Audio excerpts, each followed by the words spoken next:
Pretty girl. This is Eva. Nice to meet you. Thank you very much. Your dad's just making his favorite dinner. It's duck. Come on inside. They're all probably too gruesome to tell you while you're eating at the table. How's your food? Is everything okay? Good, good.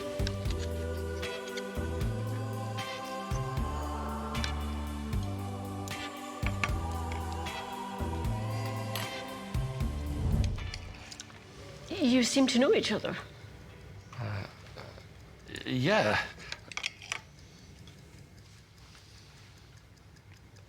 This is the new ambassador for 1xBet.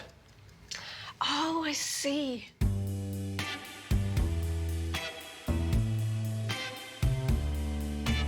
Everyone felt good when Eva Elfie became the new ambassador of 1xBet.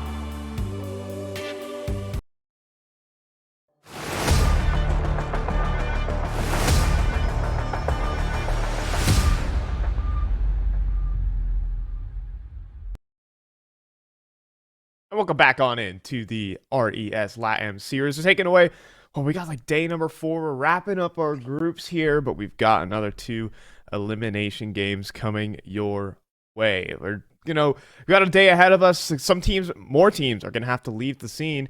And, well, we've lost 2 yesterday. 2 more are going to come to the table here. I'm fine, Joe McCall, X McHenry. What's good? Yeah. I mean, like you said, we got to watch 2 teams exit yesterday, and in a pretty tough fashion. We had to say goodbye to Dusty Roots, which really did break my heart. I'll be honest with you. Yeah, wonderful work from those guys, and honestly, almost got a map win underneath their belt. All that being said, 2 more teams going to be making their elimination here in the other 2 groups, groups C and D, and again, those leave a lot to be excited about in some of the matches that are going to be formulated here, right? Seeing where these teams are going to find themselves. But, yeah, I mean, tough fights ahead for some of these squads trying to actually even just make it into playoffs, right? Get this series. This is an important win, but then you got to win one after this as well. Yeah, and, I mean, following that up as well is Imperial versus Adal y Amigos, and Sharks taking on W7M. Some really banger games down the line. But we're going to start off with some elimination games here today. And Solid versus Insanity is first up on the docket.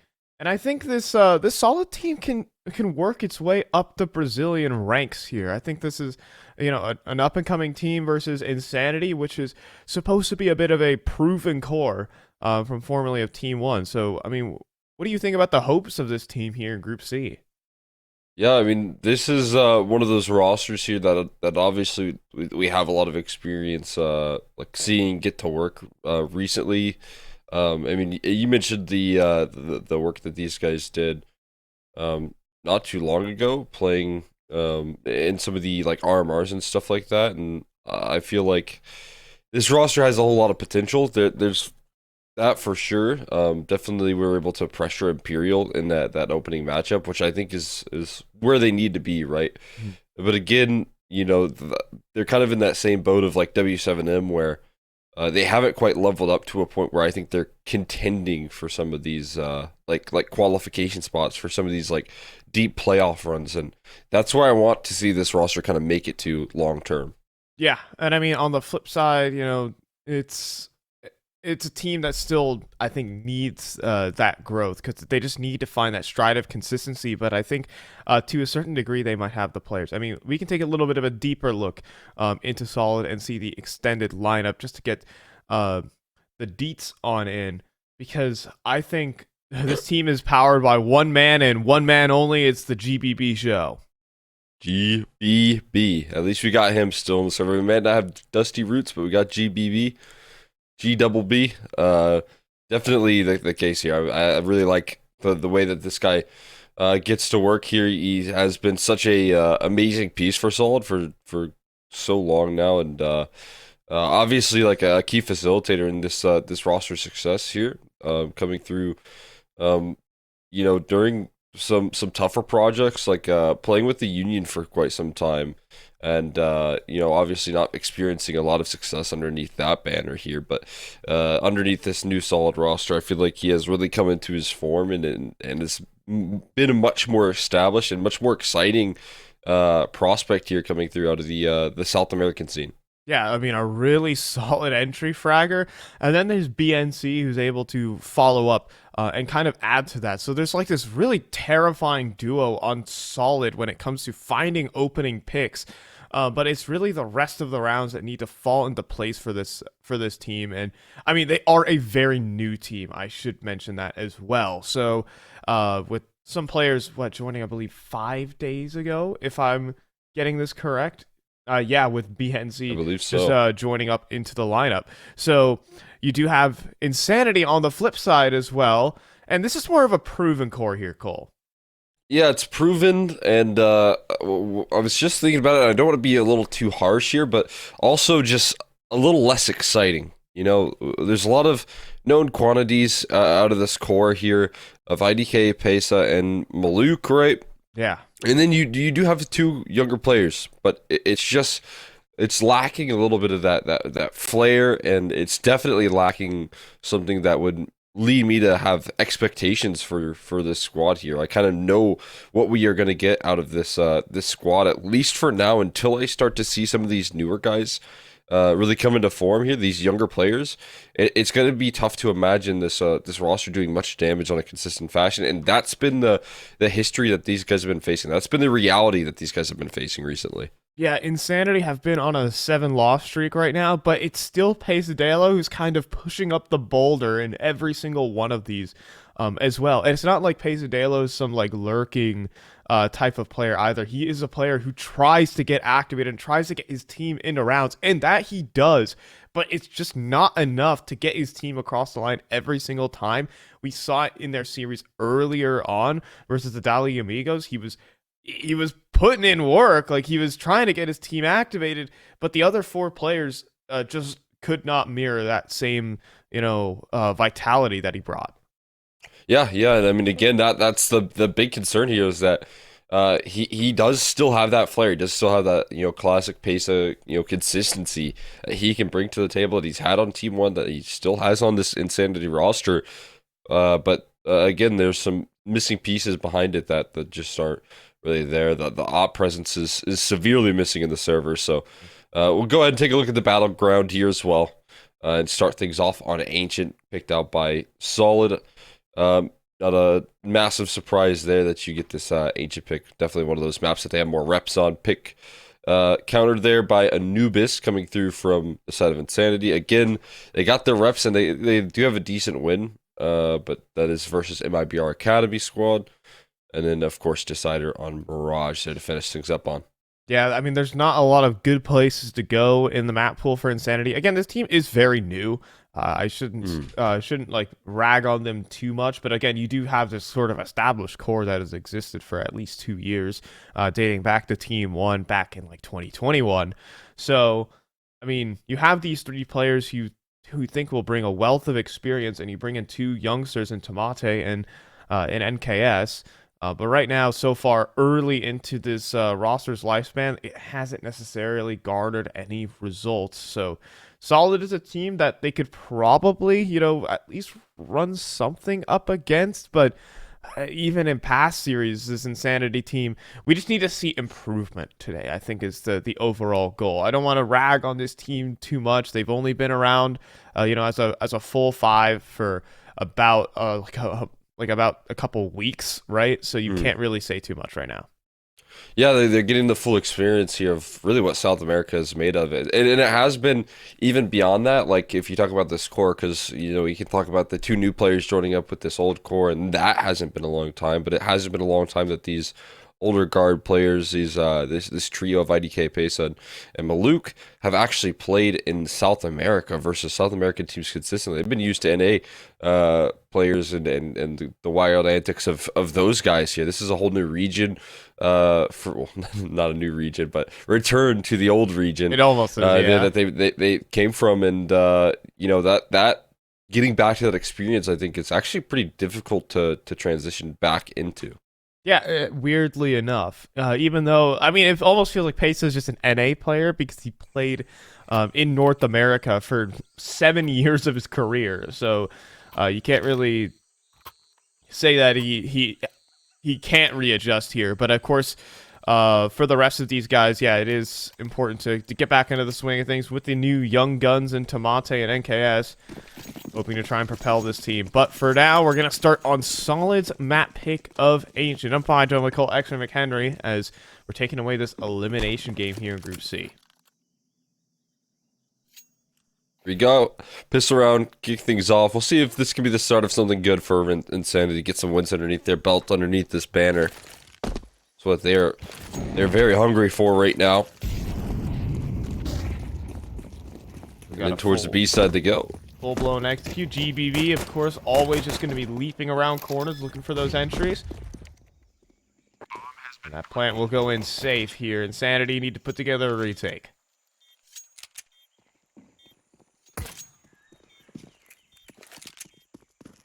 Four players group up back lanes. This is going to overflow into the side. So Jureba is going to have a little bit of trouble early, you'd have to think. He might get overwhelmed, but then he'll deal with Maluk and then pop out for 2. What's just happened here? Jureba on the site. Now it's all just Tomate, and he's getting wrapped up by a couple of other T's here from Team Solid. Jureba comes up with 3 on the post. Fantastic work right there. Making sure to lock that one in. Sure, some success in the post plant there. Chaotic situation, but beautiful on the pillar right there to just land those important kills. It will be Team Solid starting things off and winning ways for themselves here. Kicking things off the nice pistol round. Great execution on that B side. Full eco though. Answer back. I'm not seeing many Zeuses in play, which is a big issue. Maybe they don't need Zeus. This is Pesa. He takes care of GBB. There you go. Okay. Aw, but okay, Tomate will also walk away with 1 towards the end, but doesn't it feel like the theme is already starting with his Pesa double dink instantly, and then everyone else goes down. Wide swing from the MAC-10. CSO is going to get it in, and Team Solid will get that 2-0 start. Sure, and some success right there. Yeah, the way that he was able to absolutely double doink right there on GBB. Looking good. Imagine there will be a lot of those head-to-heads here between those 2 individuals. Just the start of this great fight here between these 2 teams. Now look at this. Not the best purchasing power here on the CT side. They got to deal with some lesser pieces. More utility at least, but it doesn't matter. They've already lost 1. Into the site they go. Maluk holds his own, but Flash is so well placed. He'll take 2 and already take the site. Yeah, a bit of lack of discipline from the young gun and Tomate, and he gets caught out. Not prepared for players to be already up the ramp. Also a nice molly to fight behind. And GBB. Now this Oh, this has gotten weird. This has just gotten very weird. GBB misses the shot initially, but then NKS is just escorting them in, and GBB still wins the fight. That head-to-head is going to be necessary to win in the future now. IDK will run forward, but LCM is just baiting him in. Team Solid feel like they got their finger on the pulse right now. Yeah, just off spawn, little execute. And that wasn't even with the full squad, right? Just a couple pieces had to walk up ramp there for them to find that sort of success. And man, do they ever find it right there out of the gates. Turnaround just gets swiped aside with a couple of good entries and effective trades. GBB to a terrifying start here, and no troubles getting past that one. Just trying to get back in it with pistols here for Insanity, but it's really just Tamate here on the site. Entry up, but he does win the fight on the GBB. There is potential all of a sudden. And BNC even goes down to 27, so decent open start here for Insanity, and they could even get their hands on a rifle, and Tamate does. Gonna work with here. Got a big piece as well. It's always nice. GBB watching from the sidelines here.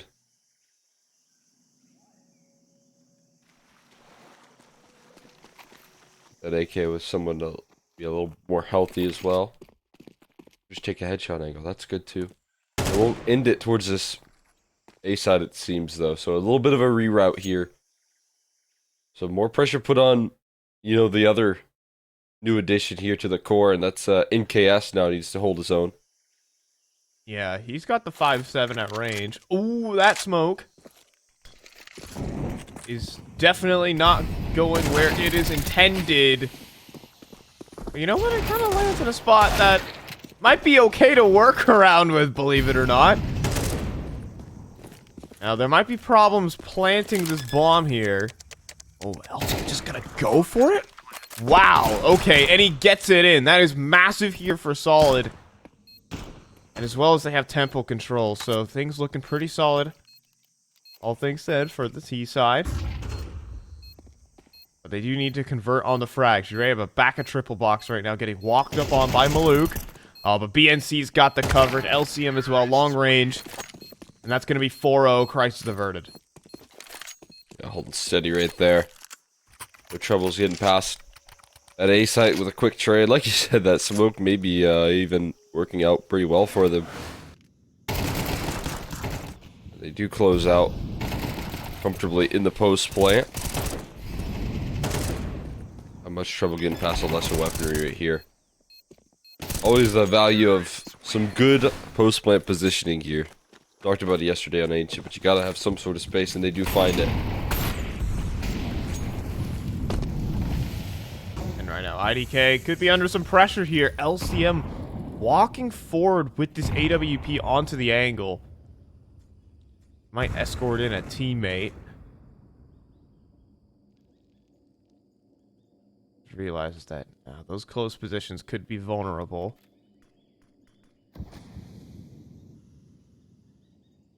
And look who's coming back. Tamate, if he goes for the jiggle peek here, he might get punished, and he will. Plastered to the back of Cave.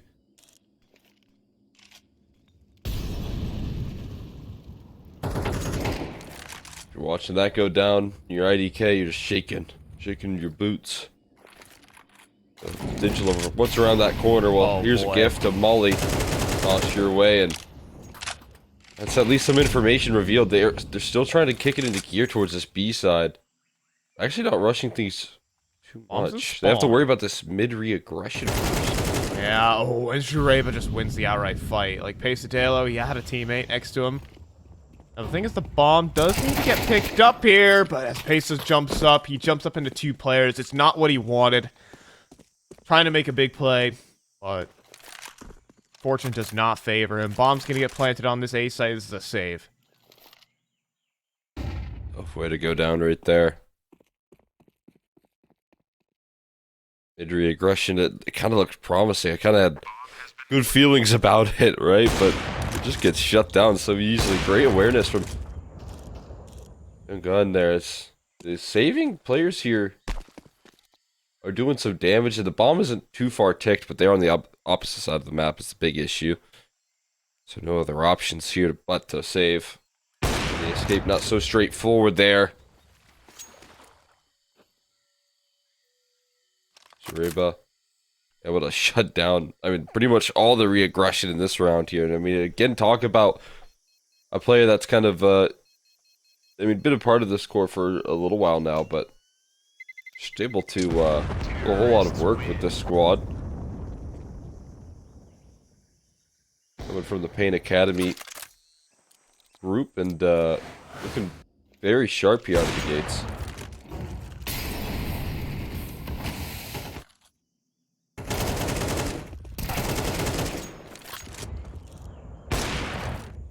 I mean, yeah, I think the solid individuals just are what's keeping this team afloat at the moment. I mean, Jureba's playing exceptionally well early on in this game. Helped out by the pistol round, of course. And you do see Insanity call in a bit of a tactical to try and sort out the situation where Solid are just able to get themselves in a really nasty positions. I mean, LCM gets up there without his opponents even knowing that he's on that angle. So Solid are getting a lot of things for free right now, and that's a credit to the calling. That is, Mash B approaches have been working wonders for them. Hello there! And there it is. Again, GBB. Scale smoke right there to get into the site. Down to 1 HP, but he tanks it. Look at the disruption that he's caused. Not as much map movement, though. They're still pretty heavy on this A side. And so, that preparation and watching GBB run away, they're even further confirmed to stay here. Yeah, but the overall problem is that the manpower might not matter. It's the weaponry that is a serious problem. And even GBB gets another as he gets Tamate on the fadeaway. And Luke looking for some smoke spam. I respect it from BNC. Probably don't want to commit at risk of being smoke spammed, but as NKS should be going down shortly. Or should he? Yeah, okay, then Jureva has the cover. This round's cooked. And Pesa might just get one here on the flank, or none. He's being watched by LCM.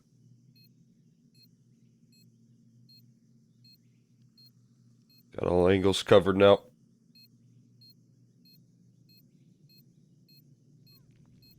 Just make their escape. Spacer can hold on to his armor. He can hold on to whatever he wants at this point here. It's going to take a lot more than rifle work and the guns in your hand to really secure some rounds.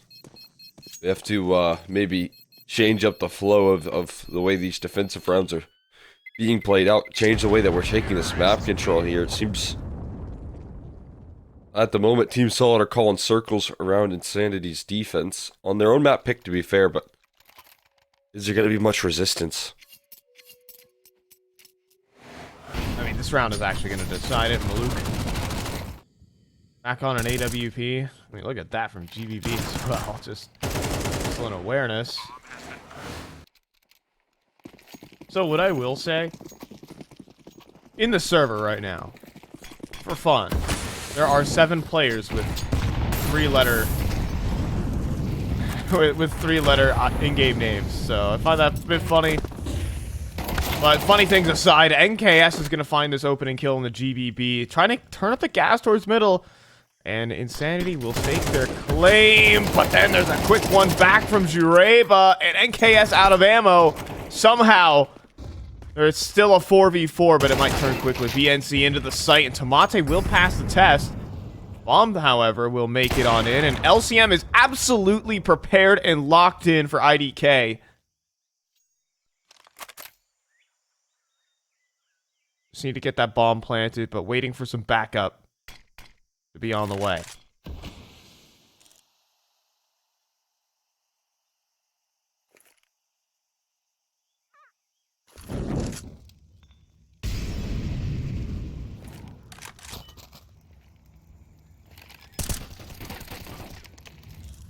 Ooh. Those shots come close. But LCM's off. Instead, walks up on the angle, but a perfect flashbang. And now that just leaves Jureva. Fights one angle, but then NKS quick on the trade. And that's that. First round is coming through for Insanity. Excellent work right there.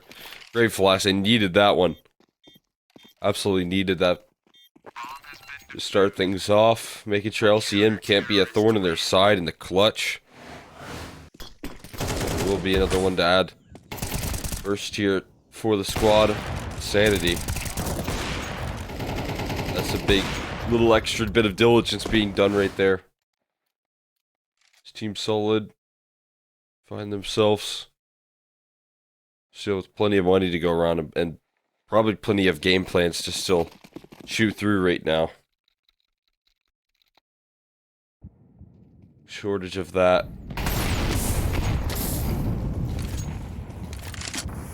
Good mid control here though. Pesa flying forward. Okay. I like this from them. In a way, I kind of like this from Solid. Just a complete change of pace to what they've been tossing in.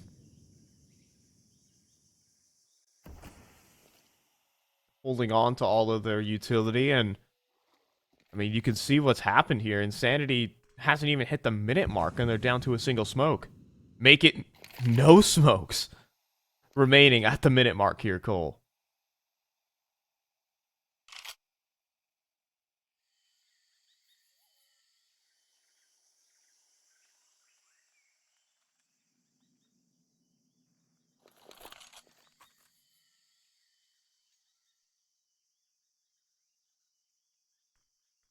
It's going to be a pop through these B doors. The question is just when. Jureva getting a decent amount of info on towards middle, and here comes the reclaiming of utility. In fact, it's going to go straight into the execute. A great flashbang from IDK, and then Kamate here on the site will eventually go down. He can't finish what he started onto CSO.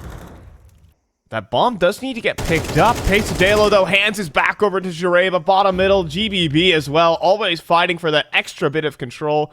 Bomb picked up in a 1v3 for NKS. I don't know about NKS, though. They just mullied CT, so coverage needs to be there here, but the chase is out. No, there you go. GBB does cover it just in time to seal the deal, save the day, make sure that things go safely Solid's way, and that's right back to winning ways for them. Again, no shortage of ideas. Like you said there, just a slight change of approach. Let's hit the brakes. Let's wait out the utility.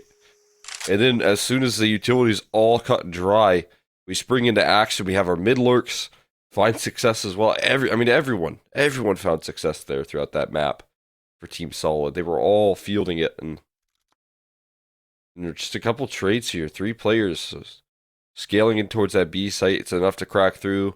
When your lurks are finding kills like that, when the calls are going this well, everything's flowing. It's hard to stop.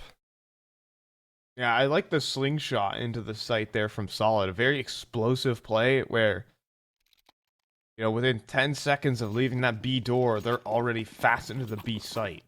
So, and again, they know their opponents have no counter utility to stop them. So that's what allows them to do it. That's how when you play that slow play style, the explosive plays become all the more deadly.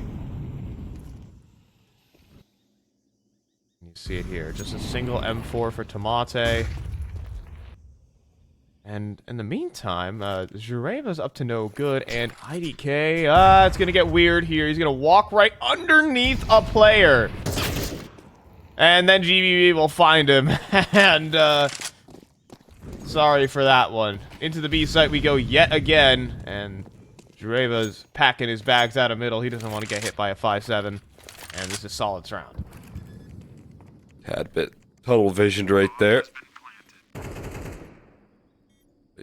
Like you said, Solid's round either way. It was always going to be here. This T side continuing to be dominant. See if they can find any exits. Yeah, maybe an AK to pick up here. Something along those lines. Okay. Oh my. Sorry, buddy.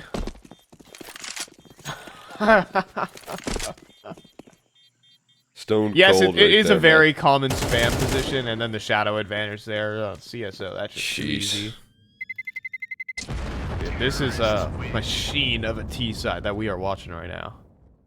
It just feels like there's just no relief right now at all. They're just getting blasted everywhere they go. It does not matter what guns you have. It doesn't matter what position you're in, what round it is.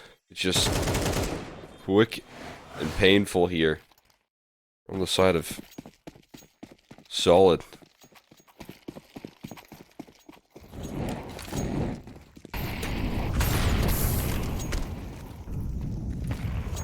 One thing I must say is I do love the camera work that's going on right now. Respect to our reservers team who's catching all these third-person replays.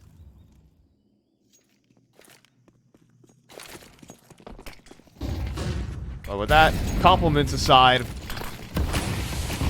Sanity are finally going to have to put together this B-site hold, or rather A-site hold. They have 3 players in position. It's been a while since this part of the map has been tested, and maybe for a reason, Pesadilla finally getting active in the server, and BNC down to 1 HP. Does have LCM to try and back him up, but then NKS back at the site, and these 3 players from Insanity chop down everyone around. GBB last man standing, and far from a perfect position, may I say.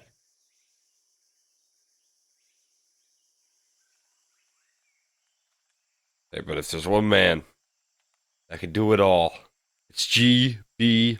Yeah, I'm not sure he's clear in this corner here, Cole. He's got it. No, I don't think he's going to do that, Cole. Second round there for Insanity, at least, but is it too late? Well, something. Well, something to be happy about there in this half. A bit better on the defense here. Locking a couple of nice kills. Give themselves a little bit of extra security. A whole lot more where that came from, that's for sure, but I'll start somewhere. See how much they can build in this half before close. Could be 4.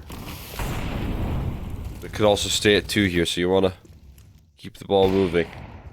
Shot rattles off there, but no connection, and he punishes. He gets the wallbang on the Pesa. He's sidelined now. And also, Maluk has gone down to 21 HP as well. Ooh, those wallbangs, though, from IDK might get the return kill. If they're not careful.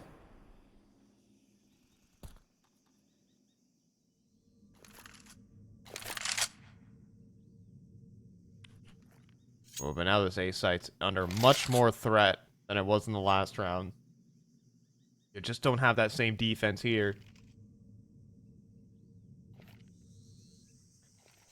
NKS is gonna swing out wide, and we could get chased down by Jareba at a moment's notice. This angle's so precarious, and he just, while looking away from the flash, Jareba just airdrops into the A site, easy plant. And probably the round. GBB will go down, but small cost for easy save for Insanity. Just fantastic execute right there. They never give a chance to poor NKS until finally he turns his attention away from a flashbang for just a split second. And then that's, of course, when they peak right there. That's got to be infuriating for him. Waiting for his chance to strike, and that's what he gets.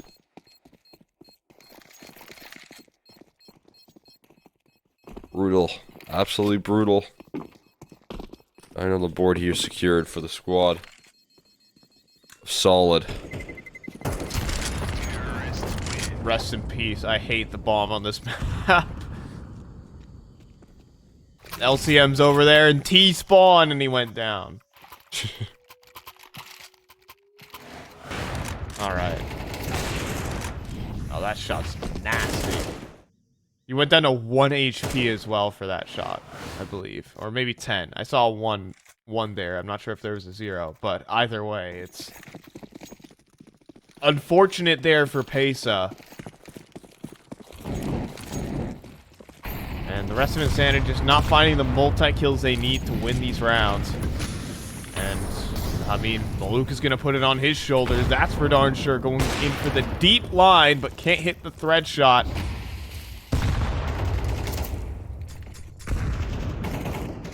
Now, instead, it's BNC who's going to try and make his way up. But Maluk is here to punish. But he doesn't see anything. The smoke making life awkward. Eventually, he fires off. But BNC is snuck past, and Maluk doesn't know. Neither does Tomate. BNC double entry into the B site. And this is devastation for Insanity. One more at 90k. Heat falls to GBB. And this dynamic duo for Team Solid are looking to lock this in. Just one more. Another challenger. And everyone from Insanity drops. Yeah, they just keep feeding the beast right there. And they keep absolutely feasting here. Pace up in the smoke. Can't get away with anything. And a dominant first half comes through from Team Solid, saying that, hey, we want to get on to the next here pretty quickly. That's what this shows right now. And they might be in that spot. I mean, you can see that. I mean, they're playing super comfortable Counter-Strike right now, as well as hitting incredible shots. I mean, that entry on IDK, I mean, that's just GBB in a nutshell, and an excellent round from BNC. It's all things said, it's Insanity are setting themselves up very well for picks throughout that game, especially towards that B ramp. We've seen multiple picks come through onto players like Tomate, onto Maluk, from that sort of position from BNC. Like, overall, great mindfulness across the map for Team Solid, and now they're going to take it to a pistol round, and they're going to push all the way down with 3 players, utility in hand, GBB as well. He's going to readjust for 2. At least Pesadelo, though, does answer back and keep things level. BNC and Jareba charge. Oh, but BNC will be able to nail the headshot. Pesadelo down and a low HP Maluk. Doesn't have any armor to work with either, unfortunately for him. But if you could just even get a bomb plant here, that's better news. And that'll be afforded here. I believe with the current positioning. So some extra bread. Oh no, maybe. he's looking for kills. As long as he doesn't go too aggressive. I mean, you have to go for the win here, right, Cole? You can't just go for the plant. Yeah, it's a good point. Full play doesn't net him anything. He doesn't see the player. It's right around that corner, so bomb gonna be planted. They hear that. Yeah. So they know basically where Maluk is playing from at this point. Charging forward, Maluk has to be instant with these headshots. And, I mean, where the bomb's planted, there's really only one position he can be at. It's that B ramp. He'll get ran down. Respect it, trying to play for the win. But at the end of the day, he'll get a plant. But Team Solid have 11 rounds.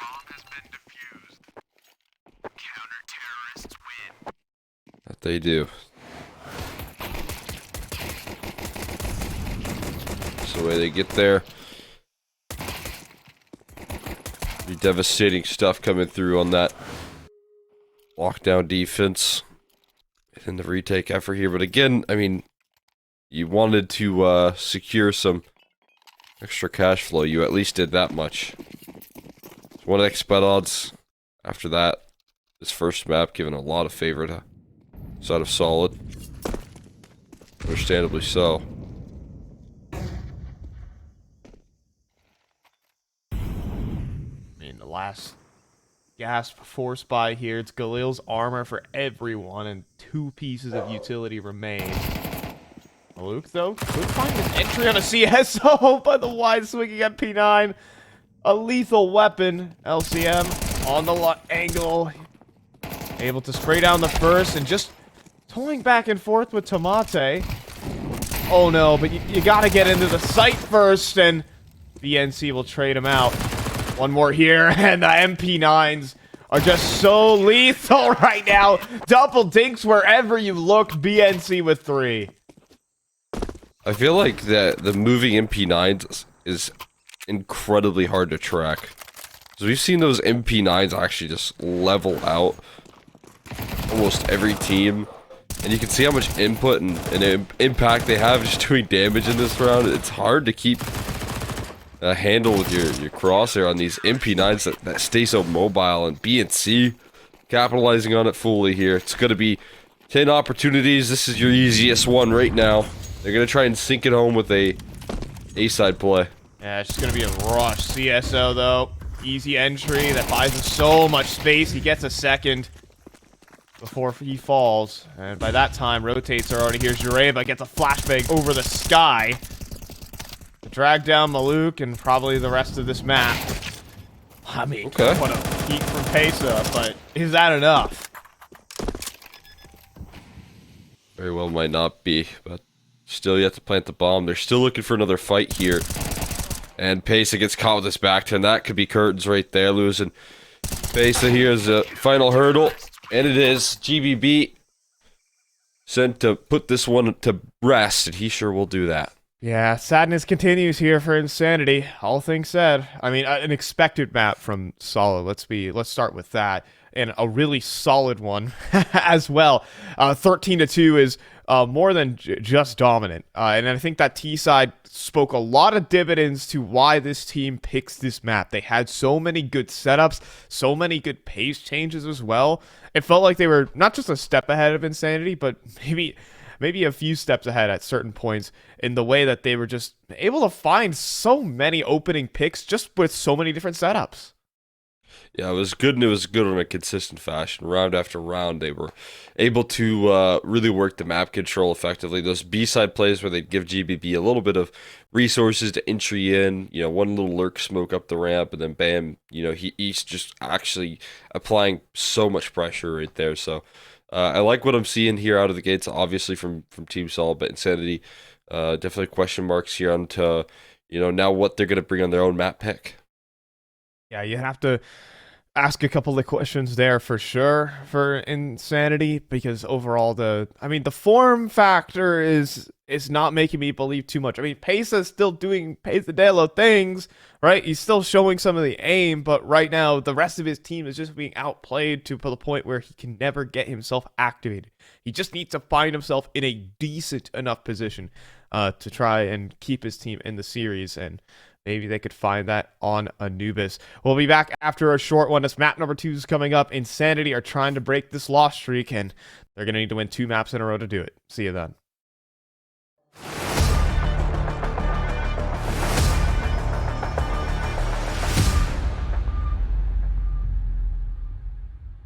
One chance.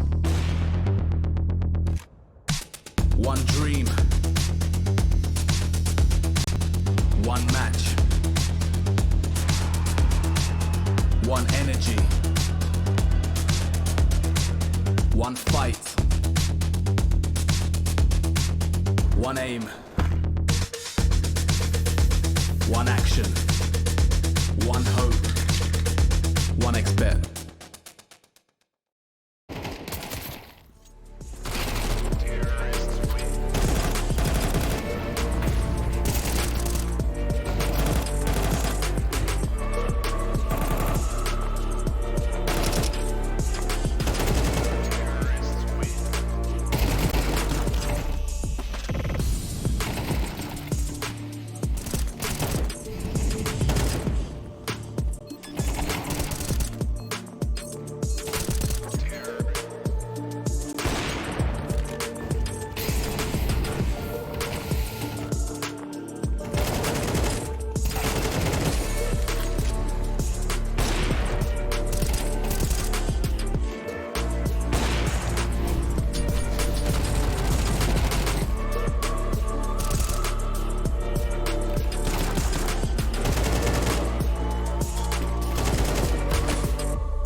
OneXBet and Eva Alfie present betting on all esports events on the website and in the OneXBet app. OneXBet. Play with Eva.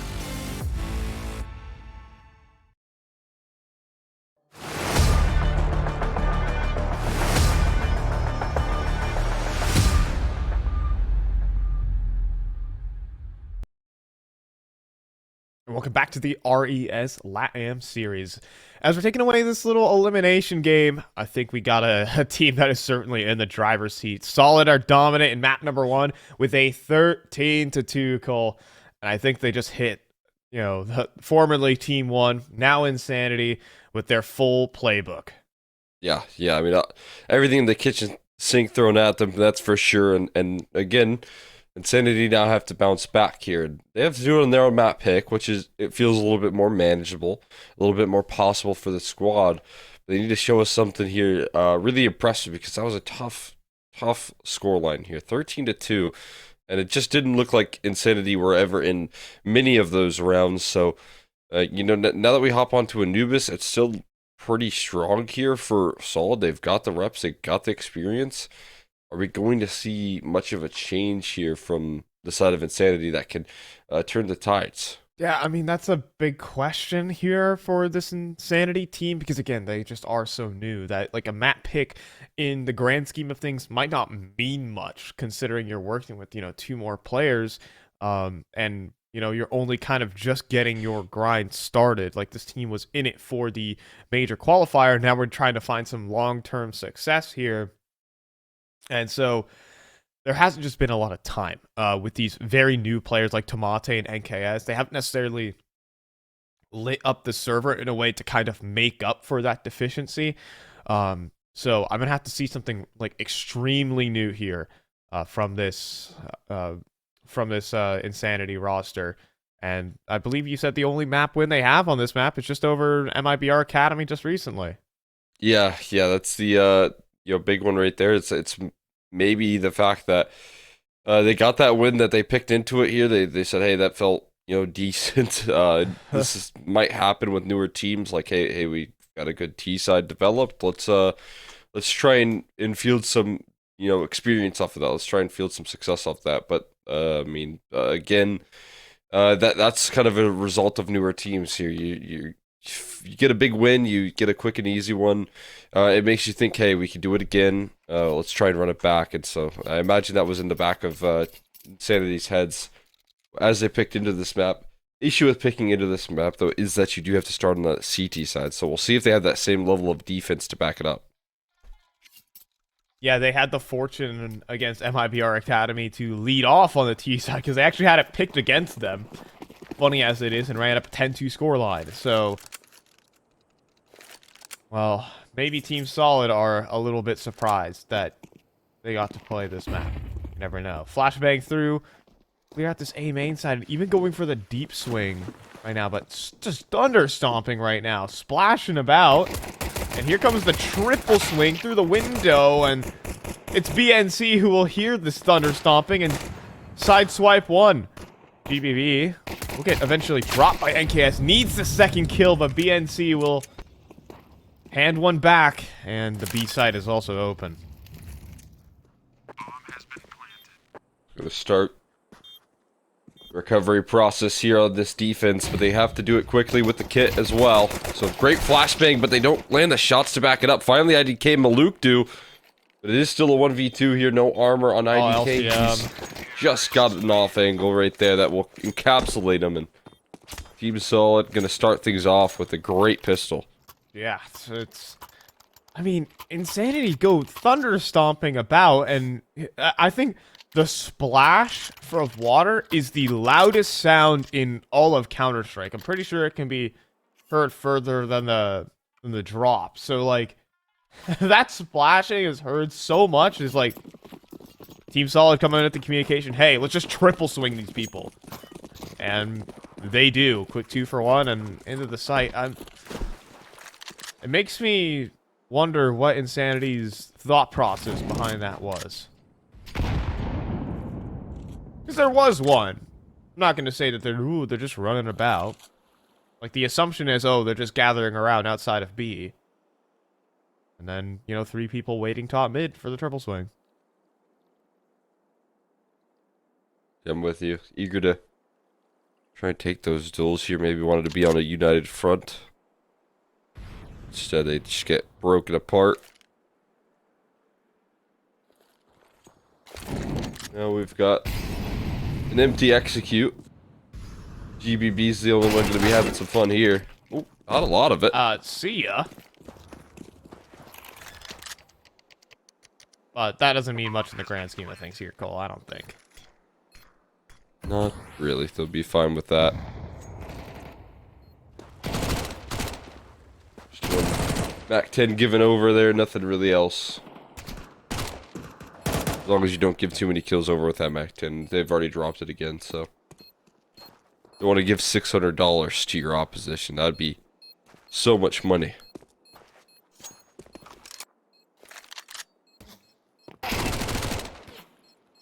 Ooh.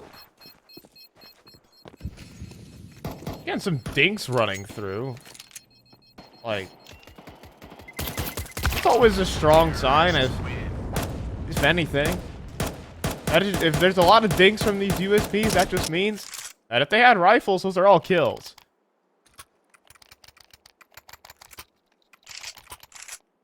Can't argue with that. It's just facts.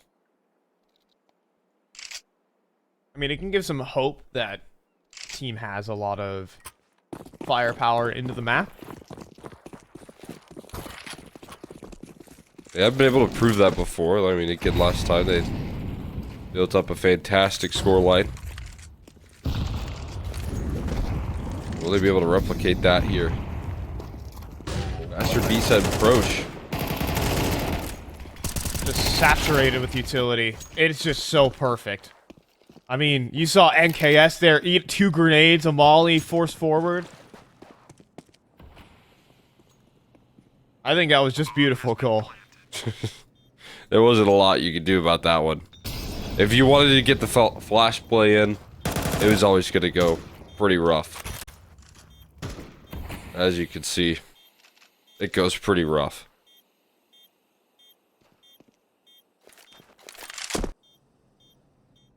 I mean, part of that It's execute safe. was just art, it felt like.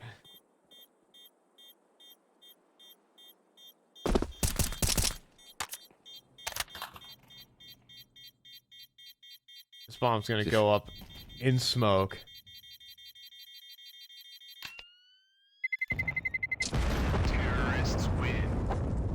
Why do I... Sorry, we always talk over each other when this long pause happens. But why do I feel like this is a mistake to pick into this map from Insanity? Just from that first execute alone.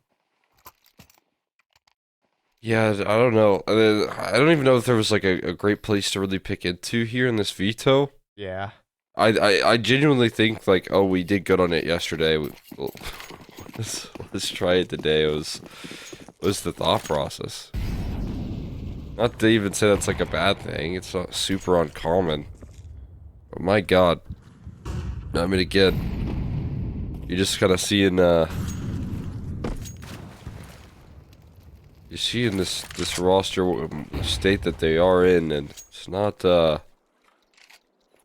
easiest to watch, given what we know this roster used to be able to do. Yeah.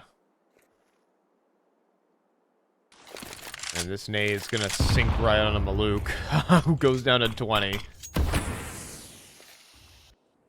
I mean, yeah, Counter-Strike... I mean, this is a good clear right now. It makes me wonder if GBB can hear these footsteps or not. It might not matter. It's just gonna result in the full-on flank. And it looks like we're going through, clearing the smoke. And Tomate needs to hold on. He'll get back to the site in time. He needs to back them up with some kills. Top ropes, NKS drops, and Tomate, he does find 2 to keep his team in the round. A little bit of hope here. Fast flank as well. Might be able to disrupt before they even get the numbers punched in. ENC is going to get caught off guard. And there we have it. LCM 65 HP. Oh, but he readjusts for an instant kill, and Pesadilla needs to reload. Out in the open, LCM just takes the hard fight and wins it with the headshot.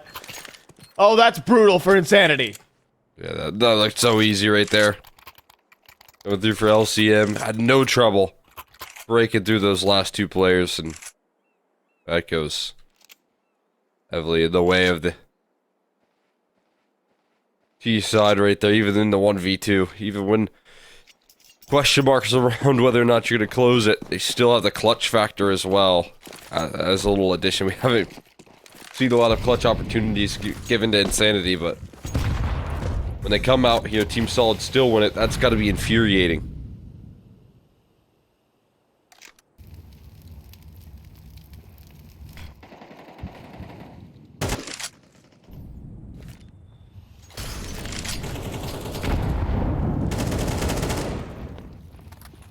See, right now GBB is going to fly through the smoke though, and the amount of pressure that's put on this B site is just immense. There's this molly again. It's going to land right on the Pesadilla, who's forced into E-box, forced into this star fragger of GBB. IDK, he's just toast. He'll get one, but this round's cooked. Team Solid again with these masterful executes. All starts off by just threatening it early with some great utility. Just toss a little bit of early damage to just put some pressure onto him, and then follow that up with just devastating execution power thereafter. Couldn't go any better. Tough to imagine a world where it does. I mean, just breaking through that one so easy. 5-0 start. Yeah, I mean, the complications of just picking into this map are definitely concerning. Given the fact that you have given this squad the start to the T side that they could dream of.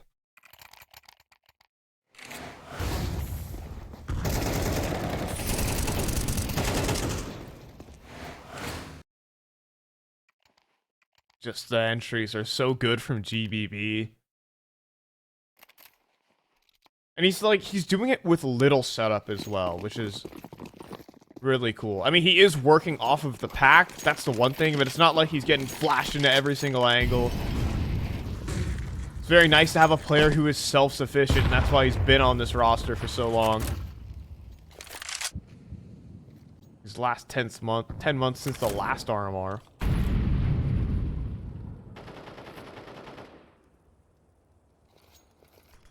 And once again, we're just going to hit this A site, or rather B site, over and over again. This bounce molly onto this pillar position, it just devastates Team 1 at every single turn. Here we go again as NKS is forced forward and packed together like sardines. That smoke will preserve their lives. Or will it? Well, maybe not. Maybe not so much here. They're panicking right now. On the lurk. Looking for more.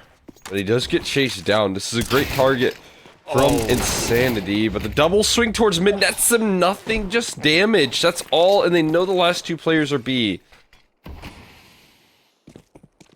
I don't know what to say, Cole, but that's just depressing. That's just depressing. It's gonna be the easy bomb plant for CSO, like, no problem. And a 2v4 that's just looking like another save goal. We might be out of this series in record time if it stays this way. And it's looking like it. That's another uppercut to Pesadillo. And NKS is being hunted right now.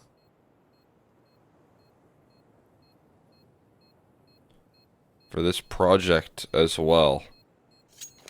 Again, just to like, I mean, talk about it a little bit more.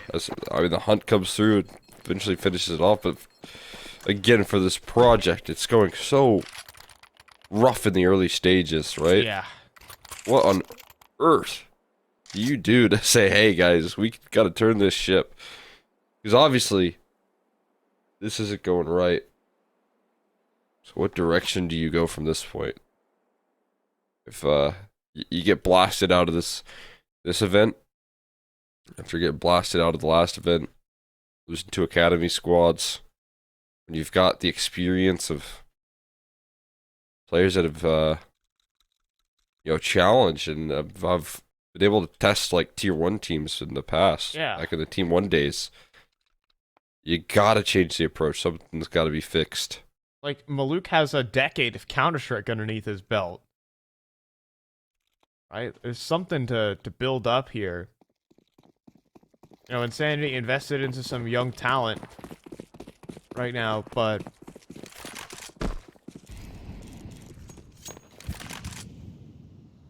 the weight is not really being pulled right now, and it's gonna continue. This op holding the line, and there's not even a trade from Tomate. That was at least the setup. That was the mine. Maluk says, just bait me. But, you know, you don't want to re-swing into an AWP and make the advantage feel worse. Now, Tomate does take the elevated angle. Now he gets mollied off into the open, and then his teammate in IDK pushes forward instead, and will hand over his life. To work off of here with a pick, but still not much tools to get the job done. Players just been spotted crossing the pillar. But no need to mess with that when you've got a free B-bomb site for the taking. So go and take it. That's exactly what they do.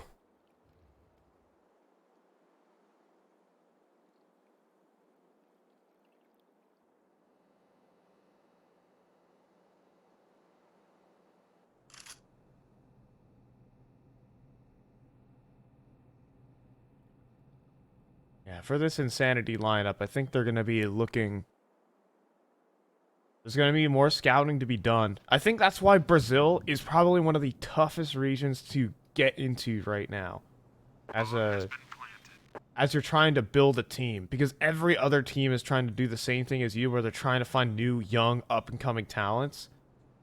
You know, everyone is scouting the ranks of the pugs right now. And trying to find the next aim star. And, I mean... BNC might as well just be one of them right now. He's playing some awesome Counter-Strike, and he only joined this team 9 days ago.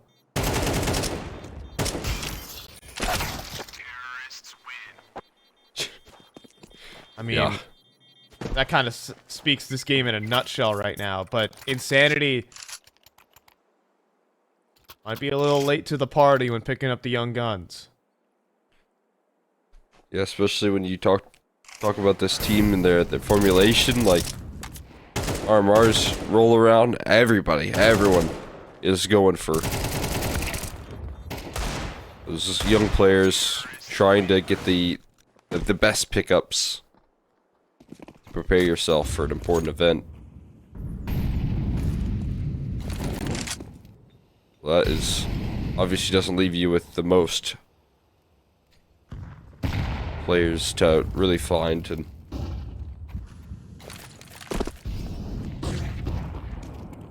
Sanity, again, they need some answers here. They're gonna go for some hunting. Okay. And IDK inside the smoke, but is he gonna bite off more than he can chew? Oh, it might even get worse. Look at this. NKS just runs through a smoke. IDK will take out the caboose of this train and, well, Tomate the engine. So, alright. A little bit of hope and a little bit of hesitation right now from Solid at the moment. But LCM gets to slowly creep forward with this AWP and into the angle. Fortunate, IDK survives that. The Molly will force him out, but teammates lining up for each other right now. And that's going to be a quad kill for IDK. A little mistake there, a little micro mistake, and IDK will actually take advantage of that. There you go. Yeah, I mean, I would classify that as a rather big mistake right there from the Team Solid camp of just like lining up and spacing a little bit poorly on the trade. But I mean, again, what could have been in this round here if it wasn't for this kill right here from Tomate. If he goes down, this round is over. IDK did a good job of getting something lurky towards the middle side of things, but it was doomed if Tomate did not land that kill. So, crucial. And IDK able to manage off of that mistake. Finally on the board here for something. What is that? No way. I see that in Valorant, but this is not that game. That is a Valorante jump peak right there. Wide in the open for a freebie, but it is equalized quickly. Luke able to influence the server. You know, we're being pretty negative right now in terms of commentary, but well, let's try and turn the ship around here for Insanity. It's not all over. Luke does have this op, and he does nail the shot on the BNC. I'm not here to be mean here, Cole. I'm here to get excited. Hyped up a little. I'm here to be excited as well. Got some chances in this round. And there you go. They should be able to lock it in. The mate able to offer up a good defense. He's locked down. This A-sided crucially in a couple of big ones, so something to look forward to.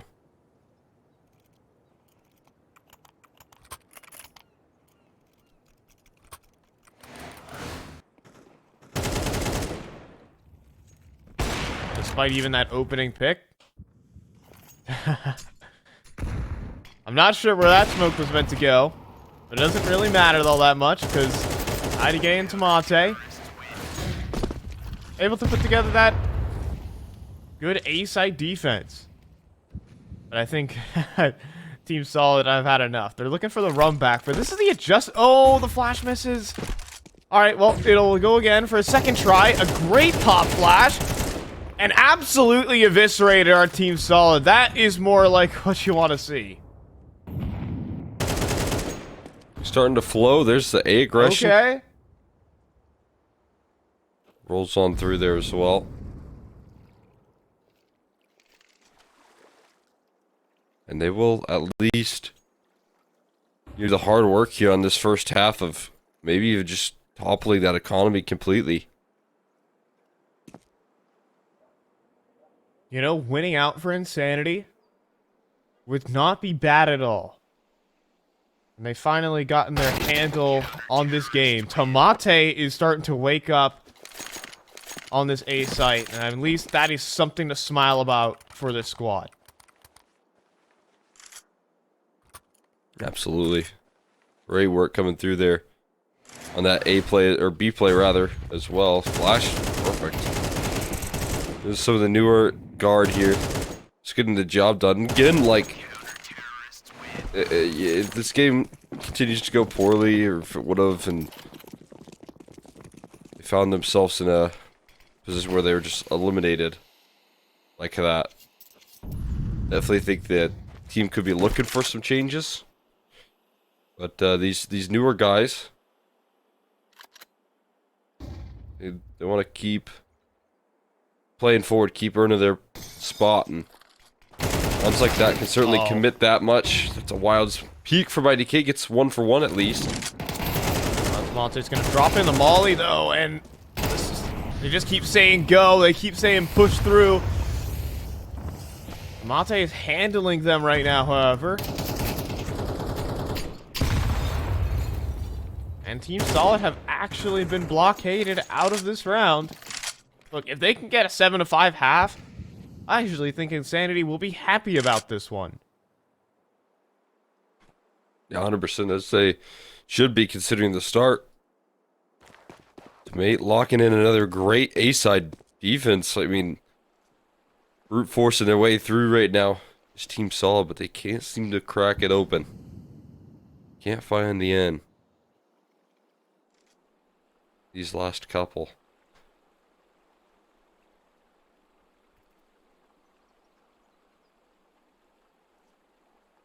Got Malou. Ready? I mean, with 20 seconds on the clock, it's gonna be the wide swing, but he's able to escape and get the flashbang out. This is gonna be an advanced save. That was Jureba. I'd probably send myself into the blender. Yeah, he's gonna try that. So he'll get the loss bonus, but LCM... Try to hold on to his gun. He'll try to hold on to his gun. He's going to go down after time instead for the last round of the half. Tough scenes there for Solid. And 4 in a row for Insanity.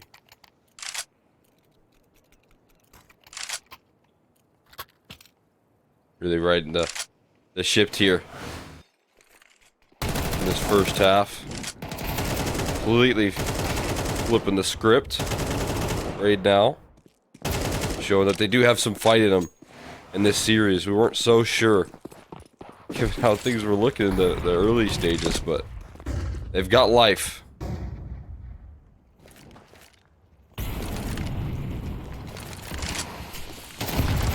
try and slingshot them through Jureva, also getting himself activated towards the platform, and Tamate trying to jump up. There's finally a punish. Ollie on through to try and buy time. We'll get a frag back, but Team Solid get their pick and get out. The one issue here, though, is this setup between Maluk and Pesa. Wide swing. It's going to be established, but now Pesa's in some trouble, but he still comes away with 2, and then Maluk adds to that tally. He's going to go in for another swing and get another kill. Maluk's on the board here, and Insanity are looking good for 5 rounds straight to lock this one up. I'm going to pull that one back from a 4v5 as well.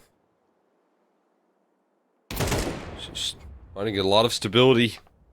As they can shut down CSL. Try not to give him another chance to luck out player. Stuck in between these two positions right now. Oh my god. He's given chances. 20 seconds. Bomb retrieved. Oh, and he almost finds IDK on the way out.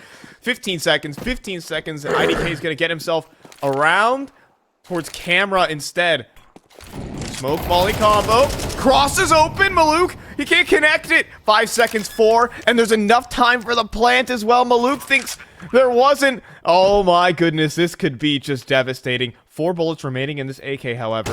Jiggle peek on it, and it's the first bullet out the gun. CSO pulls off a 1 versus 3 to just add insult to injury. Insanity with at least 4 at the end of the half, but that's brutal. Oh, man. Brutal's the best way to put it right there. Because you get a lot of success towards the tail end. You finally start fielding some of that ground. And it could have been 5 in a row to close, but instead they just capitalize here. And a 1v3 will kind of wipe the memory of the frustrating tail end of that half for Team Solid with a nice, just like a lot of excitement.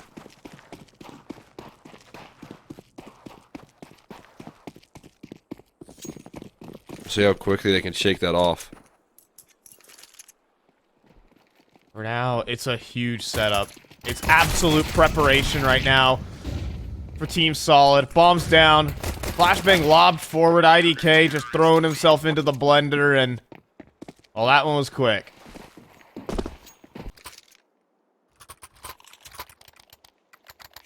Had no trouble breaking that one apart, and it is right back to the driver's seat here for the side of Team Solid. Off the back of a 1v3, straight into finding consistency. Their defense here should be able to hit double digits now off the back of that as well. Just Glocks. Glocks versus 1 MP9, and the Molly is going to stop them from full-on sprinting into this site. Oh, even a sick grenade. Jureva, though, might want to get out his gun, because here comes the Glocks. 1, 2, oh, make it 3. Oh, there's a team kill in the mix as well, and Jureva somehow survives that ordeal and makes it 10 for Team Solid. Solid work right there. Team Solid closing things out. With the gun out just in time. And just to stay alive, keep it flawless. Smart team kill right there. You see team kill, it's not $600 for your opposition. So really, it's just effective money management on the T side right there, put in play. I don't think that's how it adds up, Cole, but I respect it. I mean, you're correct. Actually, I should correct you. Correct myself, rather. It is how it adds up, but I don't think that's actually what Insanity want, because they need that extra $300 for the little utility they have. That's a good point. Also do lose some bread in your own part. Those are the sacrifices we have to make here. As they do find an entry here, GVB taken down, and this B side is vulnerable. Yeah, it's just CSO, actually. And he'll get instantly traded. BNC did make the drop in, and he's going to get this kill to at least level it out. 3 versus 3, but eventually he falls. And the bomb plant to be established. Kind of waiting for Jureva to get back into the mix. But a molly towards jail. It's going to be problematic. But NKS is actually able to escape unscathed, helped out by the smoke, and this... Jureva might throw himself at the equation. This is looking more like a save. It is. Or is it? Not looking for... Late These are just retake? exits. These are just exits. Yeah, not given any chances. Couldn't have made that late retake play. They were still at the site, so... Simple save here. Zerba hunting on in for some sort of weaponry. Can't find anything, though. They'll still be stuck on that MP9. For the rest of the squad, though, they'll be able to repurchase. And with those 2 saved guns, they'll still get a purchase out that's pretty strong.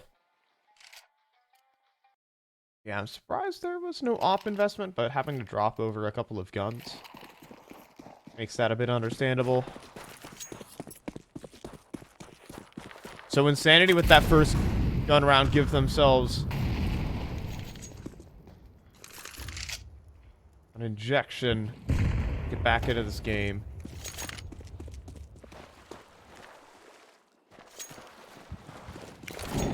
Vale making no secret of his approach.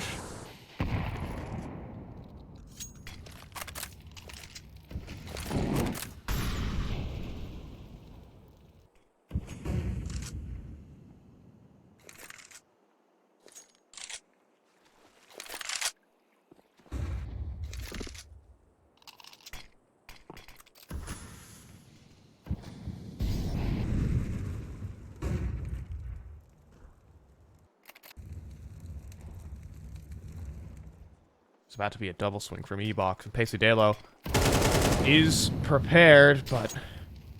Oh. I like CSO swinging before the smoke blooms, hoping to catch people lacking. Now Jureva, though, also taking some look-sees. Doesn't get anything. A full sense of security on A main, big time. Look at this. Sure about that. Flashbang in. Jureva about to get chased down. It's getting messy here. Players kind of out of position there for Team Solid, and I mean, this is going to call in a straight-up save. Yeah, defense looked really shocked right there. They do get taken down because of it. Caught off guard by that flash play. Thought that there was nobody there. Turns out that is exactly where they're going to execute here to just a couple seconds. So great timing landed here by side of Team Solid. They are starting to give us something to be excited about here on Anubis.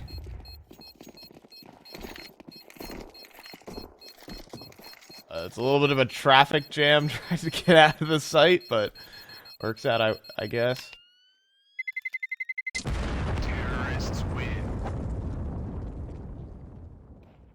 Insanity are probably just getting started. That's 2 gun rounds in a row.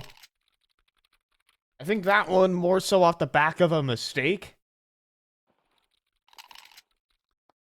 But all things said, you know, if they aren't getting blasted in the early stages, gotta play out these rounds, and it's gonna force a timeout from Team Solid. This game is not as smooth as it once was. Not at all. A lot more complications here caused by Sanity looking much more sturdy on this second half once they get the guns out. Finding ways to confuse the defense and separate these individuals. So, much better look. This is what they're hoping for right now. Cause some concern here. Not so straightforward in the closing stages. This Team Solid get to that point. Back to a eco for two of these individuals. We'll see what the other two can do with the A1S. Diving towards canals there. That's bold. Oh, but this gets weird. LCM gets a player looking the wrong way.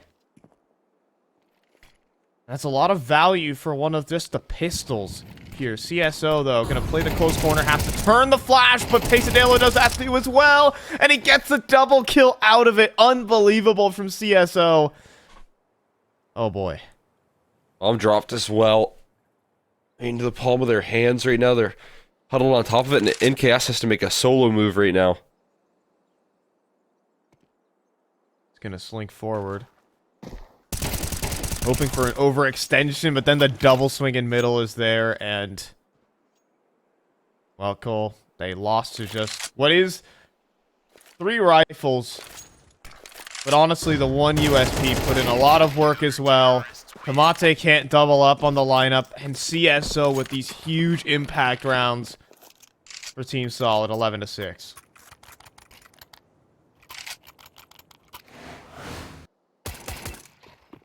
Changing the tide of that round there. LCM with a double dink as well. Like you said. That does kind of throw a wrench in your system here. Your comeback effort complicated quite a bit by that round.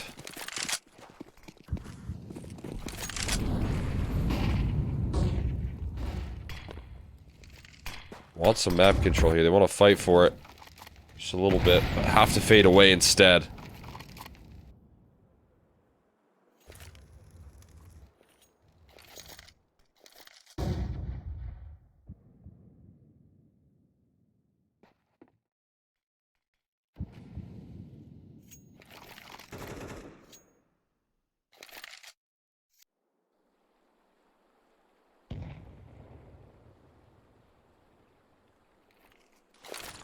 So here we go.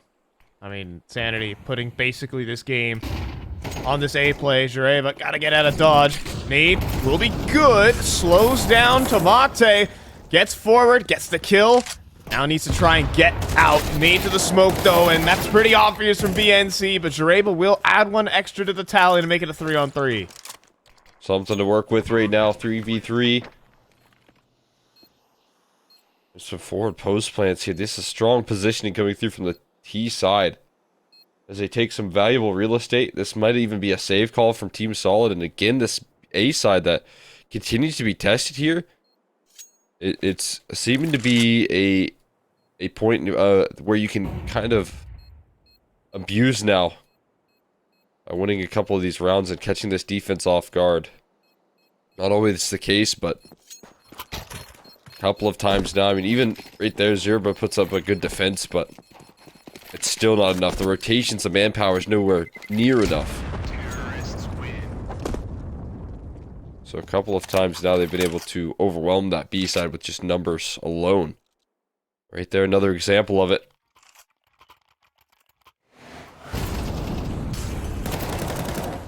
You know what I also notice is I feel like when it comes to breaking those smokes, the person breaking the smoke is always at a disadvantage because it feels like everyone is kind of prepared for that kind of thing. It's a warning sign for sure. You know, just underhanding an HE. You hear it, and then bam, everyone turns their attention towards you, so it is tough. You're right there.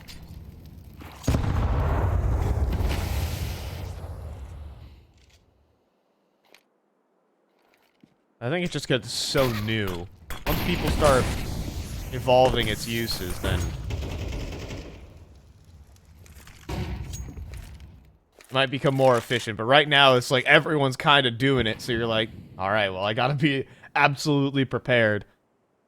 And when the smoke breaks, it's almost like everyone drops what they're doing to look at the smoke. Right? It doesn't matter what they're fighting or if they're pulling pins.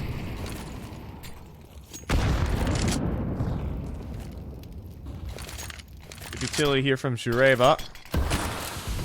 And the smoke will answer the smoke. Oh, and even there. one more. Just laser beam through it as well. Still fine. 1-2 here. And that's what they needed here to help out this A defense. This could be nasty. BBB. How many players are going to be looking towards him? Nades are being pinned here, and there's a double kill, and that might be the series, to be honest, dear Cole. Money's broken for Insanity. Team Solid shred him. Yeah, not a lot to fall back on right there. Some necessity in the round department, the money department here, and they don't close it out. They let it slip. That puts so much pressure on them here. 5 chances to close, and I mean, again, you've got a dream scenario where this is going to be the easiest chance right here, up against a lesser weaponry round.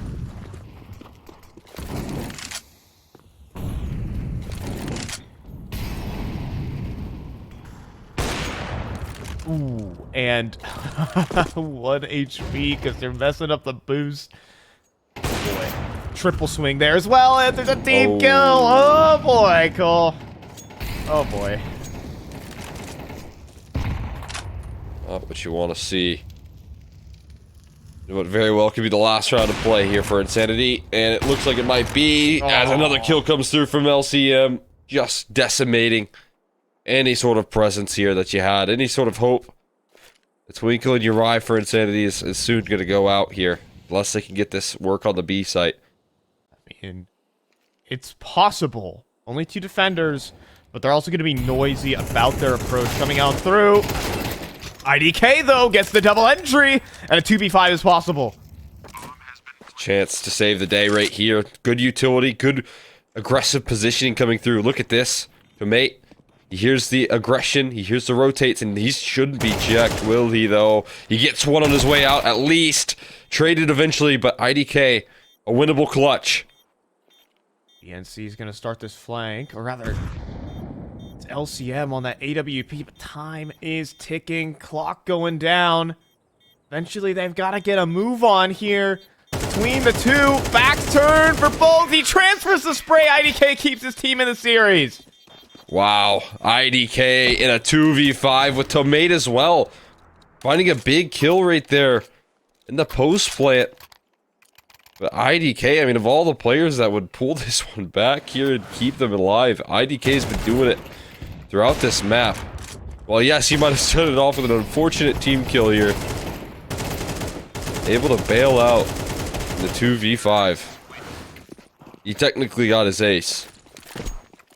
All things considered, but the force by answer back here from Solid. They're gonna meet him at the punch right now. Oh, but the AWP misses the shot on the angle, and there's a double from NKS. This round's also done. This game's all of a sudden got competitive. But hold on, the bomb's still down spawn. The NC. No, he gets dealt with. And there we go. This series still has some legs. It's gonna be a mental battle to try and close through this as well. Think about it. I mean, you just fumbled a 2v5 to finish the game, and now you got to keep playing. Now you got to keep fighting here. That complicates the answers here, and then getting blasted like that the next by NKS. Just a triple kill on the entry right there. Fantastic work.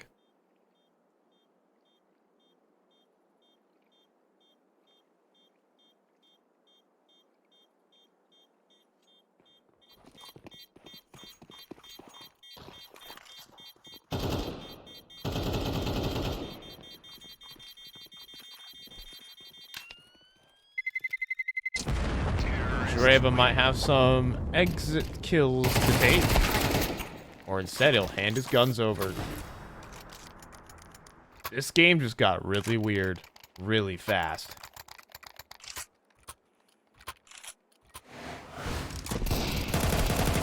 And 2v5 saved, and manhandling this B aggression.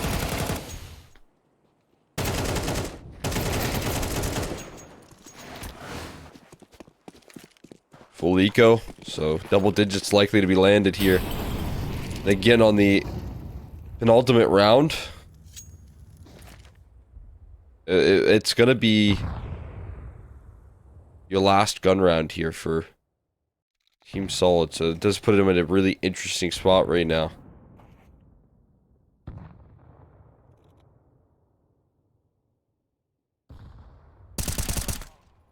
Gotta make sure you don't drop to the USPs. NKS out of ammo. We conceded M4, but that will simply allow one A-side play, but they're not gonna chance it too much here. Team Solid will walk away with an M4 at a minimum here. But what else?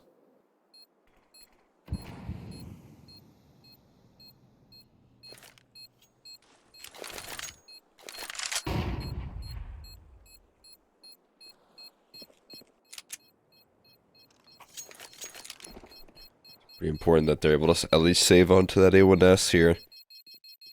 Low economy can make buying this util a little bit easier.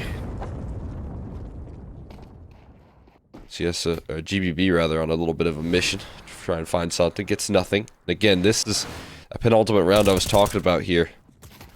Where we take it, or could take it the distance at least. If you don't close out right now here on Team Solid, it's gonna be forced by territory to try and save your game.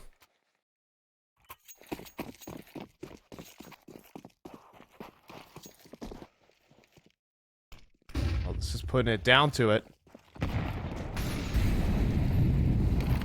Just gonna be fast through the canals, but this has been heard by the mid players. You'd have to think. So, Maluk rattles off a shot. CSO almost drops. GBB again on this off angle once more, but they've had enough of him. Doesn't matter. He still comes away with a kill. And still 2 players remaining here on this B site. Walking on through the edge of the smoke, though. NKS will deliver. CSO in no man's land. He's done. LCM long range on this A1S. I'll at least get one back. NKS wants to swing, though. Taking risks. But Team Solid can't afford to take any themselves. They're going to save here, Cole. We're going to the last round of regulation. Very well could be put into overtime. As these players save and bail out.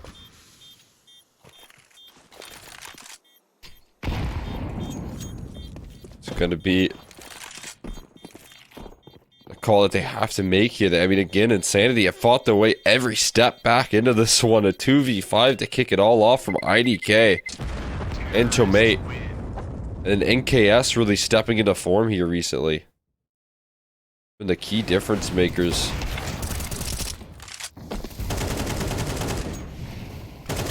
Look at these entries from NKS here, working the B site round after round. Save comes through, they keep a couple guns, but all on the line right now.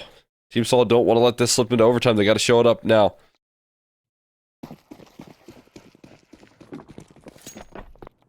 So we push off for one last round of regulation, but LCM has an AWP. Able to save up enough. Pick it up in this round. Missed HE, no pick opportunity right there. LCM was wanting something and just gets nothing. And he's probably fortunate that HE missed because there's an op scoped in on him.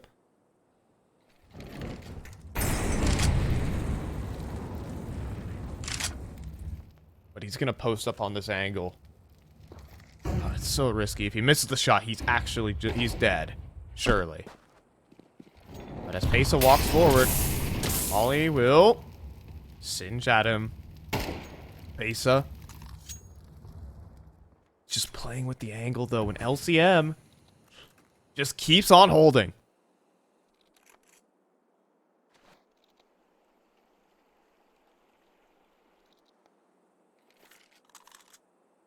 We'll just post up.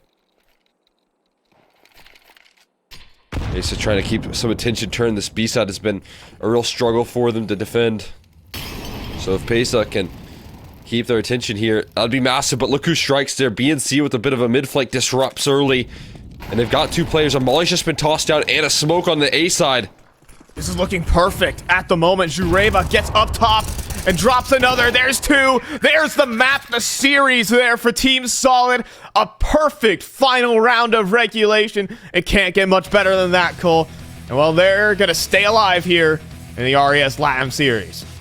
Hold on, man. In the last round, they offer up the best defensive round I feel like we've seen out of them in total. Just beautiful holds all throughout there. Great positioning coming through late. And finally, Insanity do crumble. It felt like they might have dug themselves too much of a deficit. But I like the pullback. I like the flare. I like the attempt to try and get back into that game. The 2v5 that kicked it all off shows a lot of potential. And those younger players were the ones that were facilitating in that alongside IDK. Pesa and Maluk still had one of those tougher games for themselves. So it was the young guard that was trying to deliver, just couldn't quite get the job done alongside IDK. Yeah, I mean, a lot of credit goes out to Tomate and NKS to try and get it together there for Insanity. But, well, unfortunately for them, it's just another, red box checked in the losers column right then for them. But Solid do advance, and honestly, I mean, a dominant performance overall. Like, if we're looking at the grand scheme of things, they were in control until that 2v5 happened, and things got a little weird. But 2-0 at the end of the day, and honestly, if depending on how this game goes up in that, upper bracket, if they somehow score themselves a rematch versus Imperial, things could be weird. But if they face off versus the Amigos, I could actually give Solid a good chance of making it into playoffs. Yeah, absolutely. They would love to play up against that squad there. Obviously, the Amigos still looking pretty strong there, but I think either way, it's going to be a pretty exciting competitive game in that lower bracket to decide who's going to be moving on to playoffs. And I could see it going either way, but with how Solid looked here, obviously just I would say that big air in the 2v5, and they're one step away from being like incredibly dominant 2-0. Yeah, I mean, truly there. It could have been like a 13-7 and then a 13-2 follow-up there for Solid. But yeah, a good win for them to get underneath their belt and keep themselves going here in the RES LATAM series. But our next one coming up is another elimination game. Our last one, we have to say goodbye to one more team here today, and that is Corinthians taking on Galores. 2 pretty new lineups here in the Brazilian space to try and keep their heads above water and give themselves a chance for playoffs.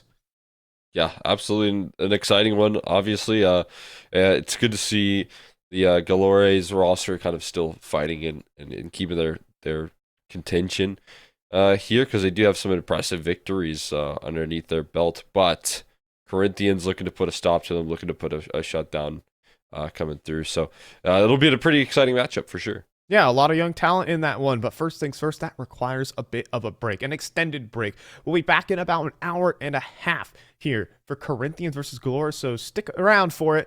Until then, we'll see ya.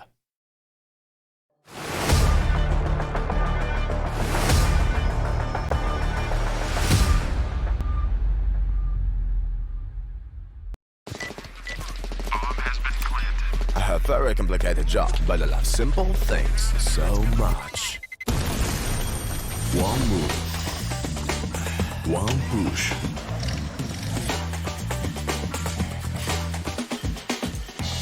One touch.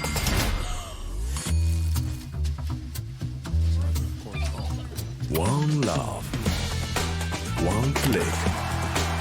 One XBet.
all. This is Eva. Nice to meet you. Thank you very much. Your dad's just making his favorite dinner. It's duck. Come on inside. They're all probably too gruesome to tell you while you're eating at the table. How's your food? Is everything okay? Good, good.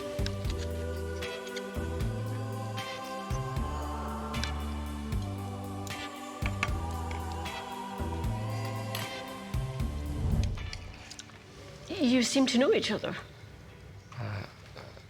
Yeah.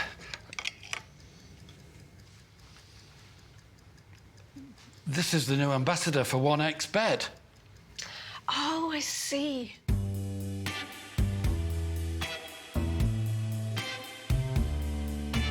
Everyone felt good when Eva Elfie became the new ambassador of 1xBet.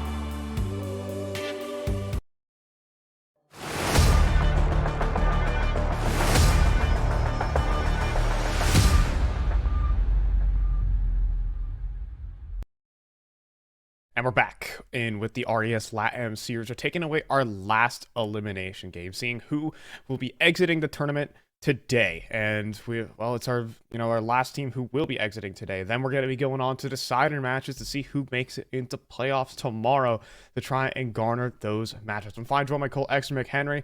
And, we got through Solid versus Insanity earlier on today and had to say goodbye to the old Team 1 core. I know we NA fans are, very familiar with them. Now we move to two very young teams in this Brazilian space.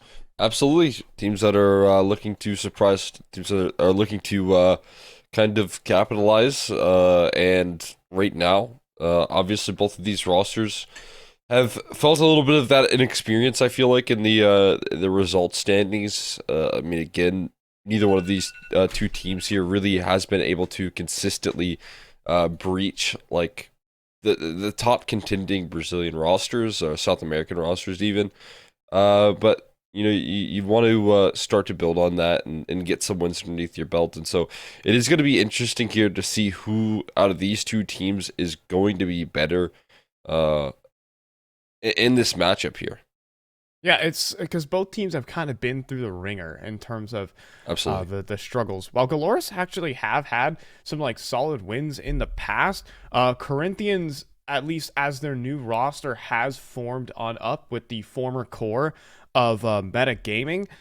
It has not been a kind couple of weeks for these guys.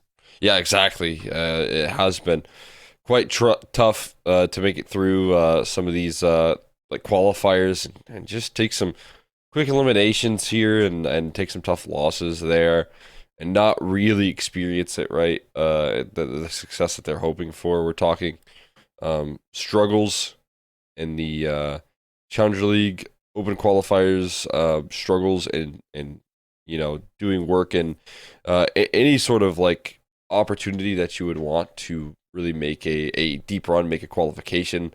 They're not contending for these deep runs, and even when they were underneath the metagaming and went underneath that banner, I feel like they might have had a little bit more success, but they haven't gotten to that point where I've seen them really punch above their weight again, and that's again questionable. I want to see that turnaround. Yeah, I 100% agree with that as well, and I think Galores at least have had some wins underneath their belt over teams like Flamengo. This Galores squad, kind of fell to the same fate in their opening round of this tournament. They also, they got throttled as well by their opponents here. And versus the Sharks, Corinthians had they had to deal with an on-fire W7M, so I can't really blame them. But both of these teams have a chance to at least prove themselves and try and get their heads above water, try and garner themselves a spot in the playoffs. Yeah, and hopefully this win can be a bit of a springboard for these guys, right? Whoever does close it out, this is your chance here to take that win and start to remember what it feels like to get some win in your sails, really, and get some victories. You still have a very tough group to make it out of here. W7M and Sharks both being in strong form here. Maybe you could do some damage up against these guys, but you'll have to springboard it off the back of this best of 3 victory. And again, this is going to be the perfect matchup to determine who's going to deserve at least that second shot, that second chance at one of the top dogs of the group. Yeah, that's for darn sure. And over on the side of Corinthians, it was a very brutal opening game. I had to deal with, W7M's Foku just blasting it outside on Nuke and garnering himself a 2.5 rating on the map. So I mean, not much you can do about that in terms of that individual performance. But outside of that matchup as well, it just hasn't been pretty. They just haven't been able to close out these match victories so far. But maybe they can come in with a different look today. Yeah, definitely the case. Yeah, I feel like they have a new day. Definitely, what's in front of them is a beatable team, right? A team that that you can get a win underneath and start. So a lot of motivation has to be to put in here, and again, trying to make a playoff run here, trying to improve on your results, and definitely a roster in this sense that I've seen a lot more of on Corinthians, right? I mean, again, a roster that has a lot more experience than Galore as well. Both of them have been kind of working in like the tier 2 Brazilian scene and trying to break through. Corinthians, barring Leggy, who's like the newest addition, are kind of like the more known core. They're the more known squad. So having that sort of factor come through and having those individuals on your roster, you'd kind of expect that to give them like the slight favorites here. But I mean, again, the wins don't really support that theory. So we'll see if it does come through. Yeah, and for the RMR Galores, formerly the field host at D10S, who is their coach, which is a little fun backstory to this team. They got picked up for the RMR, but they unfortunately bombed out 0-3 and eventually got 2-0'd by Flamengo. But this team has a little bit of promise within them, I will have to say. I mean, they have some players that have been considered prospects for a bit of a while, especially ninjas on this team. But Koala has actually turned up recently and has actually been pulling his weight on the squad.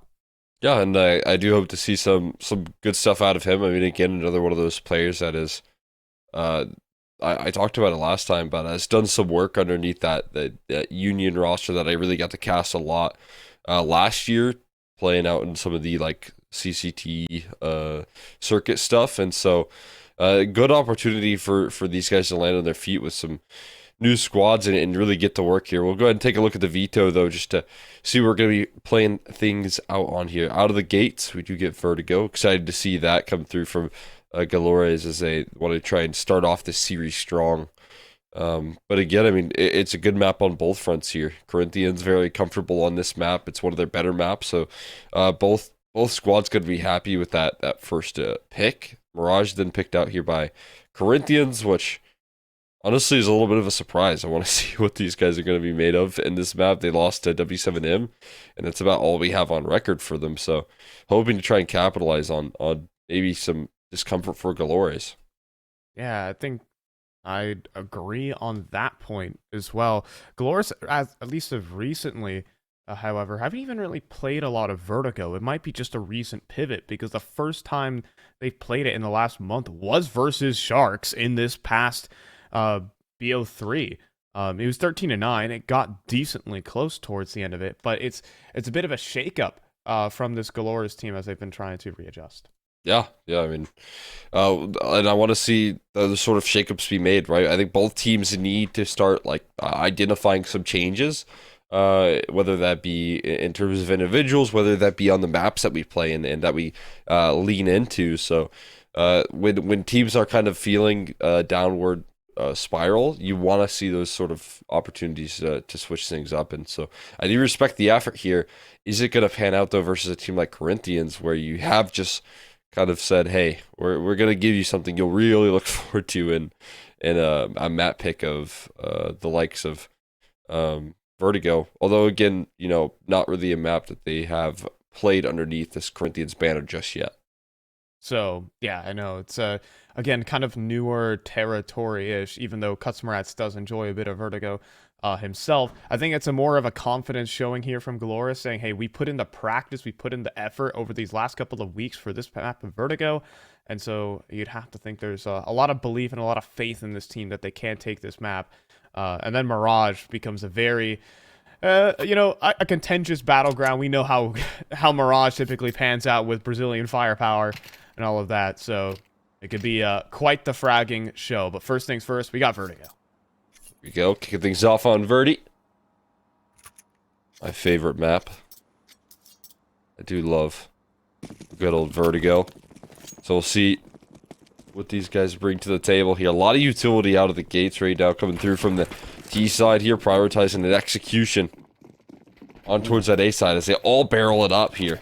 Yeah, Leo Monster. Ooh, he's already getting gushed up down to 50, but probably not as low as Galoris would like. In fact, he's still going to play around the smoke and even closer and closer. If that smoke ever fades, you betcha Leo Monster's going for the wide swing here.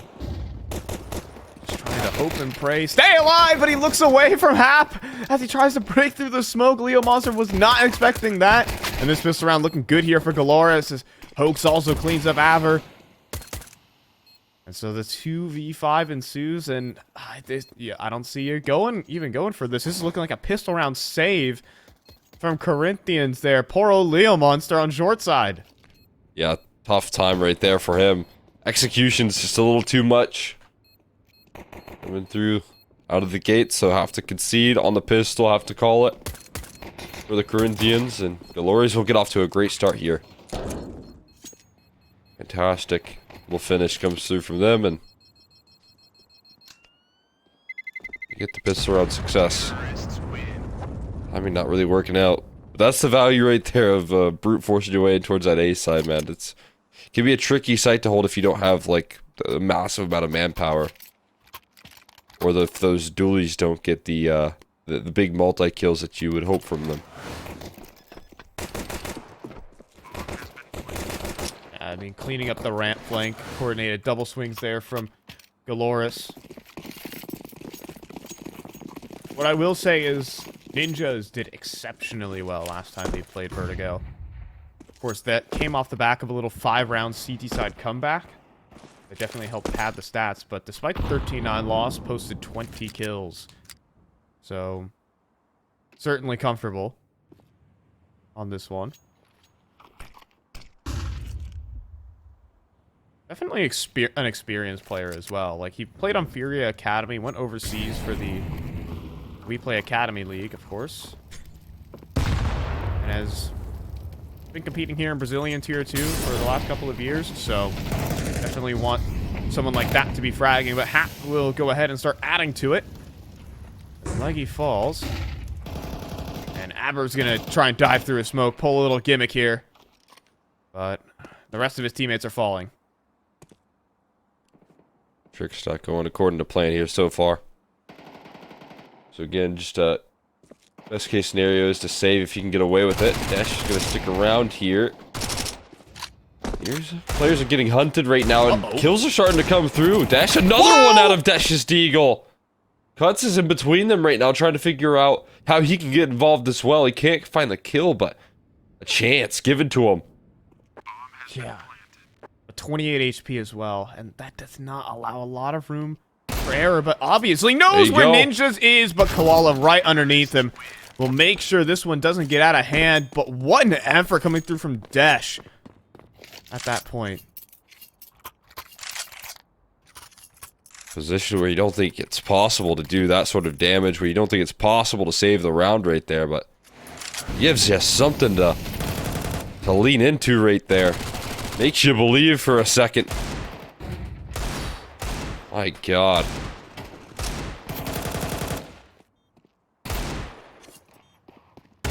And just scratching his head.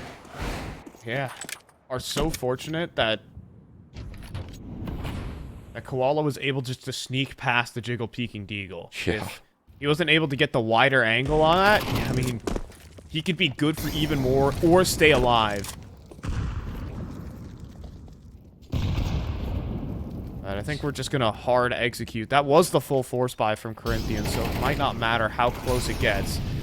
As, yeah, Cutsmarats will just get chopped up, back in danger. And Ninjas as well. Relentless lurking on that A site is going to be a theme here.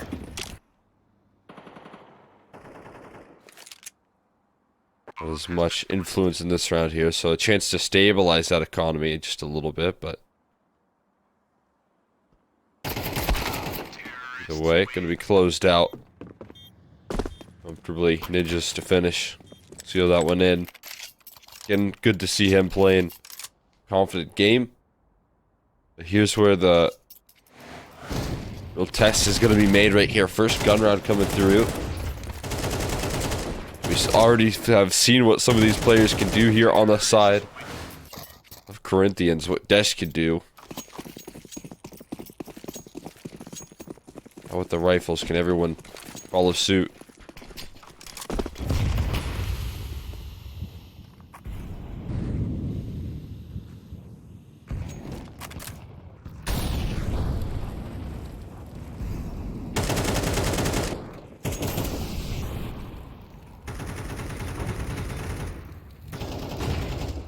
For now, it's a little pop flash action. Leo Monster has not had a fun time on short at the start of this game. We got to see his perspective getting jump scared by a Glock running through a smoke. Last round, the Deagle round, that is. Ninjas just walked up on him when he had a smoke in hand. And so this is his first real opportunity to play. I might be trying to set him up for failure here, Cole, because that would be the funnier storyline. And he's gonna go down through the edge of the smoke. Oh. And Hap as well finds Aber, and the map just gets torn apart here for Corinthians. Not able to gain much of anything here. Out of the gates. 2v, or 3v5 rather, still. And as they lose these early duels, they do slow things down quite a bit on the side of Dolores, but I kind of like this. Waiting for their mid lurk to get involved, and they've got a 4v1 on this B bomb site rather, and that's kind of a dream scenario here.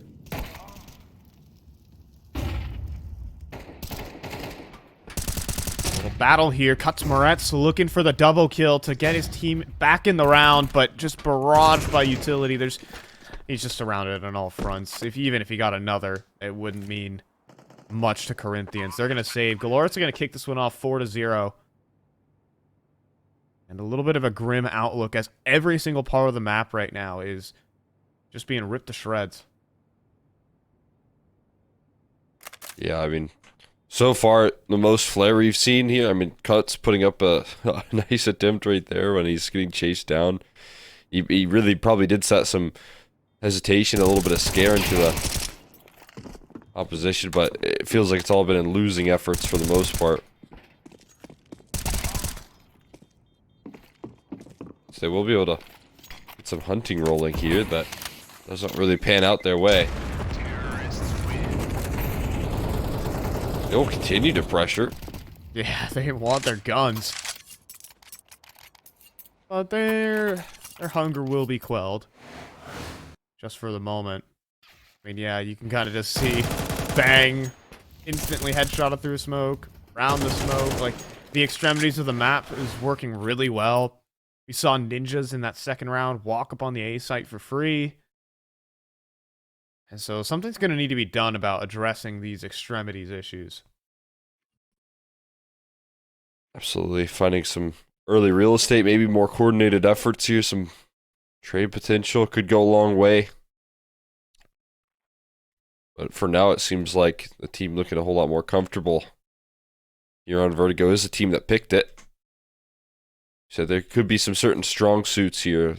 A more winning map for side of Corinthians, but Galores wants to take charge here. Those 1x bet odds also giving them the favor. Now at least.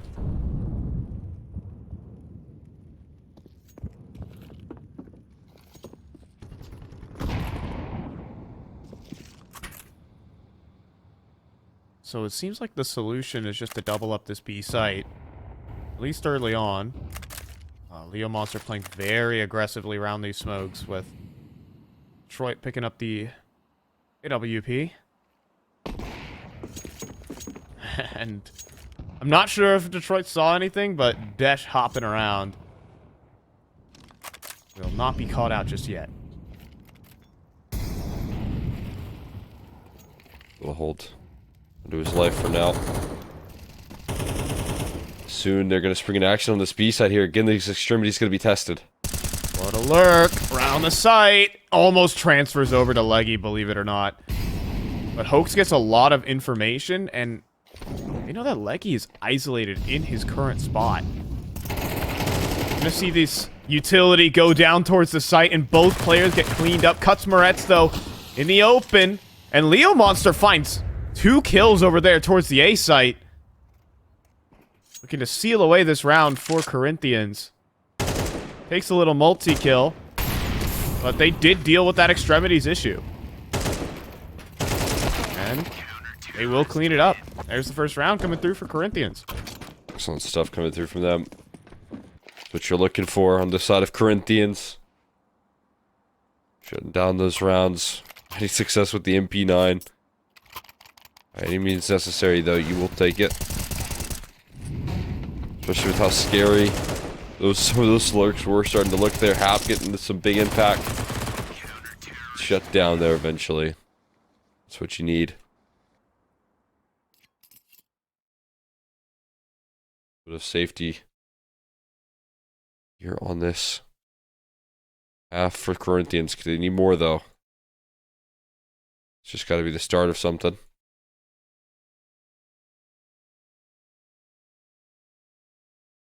Yeah, Leo Monster's 2 kills over there on that A site is massive, because it stops them from being able to shift whatsoever. So when things start going wrong on B, which they quickly do with a wide swing from Cuts Moretz, there's no ability to pivot.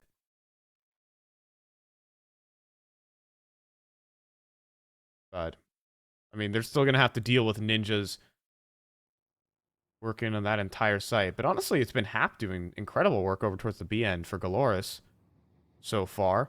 He's still got that round started for his squad. Started to crack things open there. When the initial lurk didn't work out, he was the one that rebounded for them. But again, still shut down.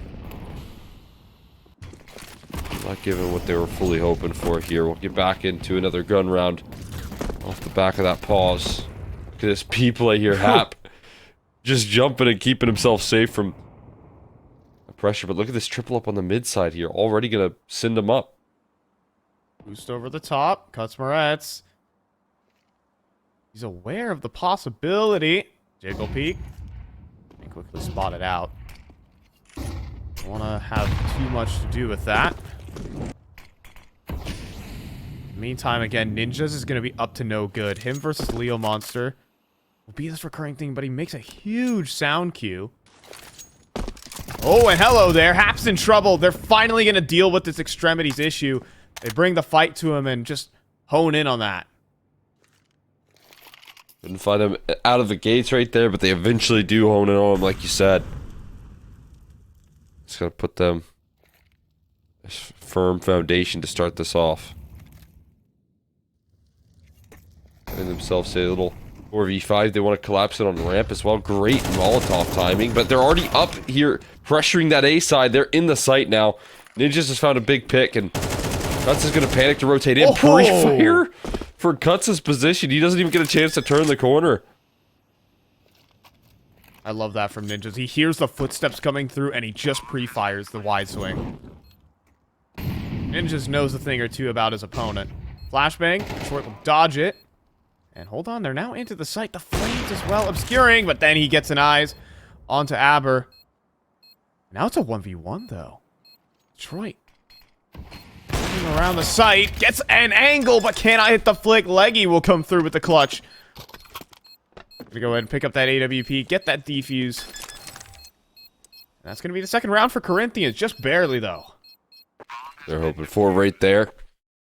Having some clutches come through from this newer member of the squad, and he does show up.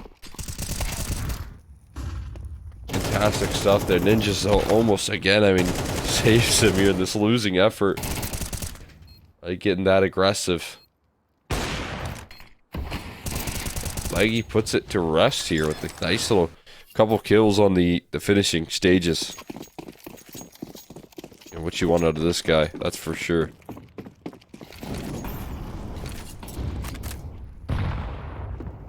Ooh, what a grenade. Kick things off, and Corinthians are starting to hit their stride, and in terms of finding these opening picks, finally, Desh and Leo Monster are able to put together this heavier ramp setup, but again, an empty middle could potentially allow for a swing back. Koala holding for it, spots out Dash, pops up for one, not the second though. Leo Monster trades. And that actually is the bomb down on the ground, and I think the realization might set in for Cuts that it's coming through middle. Goes back in for the fight, amazingly. And will not be punished for it. It's 2v4 and a minute. Galoris, not much to say about this situation. It's very difficult.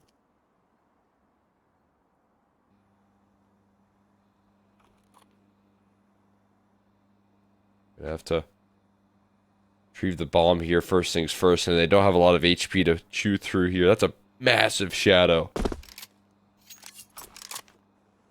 Wow. Right in front of that light bulb. We'll see if ninjas make his way through. I mean, Oh, there's a big one for Oaks, who spots out a second as well in sandbags. there's no way. 2 versus 3, and I mean, the bomb is down, but look at these players. A flash through. The problem is Hoax has too many angles to deal with. Oh my goodness, he spots the remaining 2 players, ninjas. Yes, he has 20 HP. That is the inherent problem, and these players are just going to run and hide. Leggy underneath, and we'll be able to hand out the uppercut. But some solid frags out of the remaining players from Galoris there. Still showing some threat. Yeah, if he had, like, just a little bit of health to work off of right there, right? Just something. Other than just 1 bullet away from death. He very well could have made that happen from the damage he did in that last player, but not meant to be. Great cutoff point here. Coming through, and again, while there's some impressive shots on the way out, again, going to be able to shut down that clutch opportunity. Corinthians respond with 3 rounds in a row, and should be more here considering this B play getting shut down. Yep, Leo Monster also arrives back in the middle, and a quick shutdown from Corinthians, and I think there needs to be a little switch up here. I think the extremities work that Galoris have been doing, at least earlier on in the game, was good. But you've seen the adjustment from Corinthians.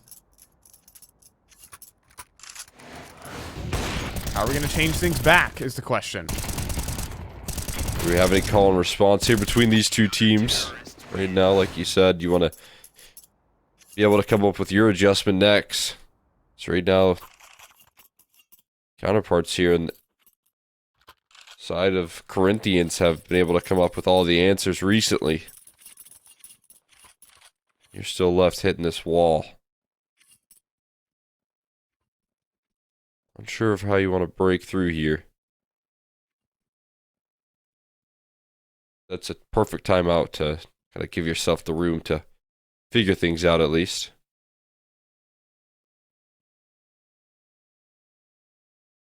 I'm trying to find a different angle.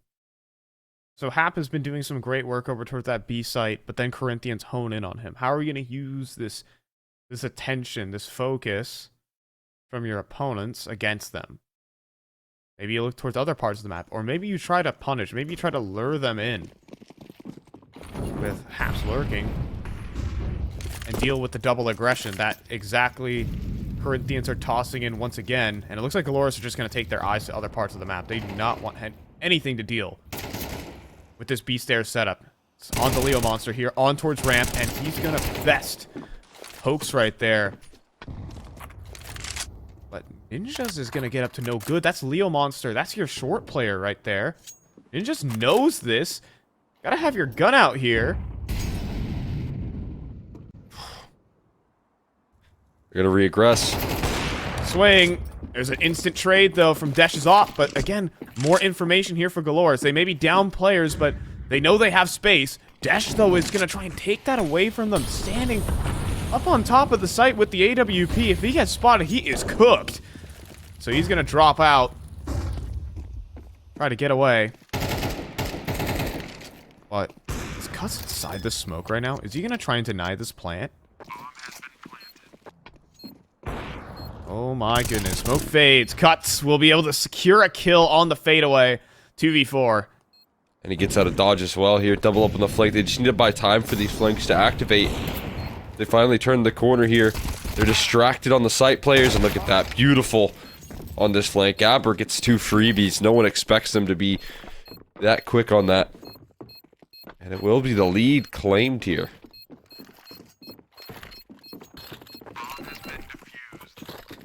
It's looking good here for Corinthians, as they're starting to find the formula to drag out Galoris. Ninja's there didn't feel like using his timing. Everybody got punished for it. And then you can see that Galoris' adjustment was just simply not enough. Corinthians took their B control and then took it to the house. Yeah, exactly. I mean, I like that, you know, as soon as they don't feel that counter presence come through on B, they even further press it. Get a big flank off here. And again, the B presence is still a theme. Still ever present in this defense here, so a bit more of a speed up from Galores towards this A side. And I like that. That's what they need here. Take that A space. If they're going to send that many players over towards this B side consistently, see what you can get done towards A at the early stages. Full smoke here, little window of opportunity, but okay. Alright. That's a bit unfortunate for Leo right there. Not a lot you can do against the jumping AK. Yeah, I mean, to be fair, if that AK was standing still, he's very much dead anyways for that aggression. I don't think Kutzmaretz is going to be able to get away a second time with what he just did right there, surely. Oh, or maybe he's going to go for literally the exact same play. Oh, and a counter boost? Oh, this is sick from Hoax. If he completes it... Gotta get up, gotta get up! No, it's so awkward. Hoax will go down, and Leggy finds the double. Still a 2v2, but Aber, the third player, over there on the back of the site, leaves Hap in the 1v2. He's played his hand. Now both players are known, though, for Galoris.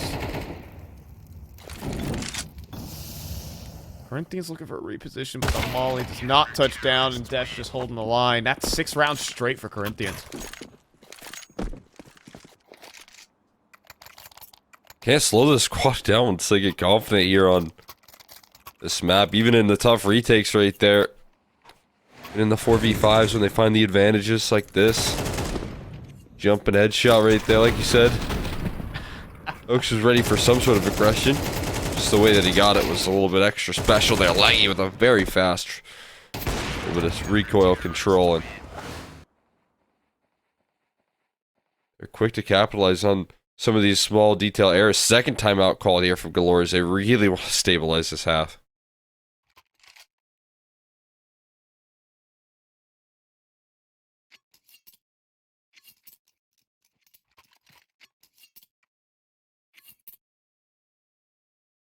I think mostly Corinthians have their finger on the pulse of what Galores are trying to do.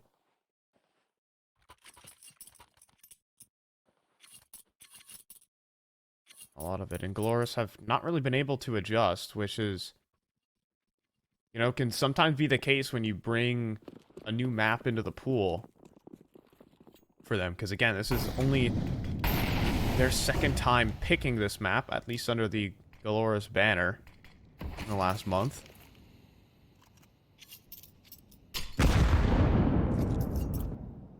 Now, if you have a little gimmick, if it gets found out, you could be in some deep trouble.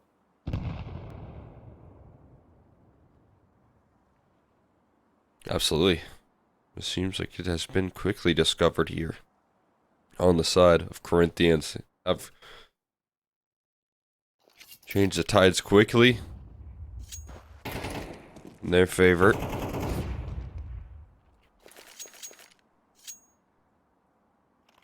I remain true here.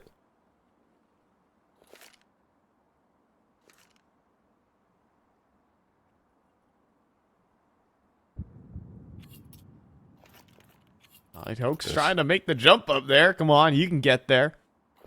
Now, a much more passive setup and a much more brittle setup. I think Leo Monster, he's about to be overrun. Smoke's about to be dropped, and you can see Hoax just swings it. He knows what his teammate's working with. But Cuts will be able to clean up a kill through the smoke itself, and there's missing utility on this site, but we will see another counter boost, and there you go. Desh will drop. Cuts, though, on the trade. But then followed up by Koala. 2v3 retake. But out in the open goes Koala, and we go back. Little mistakes here and there from Galoris are giving Corinthians a chance. Oaks swinging. Searching. Aber holding. Deleting. And just leaving Detroit back at the site with the Tech 9. But Sandbags might be the right position here. Looking for that bomb, though. Defuse. Gonna be faked on out. Round the edge of the smoke, though. Leggy gives it up. The chase begins, and Detroit just needs to survive. He gets headshotted. But I believe there's time here for Leggy, and the win streak continues for Corinthians. Yeah, one of the better opportunities that they've had in the last, couple of rounds here since they really started the loss streak, and they, like you said, just maybe getting a little bit overzealous in some of those peaks, get punished quickly. Corinthians are too informed for those small errors to not get capitalized on, and so you can see, obviously, a little bit unfortunate for Ninjas. But this, Sandbags position right there that gets punished. Oak's not even making a big mistake, but just having to play a little bit more aggressive than he'd like. And then Leggy on these retake efforts has just been such a stud.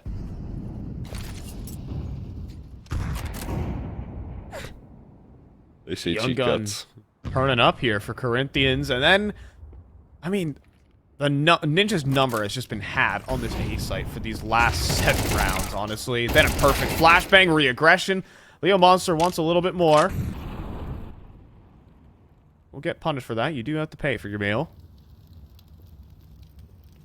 Still the advantage going here, and even more control. Like, Corinthians just find new ways to win rounds every single time, and that's a great sign here for Cutsmaret and Co. Everything in there. Belt right now. Clutches. Going their way. Big flank to try and seal it. Timing could be really interesting here, though. Although with the bomb over towards the A side, he's going to scoop that up and make it to B? He is, and the bomb's going to get cut off. He's going to be the unfortunate one to go down here if he's not careful. Yeah. And why would you ever be careful of this? Ooh, that's cuts. big. Oh, goodness, man. Not supposed to be the round guarantee, but tries to hold the more threat of an angle. And now Colors are back into the round goal. There is retake utility, though. I'm not sure that bomb will get planted here. Detroit's on 8 HP, and there's an HE in play.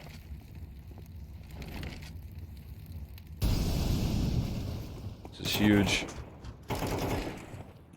Where's tapped right there? Not full stick, though. Just trying to get the utility out. That util doesn't land anywhere. So it is going to be the bomb plant that starts the timer up against them here. That flank is still struggling to activate here. Did Aber see half right there? I'm unsure about it. Peak, swing through. Koala, instant headshot. Now the other parts of this execute, activate, and Corinthians. This is supposed to be their round, Cole, but they'll be given just one, Galoris, towards the very end of the half. It's 7-5. At least a momentum stopper there for this squad. It could have been just 8 in a row right there. It should have been 8 in a row, to be honest with you. But then that just missed opportunity. Playing a little too far back right there. You're going to wish you had that one back if you're Cuts, but punished fully to the extent from Walla and Hap. Make it look easy.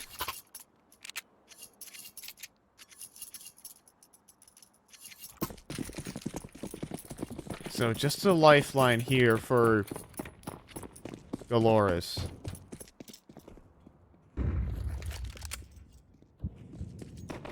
We're looking at what they were able to do versus Sharks, at least on this CT side, was decent. Once they got the guns in their hands, they were able to start racking up a couple rounds, start a miniature comeback, drag the scoreline to 13-9 after losing the pistol in the second half. So we can get off to a good start here for Galoris, which is looking good with those pop-off shots from Hap. Maybe, just maybe. It's a spot on the Cuts. He also has this advanced positioning from Leggy, and this explosiveness of the play. Leggy shows himself, though, and that's going to drag more attention over toward this B ramp.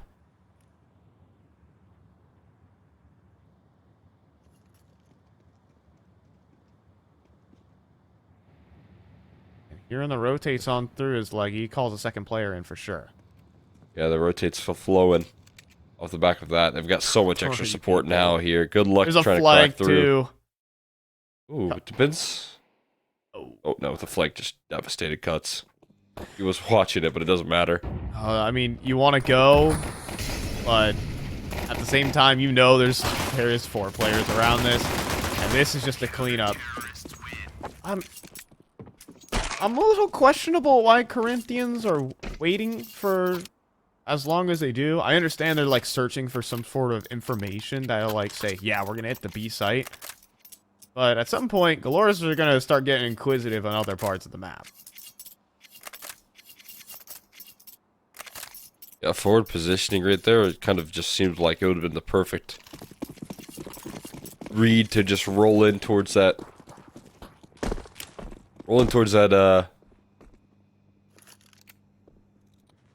east side, but they missed that opportunity. Again, sometimes some of these newer guys that don't want to take those sort of risks by themselves. Yeah, they also wanted to be quiet about the return, so they want to shift walk up, and it does make you go slower. And so, just to bring a couple of gimmicks here, it is only Glocks towards the end, and you can see Koala is like laser focused onto this boost position. There are 2 players though, and that could make things a little bit weird. Jump up for 1. However, and Koala collects another. And that's all that should be said here. Galoras are looking to equalize. Off the back of the pistol. They can get a stable CT side economy if they don't lose 2 players to Cutsmurat's Glock. Oh my goodness. I want to get that from his POV. Yeah, how on earth does he get away with that? I'll put like crispy kills there on the way out. Not bad. Gotta take what you can get right there and make some work for the closing stages. We get the Glock kills. Pop. Very fast right there. Did he just spray transfer a Glock, basically? I think so. Yeah, this is, Didn't even know that it exists right there, but beautiful. That actually is going to hurt the economy a bit. Those 2 Glock kills were a huge difference maker. That dealt like $10,000 of equipment damage right there.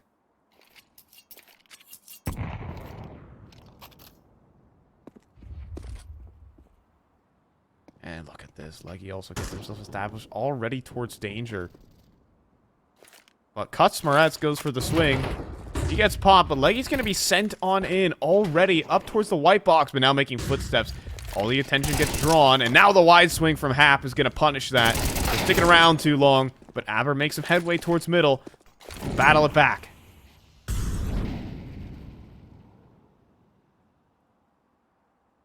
little something to build in here in this 3v3. Now you gotta exploit the weaknesses here in the map. Trying to identify where those is a whole nother story. Double up on the mid aggression here. B right now, if you're able to get this target here and now, capture on this window of opportunity, it would be huge. But they are going to reinforce it. He's going to play the off angle, the lower angle, the contact swing forward. No flash necessary, and no double kill for Hap. So 2v2. Oh, and Molly's going to force him right into Koala. Out in the open right now. Desh just has a horrible clutch on his hand. These headshots have to be instant. He cannot let his opponent fire a bullet, and, well, that will be hoax to clean it up. Galoras going to retake the lead here. Let's take their claim. Find themselves. Lead right on back. Once again, reestablished. Making sure that Galoras can't get that since they were up 0-4. The rifles get brought back out here, and the Broncos get shut down there towards the tail end.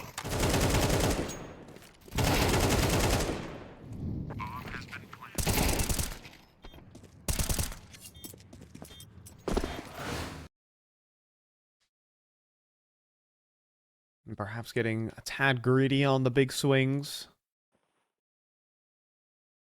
from Corinthians. Also looks like Cuts needs to reconnect a little bit here.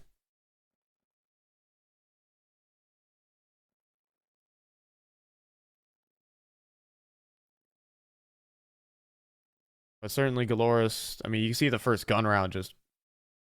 It gets down to the wire a little bit.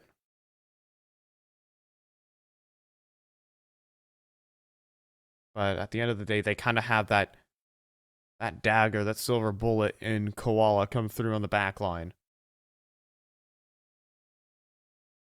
It's locking this kind of round. So plan in action here for Galoris, and this is what got them started up against the Sharks. A success off the back of a pistol was largely what they were able to field in that first half. So this defense here, I mean, that looks a little bit more stable. And they're able to close that out. We'll see if that keeps on flowing here for this squad. Yeah, I do agree. Cuts had some internet issues, and he's testing things back out, but it looks like we're back into the server here. So,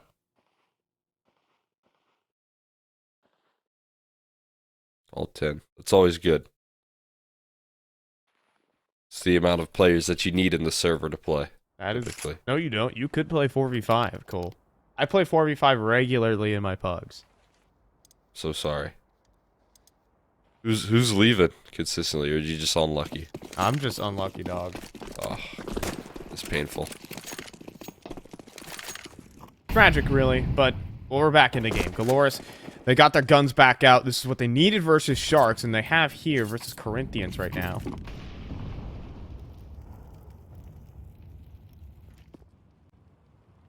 Keep the aggressive purchasing up here. We'll see how that pans out for them. Big risk taking right now when it comes to this sort of investment, but can also shut down the momentum here of Galores in the second half. Look at this mid poking and prodding. I mean, holding an off angle with an AWP is like top 10 riskiest things on Earth.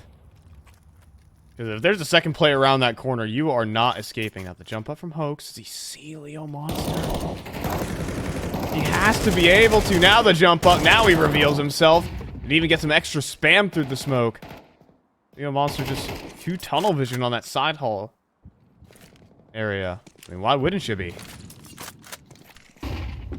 Absolutely. Awesome. Dearly right there. Corinthians down a man once again, and they're trying to fight for the, phase. This first phase of map control on ramp, and they're doing good spam damage, sure, but you do only have 30 seconds left to get up the ramp and into this A site here. I'm just wondering why we're fighting bottom ramp at 30 seconds, right? They have to hit the site somehow. Guess maybe catch them lackadaisical. I don't know. Smoke those into the front of the site, but that gives Corinthians more space than you might like, but it also lets Ninjas play this devastating angle. But now feeling the pressure to make a move or hold the line, it doesn't matter. Leggy cracks things open here for Galoris. And in a 3v4 at the moment, Detroit gets to hold this line, but I don't think there's going to be a round to play for the CT side. Corinthians are looking to answer back, and if they take all the guns away, this could be devastation. Wallow with the fighting retreat, and they're off. We got a tie game. Yeah, we're talking 8 seconds right there in the round. 8 seconds. When the bomb started to be planted right there. If that was dropped, it could have been over, but still, they were able to crack through, and obviously the big issue there for the defense is that they weren't capitalizing off the little time left on the clock. They needed to, try and find a way to stop that bomb from being planted, but they instead took fights towards, like, Sidall here, like we'll see soon. This fight right here, big one from Leggy as he gets the swing. That really alleviates so much stress, and man, Leggy in this map here, in these late rounds, he has showed up to be a real asset. He has saved them on a couple of occasions here for the side of Corinthians, and that you can really appreciate.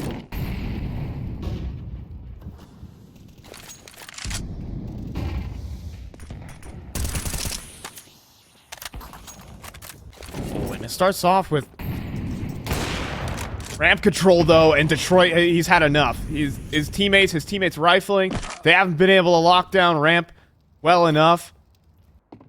His teammates probably spot out, yeah, we can punish these guys with an AWP. Opening 2 picks, a 3 versus 5. Many people say this is like a 90% win rate situation. But the stats will back it up as well. Yeah, it looks like it would Hap on the off angle. Cutsmarets will at least trade one out, but there's just so many players here ready to stop that bomb plant. And Hoax even develops a flank. This situation feels unwinnable. As Hoax will complete the long flank, Cutsmarets down. He's dead by 2 different angles there. And that's Galores instantly answering back. Excellent work right there. Coming through from the side of Laura's response is quick there. I feel like they know they identified a golden opportunity. With the amount of fighting that was taking place towards ramp in that last round, they're like, hey, these guys are giving it to us. They're giving us these dry duels. Please, can we get that op plucked in? And so much input from that op early leads to success late.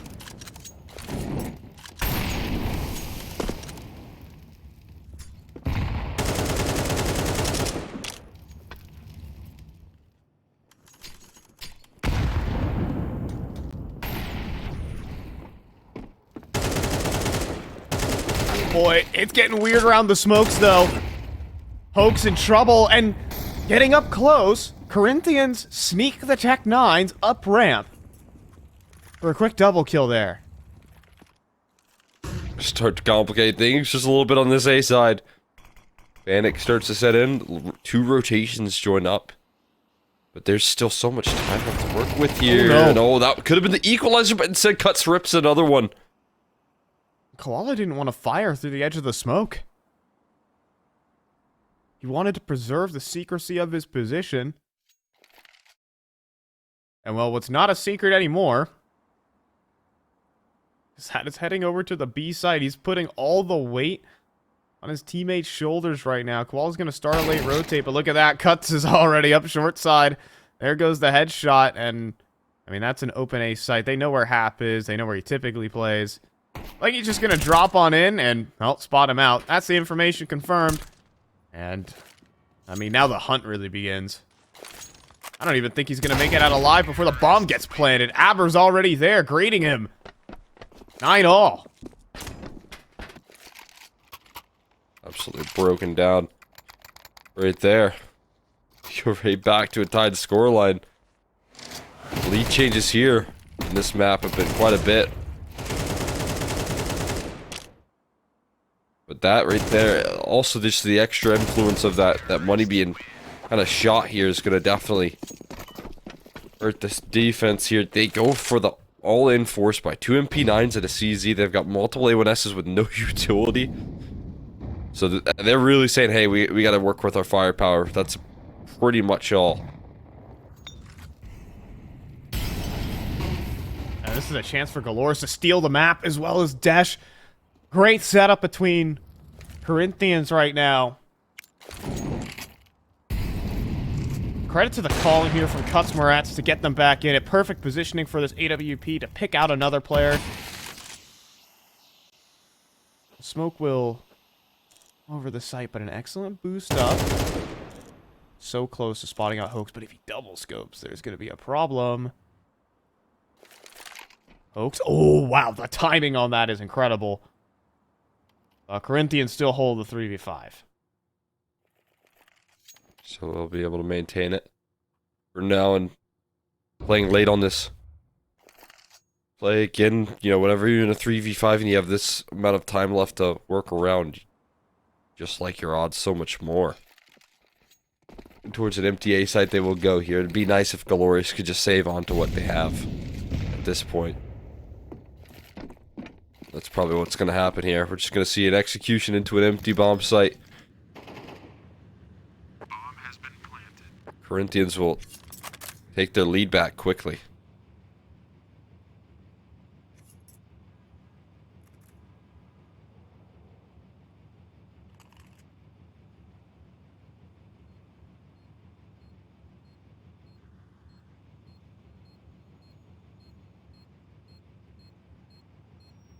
So there we go. Dolores probably gonna try to reestablish himself, but Kutzmaretz has been calling up a storm. Inside. He will be, you know, taken down on the hunt. You gotta respect it at least. But Aber with the great kill. That's huge.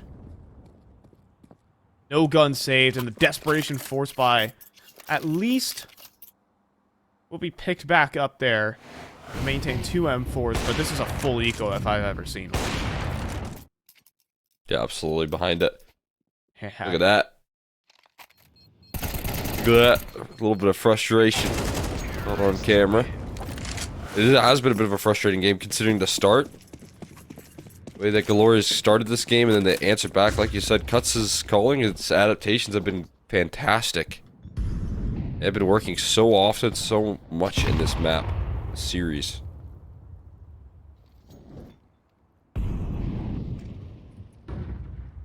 Detroit, though, on the boost. And Aber's gonna get caught off with gimmicks. I'm not sure Galoris, or rather Corinthians, recognize the state of the finances right now. This is a full eco. And Aber alone will get picked off, and that AK will make it into the hands of ninjas here. They're gonna add to the tally right there. This is how rounds do spiral here. A lot of hesitation probably setting in, but there you go. There's a big equalizer. A little bit of relief offered up by Leo. He wants more. He won't get it, though.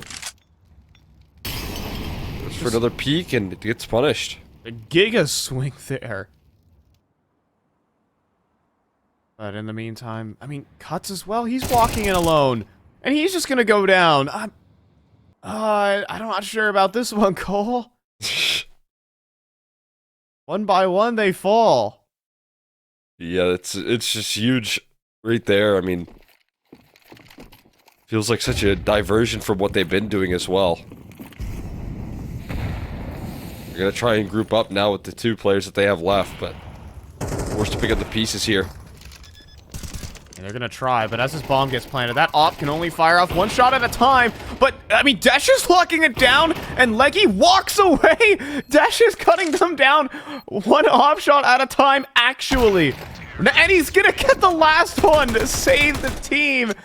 Oh my goodness, what was that, a 2 versus 4? 2 versus 5? 2 versus 4 right there. And they just break it apart, because Leo goes down early, right? He gets a 1-for-1, but Dash just, as they're in that sort of position, as soon as we, start to get cause for concern that, the Glories might have won a big one, Dash just completely denies all a bit of hope. Piece by piece, he cuts them down. And if he misses a shot there as well, he's gonna probably have to reload towards the end of it, which actually makes it very awkward. But he doesn't, and so Corinthians salvage themselves from the full eco. It still gets Galoris somewhat back into the game in terms of finances, but that could have been so much better for the CT side, and they're running out of rounds to play with.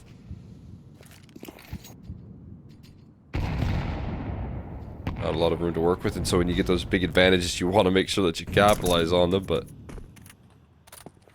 not the case there.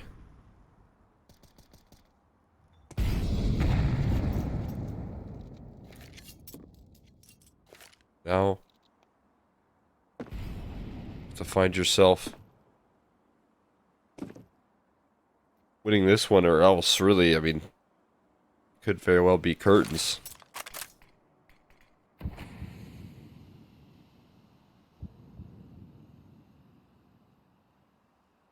See if Corinthians go back to that more unified approach that's been working out so well for them.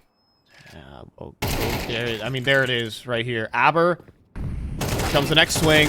Kutzmaretz gonna be traded out, and that's exactly what you want to see here for Corinthians. Simplify the situation here for the T side.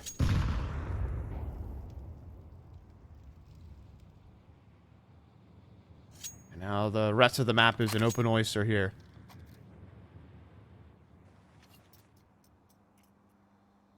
Beautiful trading right there. That's that unified effort. Coming through in full textbook example. Stack leaning in towards this A side. As soon as they execute into B, cuts another great call. Another great round. Another big question mark here for Glorious as to if they want to try this. My answer is probably not. You want to save these 3 rifles because then you get another buy at least. That's map point right here. Besides that little oopsie that was saved by Desh's op, I mean, Cuts has had the right setup for every single round. Even some help from some strong individual play, specifically Leggy. Out there as well. And the hunt begins for these remaining rifles. Koala needs to keep his hands firm on this A1S. We'll at least do that.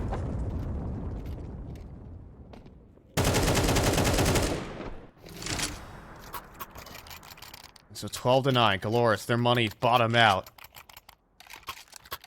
And Corinthians have been calling circles around them on this T side. What next?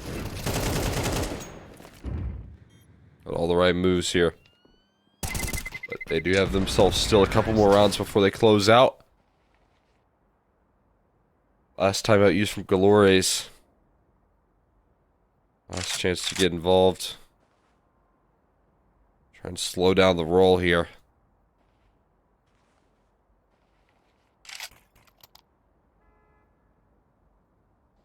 Where's being said has to save them. And get them 3 rounds in a row, at least. That's just to take it into OT. But Cuts, he's definitely staking his claim on this series as the IGL to keep an eye out for right now, because he is, again, like you said, calling circles here on the competition.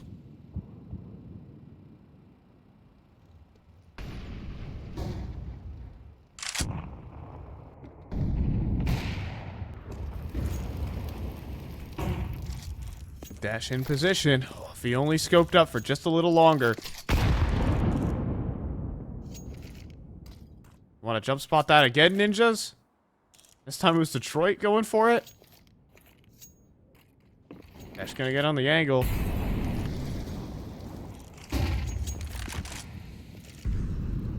A lot of CT utility being committed towards this part of the map at the moment. Nade of the smoke. It's gonna break it open, and Detroit gets spotted out towards that ramp. Surely they're gonna try and capitalize on that info. Cuts just walks through the smoke. What a baller. Now, you do have to deal with hoax. You have to have your gun out and dash. He's gonna try to solo. He's gonna try and, yeah, do...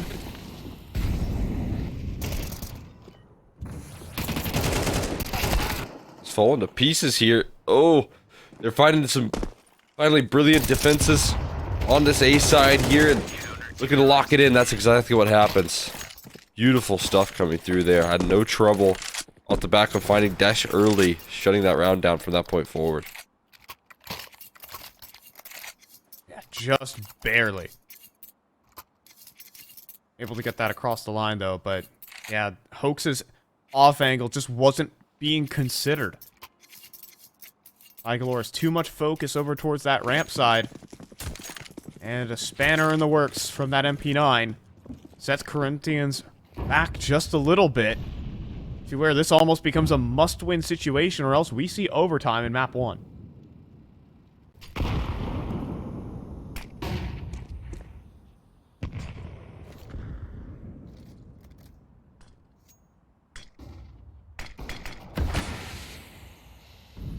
We get there. All important round, the biggest swing round of the game here. Could determine whether or not we get those extra innings here. Like he getting so aggressive, so eager for something on this B side. But the same is true on A. Look at the real estate that they've already established themselves in. They have so much ground, but what do you do with it is the question. This nade, though, is going to strike true.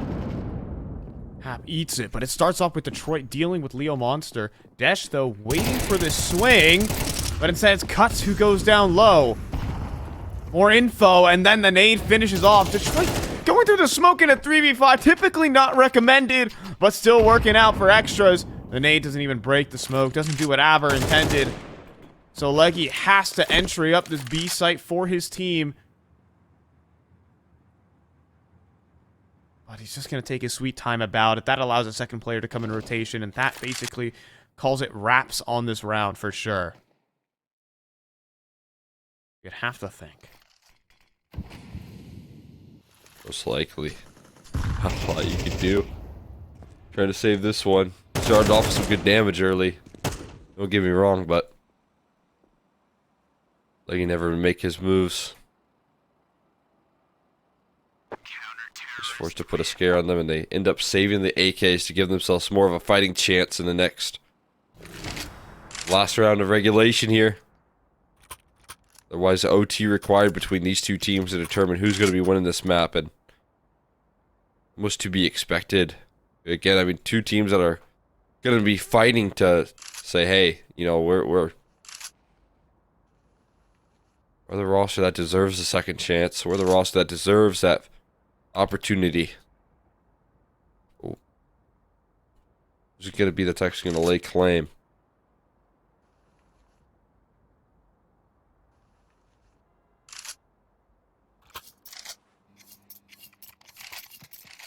To be fair, I think the Lord should have been in this position in the very first place with that eco victory.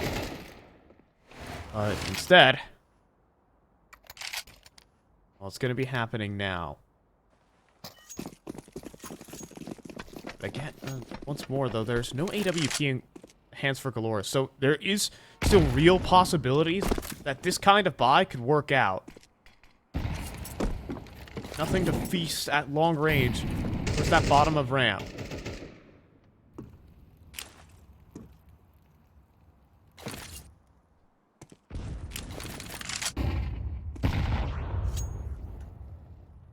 Nothing yet.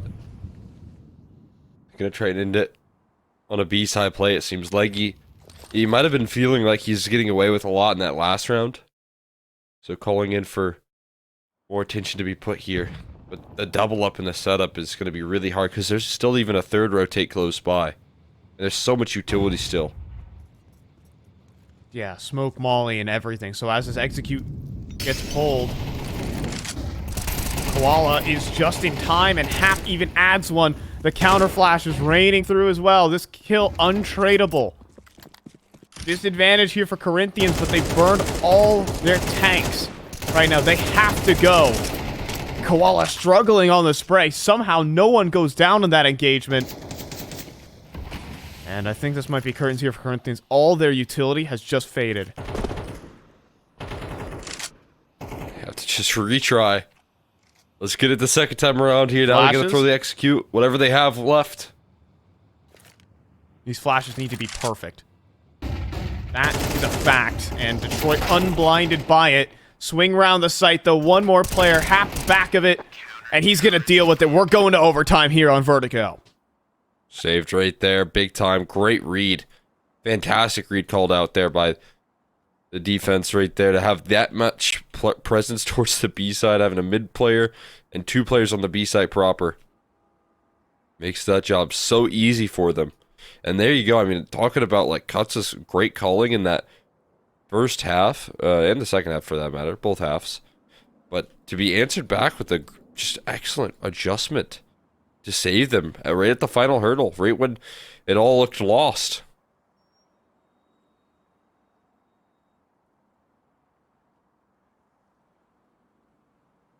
So there it is.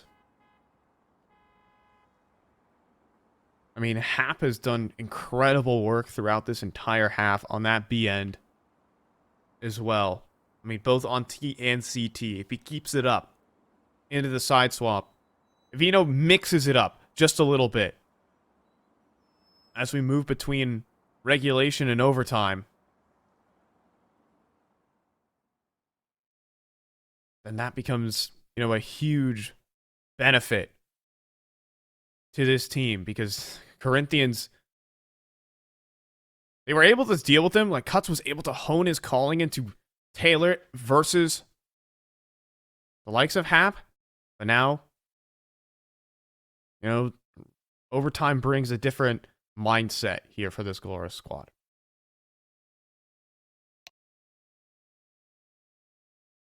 New mindset here, and probably a more winning mindset as well. They're coming into this overtime here knowing that they were the ones that found themselves that fighting streak to get back into it. Had to play flawless, and they did. So they've got that advantage in the back of their mind here as we head into what could be the big kickoff. We Not have a quite little yet. tech timeout here, technically, as we're moving in between the halves. So we're trying to get that reconnection in before we get moving.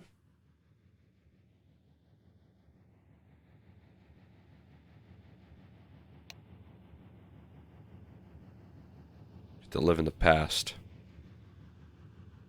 See how it all ended up in the last round. Yeah, it's got like an exhibit, a freeze frame right here of where it all finishes. But I think we're kind of getting things reset.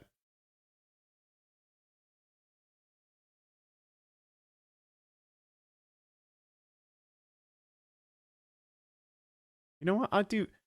once again, I'll say it from the previous series, but our observer camera work has been exceptional throughout. Mm-hmm. But it looks like we've just resumed. As you see, freeze time is starting to tick down, and we're back. So they can keep us going with this cinematic camera work as we're on the 51st floor. Or is this the 50th floor, Cole? I don't know. Or is it one big floor? Which floor are the T's on right now? 50 or 51? He's on 50. How do you know that, though? Over towards the A side, there's a floor sign that says 50. Oh. And then whenever you go up a floor on the ramp, it's 51. You're such a nerd, Just like- Cole. Imagine reading. Sorry. No, this is the only map I know like details about.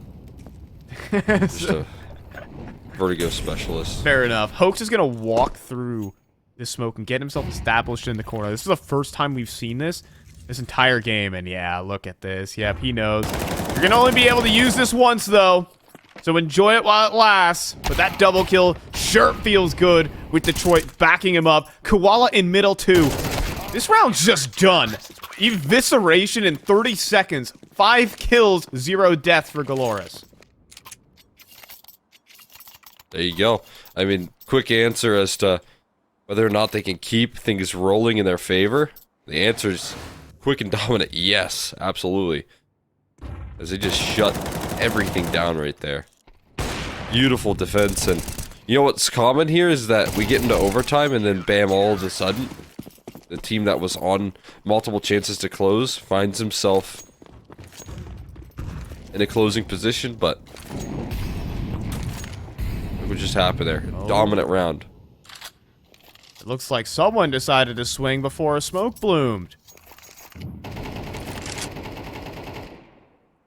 Cardinal Dash- sin. Dash gonna punish that one.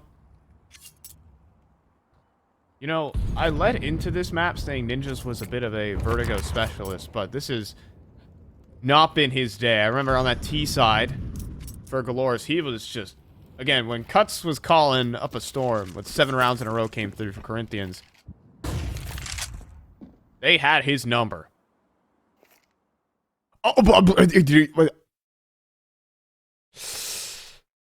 someone just fell off the map. And it might not lose them the round just yet, because that's the bomb on the ground. Hold on. So you're telling me Koala just lost a teammate to the map known as Vertigo, and now he's on for the ace clutch, and the bomb is down top ramp. Does need to be aware of this mid flank, but surely he knows this is possible. I mean, especially with the freaking Molly coming through. His attention needs to be precise. Missed it. Missed the side all crawl. But this is great reposition. Look at this. It's Just right gonna where they wait for mollied. it. Is he gonna come back and clear? Koala, he's gonna miss the timing, or is he? No! Both players on his screen. There's the ace for Koala. Instead, he loses a teammate to the map, but it doesn't matter. Koala answers for it. I mean, you got to be so infuriated right there if you're Detroit falling off the map right there. And then you watch your teammate just absolutely stomp all over the competition right there. No. There is no way. But it didn't even need him. Didn't even need him. Wow. That is such an incredible recovery right there from Koala. And now, at this point, it feels like if you're on the side of... if you're on the side of Galores, you can probably just do no wrong. You can jump off the map and still win a round. Think about that. This Koala just rips him apart. And this comeback effort here continues.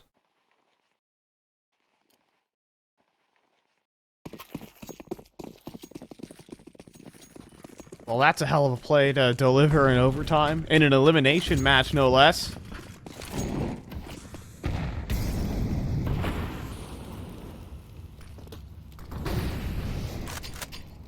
Surely that lights a fire underneath the troops.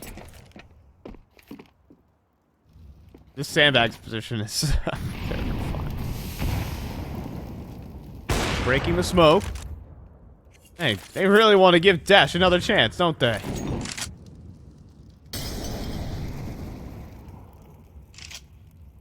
Been hitting a lot. They're thinking to themselves, surely he's got to start missing soon. Not quite how it works, though.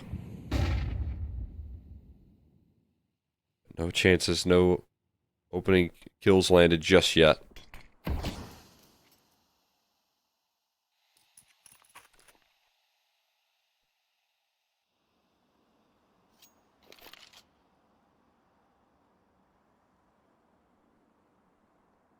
Set a more passive hold here on this A side. Detroit staying far from the ledge. Keep him back. In the meantime, Avers just trying to throw a bit of a fake execute here with Leggy helping out, and we will be traded it.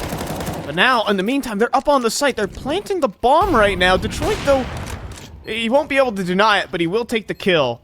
But as long as that clock is ticking, Dash can work this round with his op. He's even gonna... are you kidding me? He's allowed to creep all the way back, but surely he hands it over. He hits another shot, but will not escape. But that puts Aber in the clutch. That has given him a chance. He flicks up for the first, is able to take the kill, but down to 12. Hoax, he needs to challenge this. He needs to chase.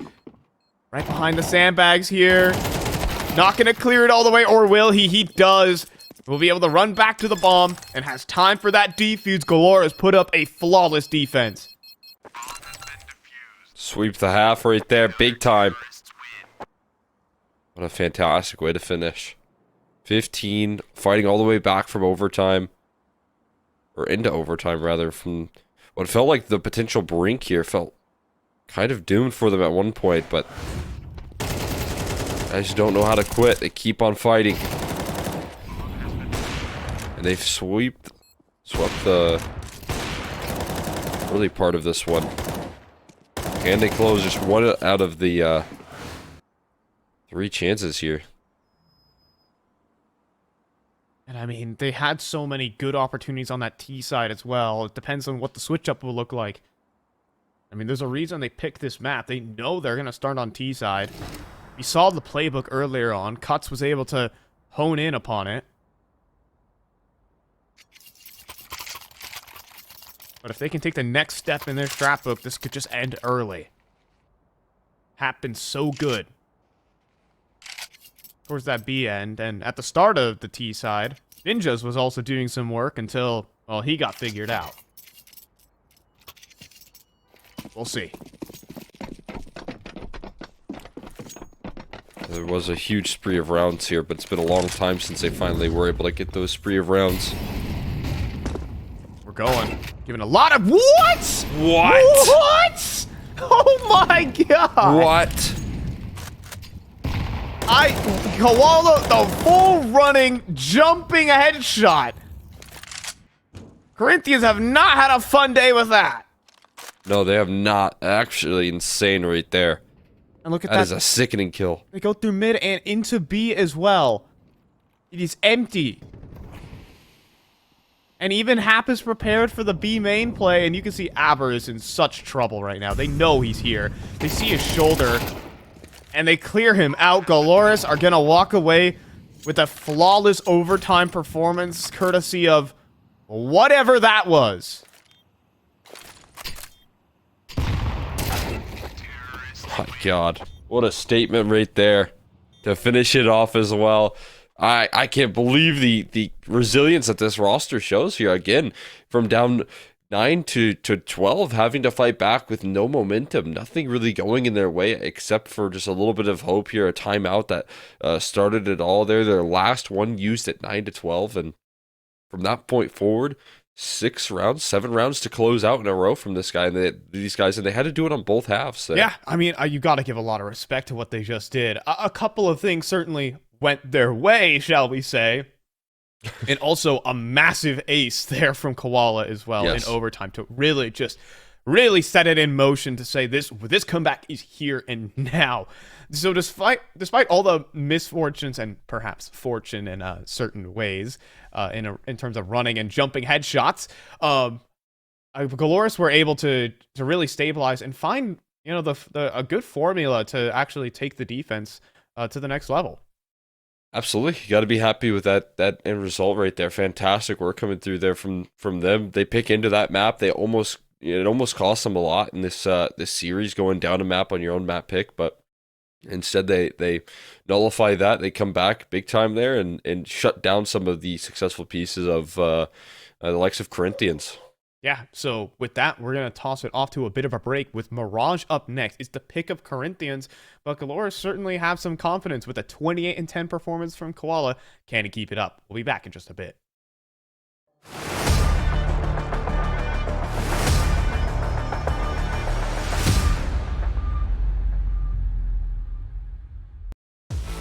OneXBet and Eva Alfie present betting on all esports events on the website and in the OneXBet app. OneXBet. Play with Eva.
complicated job, but I love simple things so much. One move, one push.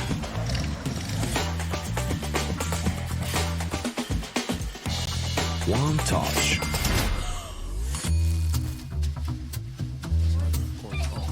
One love. One click. One XBet.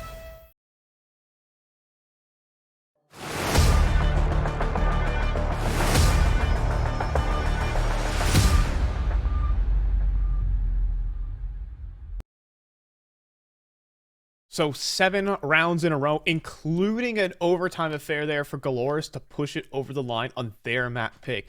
I mean, you got to give credit to Cuts where, credit is due. He brought his team to map point, but then just some big plays out of Galoris got them across the line. Yeah, it felt like, again, nothing really could go wrong, even when they were falling off the map, even when they were losing man advantages. They always had an answer to what was being thrown at them in those 7 rounds. And so, with that being said here, they do go up a map when very well could have been claimed there first by Corinthians. And they're going to be standing down a map down, but also frustrated with the fact that they didn't capitalize on the position that they put themselves in. They know they had that one in the bag. They kind of let it slip. So now they have to answer back here on their own map pick, which definitely opens up more opportunities, but again, it's a bit of a shame. Yeah, I do agree. I mean, even with the close game, obviously there are going to be some good takeaways there from Corinthians at the end of it. With, again, the calling from Cuts was solid throughout until they kind of hit the brick wall with some big plays on the readjustment, the shakeup. But to get to that point, overall, the game plan there from Corinthians was good. Yeah, no question about it.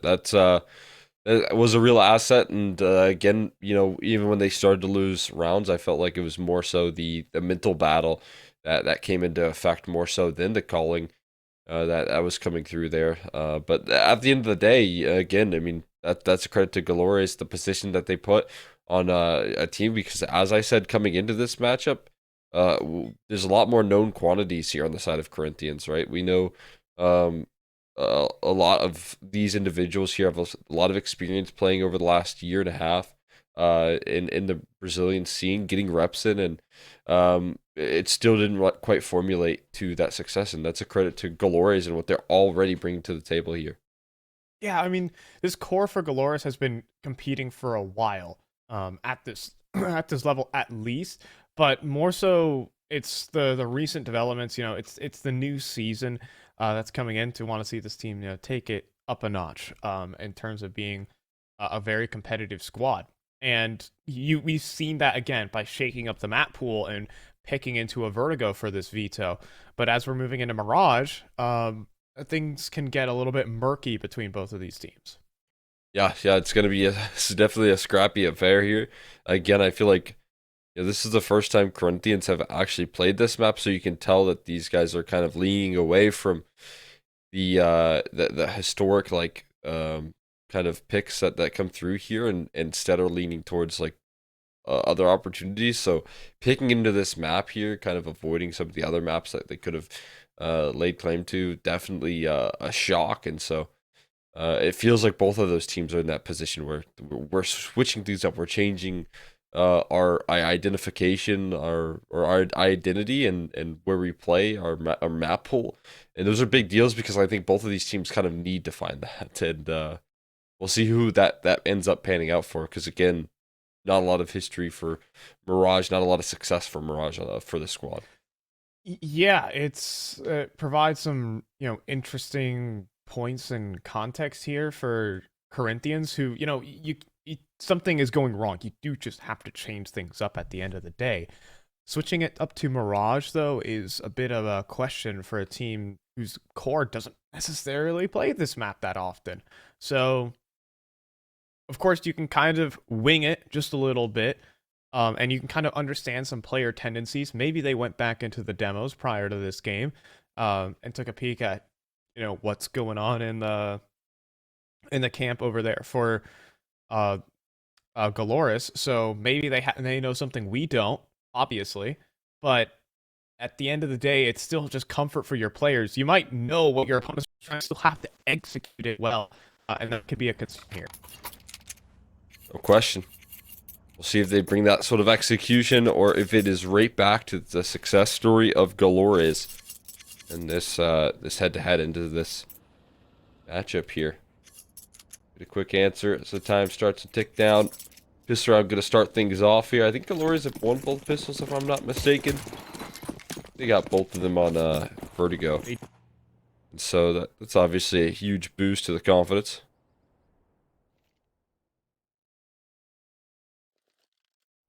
See how they can swing this back in. For the squad, Corinthians taking the tip. And it's going to be the old classic execute. CT spawn could be the target, but instead it's actually looking more like jungle. As 3 players for Corinthians gather up for the swing, but they're not ready for the long angle. Aber late to the hold. But Leo Monster walks into the Lion's Den. So will Dash. Somehow doesn't go down here as 3 players are waiting for him. And is going to be able to dive back into this connector smoke. Koala face to face with Dash right now. What a reposition he's had, but then he checks for it. So we're back into 2 versus 3. Kit available and a smoke on Hap. With the Molly into Palace too, this could be devastating right now. Smoke on the bomb, defuse to get started up. Someone needs to find a headshot through the smoke, and with Ninja covering, that's enough. Galores come through with the pistol. We'll keep that flawless streak alive. Coming through on the pistol round, and big defuse play right there. Job done. Oh, more Koala highlights. I'll take that any day of the week. Oh, yeah, there we go. I wanted to get that from the last map, and there it is. There it is. Just start things off with a good pistol as well. So, more impact out of this man. Carries over into Mirage, but of course these 4 spies were never going to be a big surprise here. That's the reply.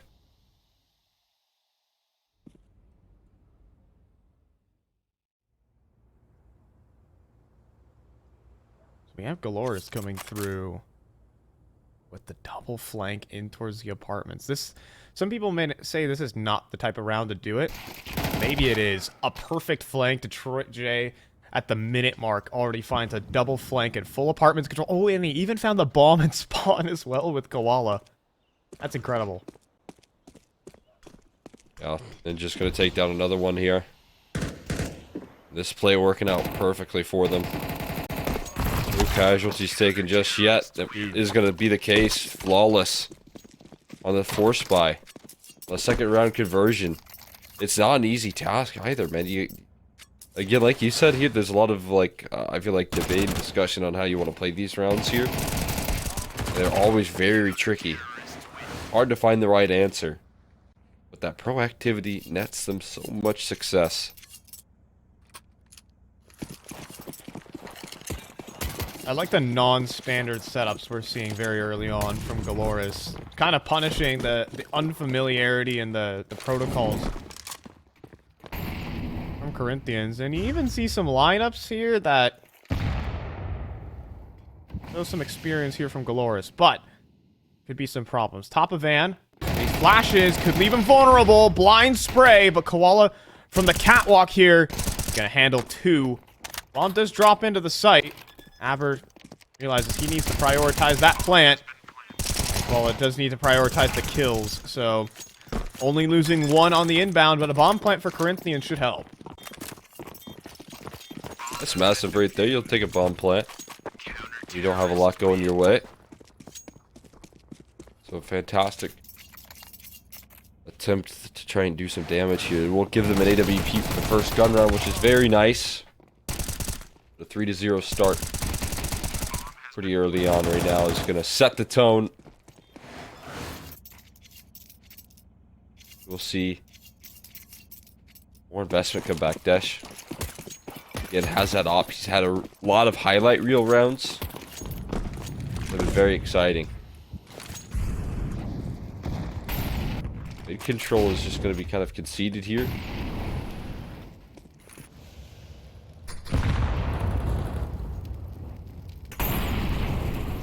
Take some apartment space here. Leggy is going to get spammed. Well, maybe they tried to spam the kitchen angle, but they don't quite go for that. Said it's a deep smoke here. The Leggy's through it already. All this utility, the audacity don't take for... And they spam it a little late. And look at that! Hoke's trying to jump up top. He's hoping that the Molly was able to clear them all out, but the spam was too late. You were talking about that, Cole. Yeah, I mean, just felt like they didn't coordinate that game plan effectively. The Molly was great, but then the spam to combine it usually can at an opening pick right there, but instead they disjointed a little bit. Leggy gets away with a freebie. That's an easy work for him, but Detroit on the catwalk with the op. Looking to help out this B-side defense. They're calling it a bit of a stack as they take Palace control. This is so valuable. They're just going to say, like, if you hit the A site through middle, we at least have Palace. Maybe that player can scrap out a kill. Here comes the execute. Detroit J. Not going to be able to land the shot. Ninjas, though. Back of the site. Maybe. Just maybe. Detroit J now the only player here to be overrun. The shot's not connecting for Galoris, and Corinthians will post one on the board. That first gun round looking like a breeze right there. Even walking into that stack, it could have been threatening, but the shot's not connecting. Now, there is the coordination here. Feel like some small mishaps, which can happen here. Again, either one of these teams is like, I would say, is like kind of leaning in as experts on Mirage, but everyone kind of knows how to lean on this map, so they've got some cool ideas, just not executed to full effect like they were hoping for.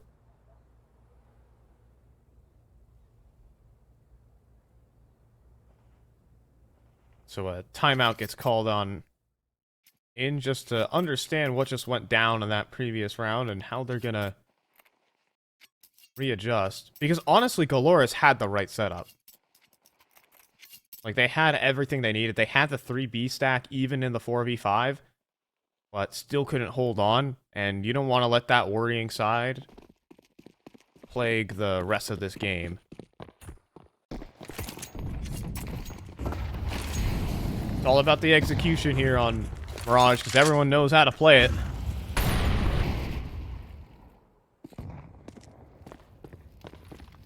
Start this back up again, and once again, this time a pop flash, and this time they're going to punish Leggy for sticking around in that position. Not today. Learning on the fly right there. Developing. Look at this. Op posted up deep. Well, it's going to be a nasty swing, but the rifle fills the place. Okay. Yeah, that'll do. Instead it's Hap. That'll find the opening duel, and one way or another, they find this opening pick. Still very valuable control in middle. That bomb drop is just hurt. Why does it just only have a USP? Good diligence from him to find cuts, though. Even with his lack of weaponry.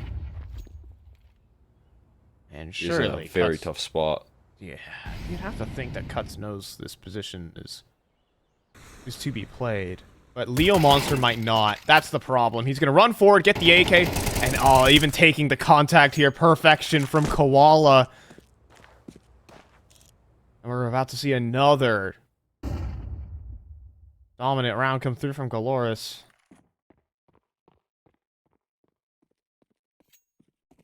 Dash to save, and I mean that's a question in its own right now. Wondering if Hap probably didn't see much, but you could only guess where Dash is holding from right now. But they're not going to hunt him down realistically. Fourth round for Galoris. Rocky start for Corinthians, must I say that.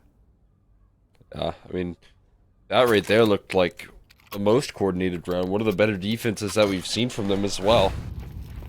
After a bit of struggle there, look at this flash play early. A little bit more oomph to that setup. And Ninjas taking this contact play with Koala. That looked beautiful right there. I love the timings that these guys are hitting. It's so free for them when no one's looking their way. And they're playing off each other's push and pull like that. A fantastic round leads into a timeout for Corinthians, knowing we have got to settle the nerves a little bit here.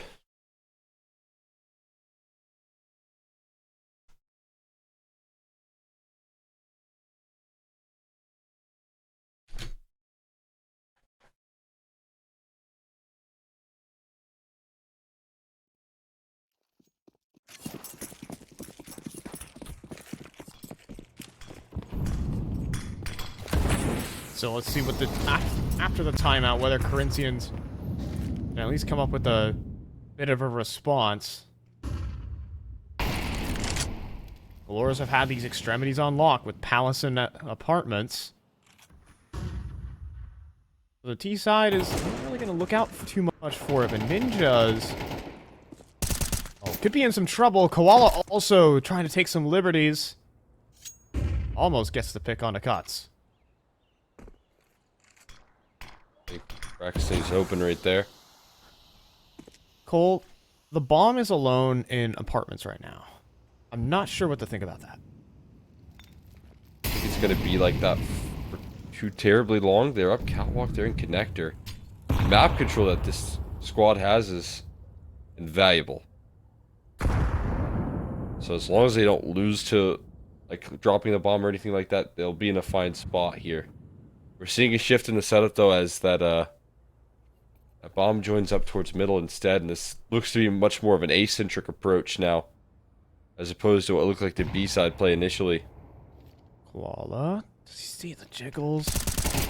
Now he does, and he finds Cuts Moretz in towards ladder room. Now Ninjas can open up, joined together with Koala. The double swings are excellent. Dash this off is surely no good. Up close, not the weapon you want, and there's another dominant one, this time in the late round. Springing into action right there, but they've got an extra rotator joining forces on that A side in time, just when they need to strike there, just when they need to rotate in, because again, I said resources were a little low there from Galoris. They didn't have a lot of counter utility, they didn't have a lot of numbers, but as they pull that little late execute, as they pull that, you know, map movement off from Desh with the bomb, and he goes up connector, they get another player in jungle. There's two players now that you have to tussle with, and Corinthians don't have answers for the calling coming through right now from Galores.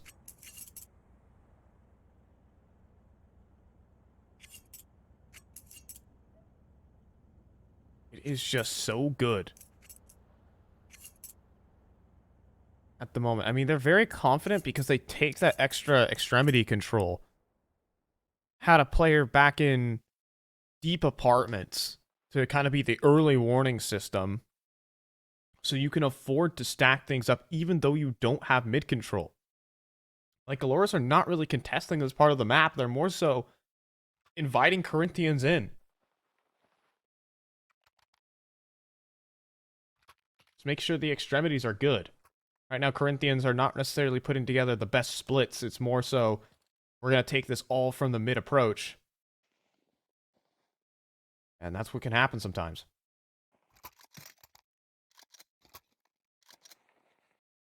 Absolutely. Only have an Aber there on the lurk. Felt a little bit like, you know, once they lost out on that mid control because of the amount of presence, there's just so many players waiting on that A side. There wasn't really any teeth to that execute, to that fight. I wonder if they're going to identify that here. Because mid has been kind of given to them a lot in these rounds for Corinthians. So that's clear that they want to take advantage of that. Not given the chances just yet. This time around, a little bit more emphasis from Galores, seeing they can catch him off guard. With a switch up, it's just going to be the straight A play. But Detroit won't miss. There goes Leggy. Has to let one go past, though. Does have to be prepared for this. And, oh, hello? No one's... What's going on? Oh, but pushing through the smoke here. Dash gets the bomb plant off. How has Leo Monster gotten 3 kills? He thunderstomps into jungle. What is... Sorry, Cole. I'm getting a little mad about that. I don't know what's going on. And then, hello there. Cuts is in towards this This round is not over, though. This round is far from over because Hoax will be able to pick up Leo Monster, and you're telling me they're going to come back into this one. Aber needs to nail this deagle shot onto Hoax, but he hands it back. Doesn't matter. The full 180 and the defuse is there. Somehow Galoris win this round. I don't have a lot of words to say about that one. And then definitely not a lot of them positive on either sides. Like you said, Leo, it's like no one even discounted the fact that Detroit had to chamber in another op shot and get back here. That from his perspective makes a little bit more sense that he gets away with like the triple kill, because like there's no way the connector player could have called where he is, but the fact that they pull this back is, I don't know, it's wild. That was around in the bag. Corinthians just fumbled it. They fumbled the bag. Who fumbled it? Like both teams started fumbling. It was a fumble off.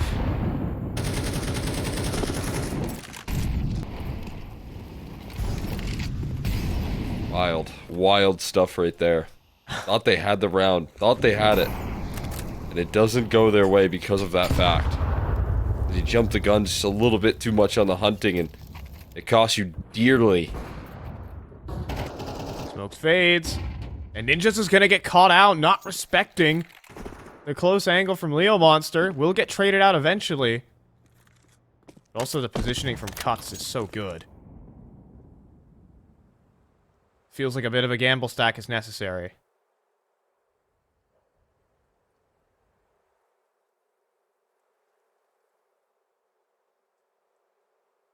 I'm not necessarily a fan of this angle from Detroit, but maybe you can prove me wrong.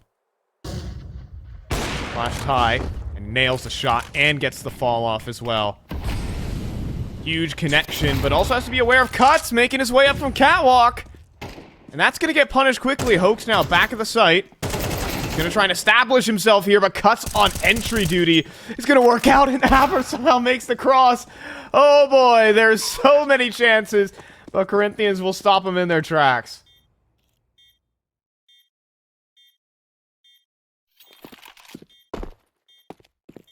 They do close it down. This time looks like more of a guarantee here. Scalora is going to actually call in the save finally. Hap knows he can't get into this one, despite some of the wild antics.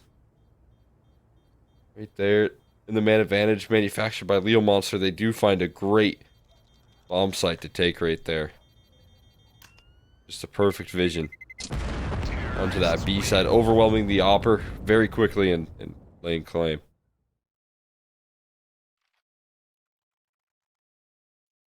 And that catwalk position is not attended for whatsoever. The nice double entry there from Huds, despite Aber making it to bench with the bomb, and then the shots just simply don't connect. The punish could have been there, but instead it's Galoris who will falter, but just a bit. But they're back on the buy anyways. Not the worst of times. Nate the smoke there for Ninjas is going to get the full information that no one's actually crossed towards the top boxes. So look what he's going to get up to. Round the smoke, he's going to beat Leo Monster in the head-to-head, and no one has the bomb right now. That bomb control is actually under threat. I want to stick around too deep in these fights. It will eventually allow for the retrieval of the bomb. As they pick that up again, they have to work around the world. Right now, Detroit is playing towards the top of connector, splitting his attention every which way, though. This Cuts is going to be close behind him. Nike. Fall back, but not aware. Hoax maybe a bit asleep at the wheel. And then Hap also goes down with the connector control being discounted. Now Koala up on the balcony here. Could be an unexpected position as he does open up for 1-2. This guy keeps powering Galoris to these maps. Oh, but Detroit spots the rotate, but he can't get through the border hole. Cuts is going to hand him a headshot. And this bomb is off to that A site, and there's no contest from Catwalk. Early rotation, and they're just locked out. They don't even want to trial through that murder hole there. Just, they know what's around that corner, but diving in CT spawn, Cuts will go down isolated here. It's just the Opera of Desh, but he's good in the clutch. But he's looking the wrong way. He has to look through so many different angles, and ninjas will just sideswipe him. And Galoris make the comeback happen in these rounds in the 2v2. Wow. A little bit of panic setting in there. This rapid rotations being really awkward. But, I mean, again, Cuts, he knows so many different good timings. He's so good at capitalizing on those timings. You can see what he can do to at least get the numbers punched in this sort of disaster, like last second reposition towards A, but then diving in CT and taking those isolated duels right there, putting your Opera in 1v2 is not easy at all. So Laura's a map up, far ahead, now 7-2.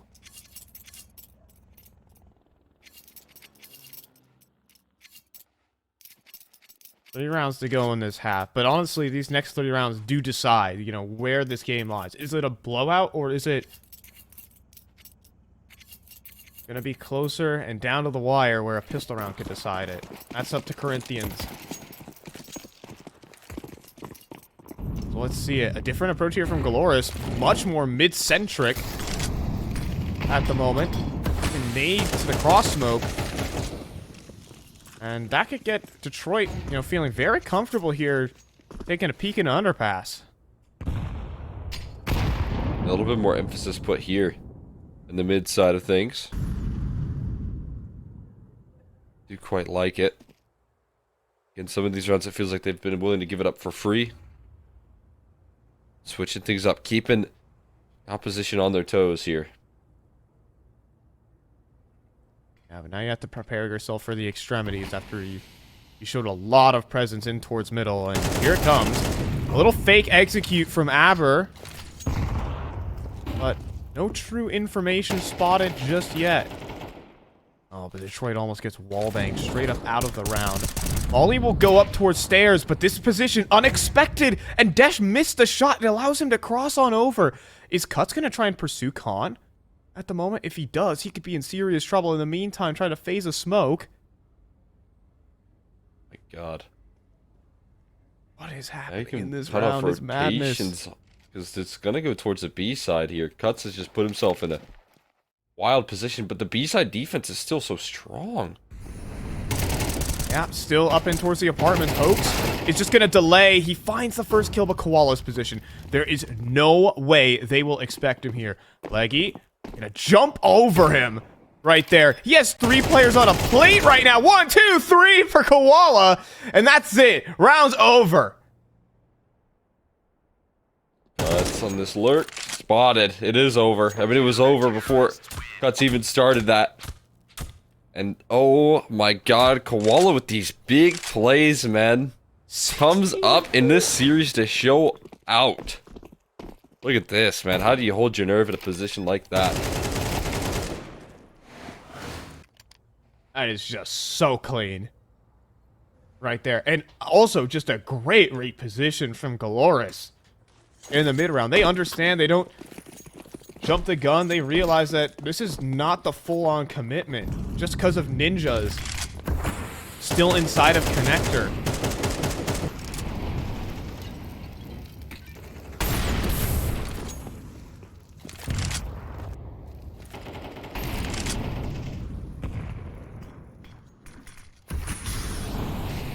So some good risk-taking from Galoris. Will certainly pay off just a bit. Now we have some boost action here for the star. And spots out the head and nails it. Leo Monster down. Fantastic start. But still up catwalk. They're being discounted again. What? And look at that. Freebie cuts again, finds a great timing. And Koala needs to be a hero. Gonna start repositioning, keeping himself mobile, and deals with Leggy too. This guy just doesn't stop. He knows where Cuts is as well, but needs to get that reload off. It's also bought time from Rotates, and he goes for a third. Eventually, we'll be traded out finally, but you're not ready for Ninja's backside either. You're not ready for 2, and Cuts on 20 HP. This clutch just seems barely undoable, and Hap will make it so. 9-2 right now, and it looks like we're getting the blowout that Galoris want. Koala just, I mean, in the toughest positions here, decides to win the rounds for his squad. I mean, again, Cuts, he's so good at finding these elusive timings here, but nullified by Koala's impact, just being able to one-up him. Fantastic round coming through from Koala. Like you said, could just be a dominant affair here. In map 2. Frustration feelings will have to be lingering here. So Leo tries to dive through the smoke. He misses his chance to take down the big guy. Oh, but Ninja is also holding a bit of an awkward angle. Leo Monster, though, gonna try and take it. Who else but Koala to sideline him. 20 kills so far this half, but he might need some more. Detroit feeling some pressure. Multiple different parts of the map. And Cuts back at triple. Does make the jump up. Oh, and he nails the shot. Credit where credit is due, man.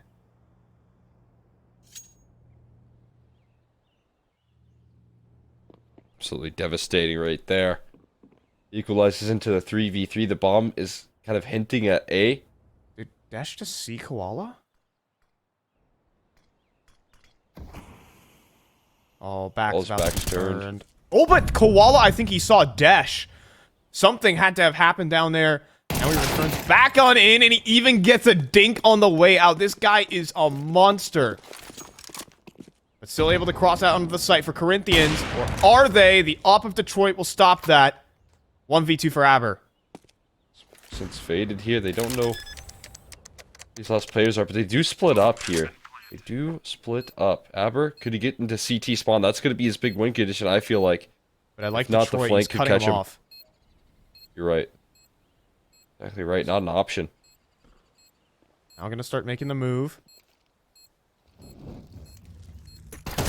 Molly deployed, and Hoax is gonna be able to get it. That's gonna be a 10-2 half. And you have Koala to thank for all of that. Oh my god. He has been a real shining piece, and I would say like a bit of a mistake-riddled half there from the side of Corinthians. They did make a lot of small details, just small errors here and there, but he has been just such a beautiful piece, capitalizing on every bit of it, taking advantage and really staking his claim on this map.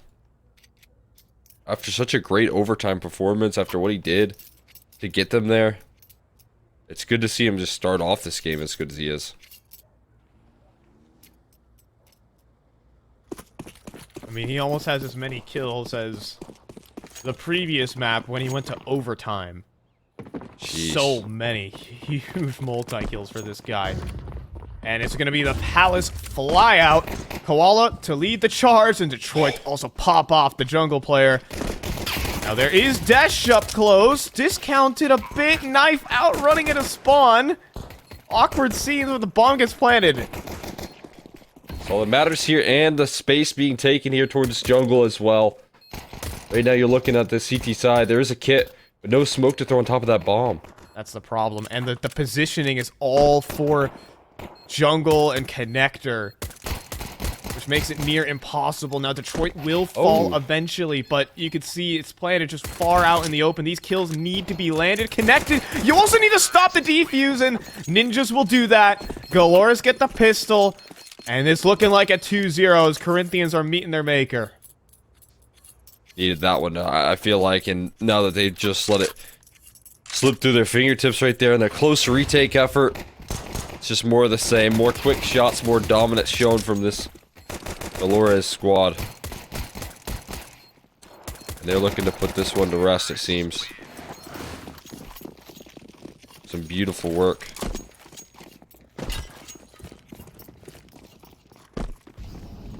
Little statement being said here. The squad's coming to play. And again, they want their second chance. They're hungry for the second opportunity to challenge some of the big dogs in their group. 2 more BO3s after this to decide who Galoris, at least that's what I'm assuming, would be matching up against. Could earn their rematch versus Sharks. We'll have to see, but for now, it's looking likely. Leo Monster falls, and it's just a full B execute, just Aber on the defense. Now Cuts is up to no good, but this MP9 is only so powerful at range. He realizes he needs the double kill. He'll open up for 1. Range on the MP9, good enough, but the rest of his teammates cannot follow up, and it's 12-2, Cole. There's a lot of series points here for Galoris. Absolutely. As for Corinthians here, might just be forced to shake your head. Move on. It's a risky pick, as we had mentioned here. Both of these rosters being rosters that kind of needed to just swap things up a little bit in the map department and the identity of the teams, and Rush might not have been the move here. Nice shot from Cuts, but Koala, of course, to trade. Yeah, I mean, and there's a lot of people I'd rather have in the server alive and standing. Wall is one of them. That's a fresh new AK skin. We're gonna walk through the smoke here. Koala, unable to readjust, but no, are they ready for the second player? Yep, running with your knife out, trying to switch out these guns, and you get punished heavily for that. Leggy will at least be able to come through with the trade. And Detroit actually, smartly, does not go for the overextension, because that B site is already overrun. Just got the claim on the B site here. So Hap just needs to cut it.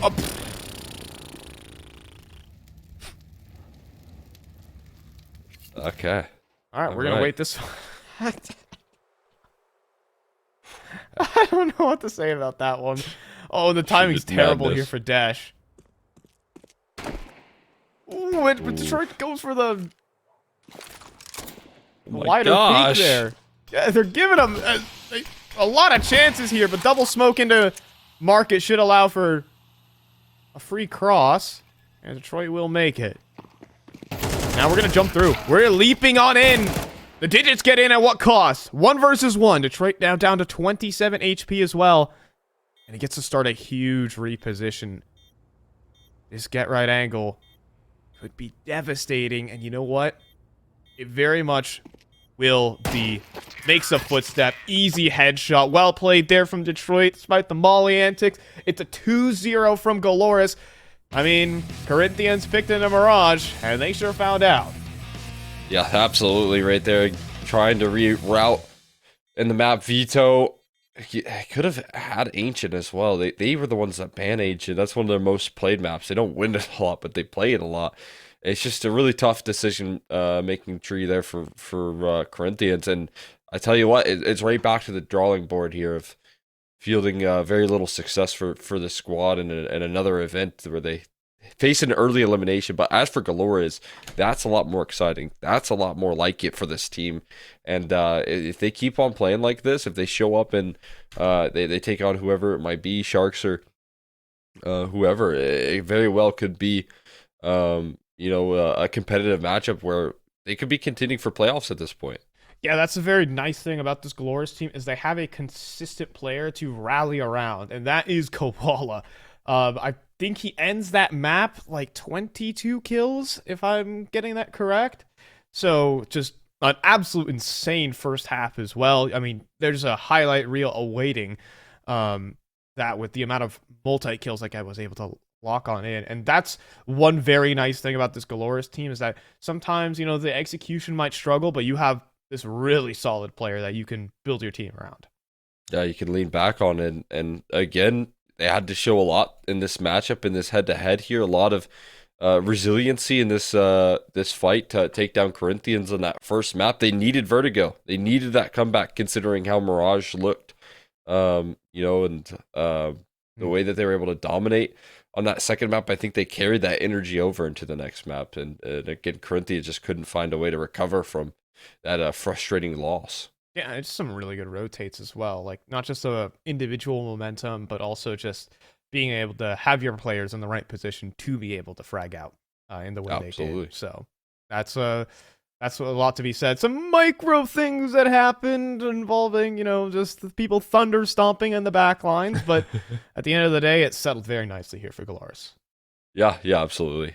Small details, some small things to crack through, but again, they've set themselves up for success here. They've given themselves a second opportunity, and playoffs would be a massive accomplishment. I think it'd be a massive improvement if they were able to claim that sort of position, whether it be playing up against Sharks or W7M. You get to figure that out later because that matchup will be happening today, as well as Imperial versus the Amigos. So two exciting matchups to determine those playoff positions for the upper bracket. Both of those matches is not elimination. Yeah, those ones are for the way to just cruise on into playoffs. And so some really exciting brands with Imperial playing, and some exciting players on that team as they are also going to the RMR. So respect to a lot of the teams like Bestia as well, who are competing in the LATAM series, who are attending the RMR. They're trying to get that running start. So we get to go ahead and check in with that. But that needs an extended break. Ted and Zerfer are waiting in just about an hour's time to take away Imperial and Adal E Amigos. So until then, wait for that. Peace out.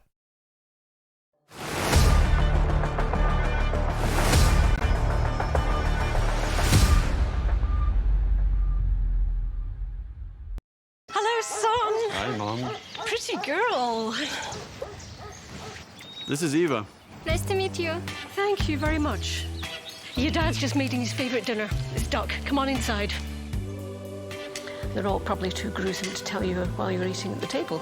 How's your food? Is everything okay? Good.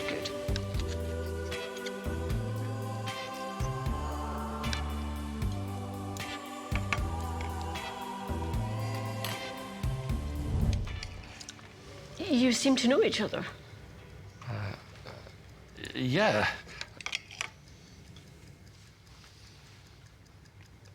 This is the new ambassador for 1xBet. Oh, I see.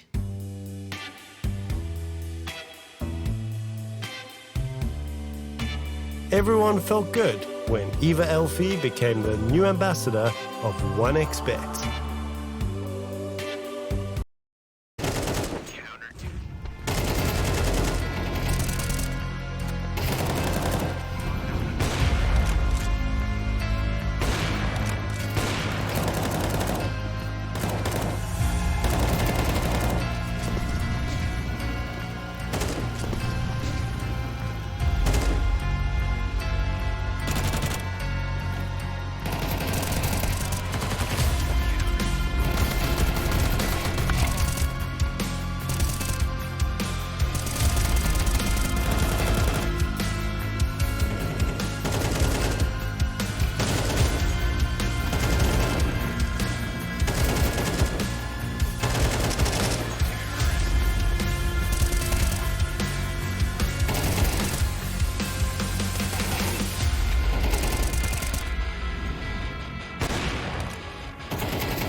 OneXBet and Eva Alfie present betting on all esports events on the website and in the OneXBet app.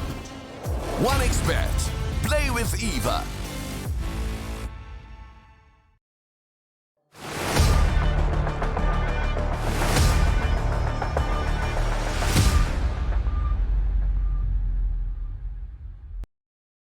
Hello ladies and gentlemen, and welcome back to the Oriez Regional Series 1 Latin America. We are looking forward to two very exciting games to round off our evening, and both of them are going to be in the winners match of Group C and D. Of course, I've got my friend and co-caster Ted alongside me.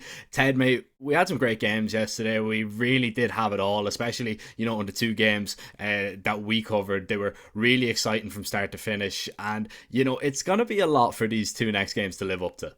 Yeah, absolutely. I mean, winners matchups are always interesting. We actually have a bit of a stigma so far going on in the group stage that every single time we actually get a rematch of a first round matchup in the losers matchup, right? The deciding game of the group. And in that scenario, going into that Imperial and Adalia Amigos game, if we're following that trend, that means that Imperial should actually lose today. But I think that this might be where we actually lift the curse, so to speak. Yeah, I think so. I'm looking at this game and I'm really excited to see what can actually be brought to the table. To be honest, Adalia Amigos, they looked pretty solid against Insanity. They played quite well. They had a lot of good performers on their lineup. It wasn't, just like one person carrying the weight. They had everybody, most of their stars, pulling their weight, fragging, getting really important kills, and running away with that Insanity game really. And then you do have the other side of the coin to that, and you look at an Imperial roster who struggled. We thought they were going to be out of the game. All of a sudden, they mounted a massive comeback on Mirage to actually, save themselves and get them into overtime. Ended up losing that game, of course, then down a massive amount, and it was a Hail Mary B-pop on Vertigo that ended up saving them, winning that map too, and then going over to Anubis to actually take the series. So, the one thing that kind of screams to me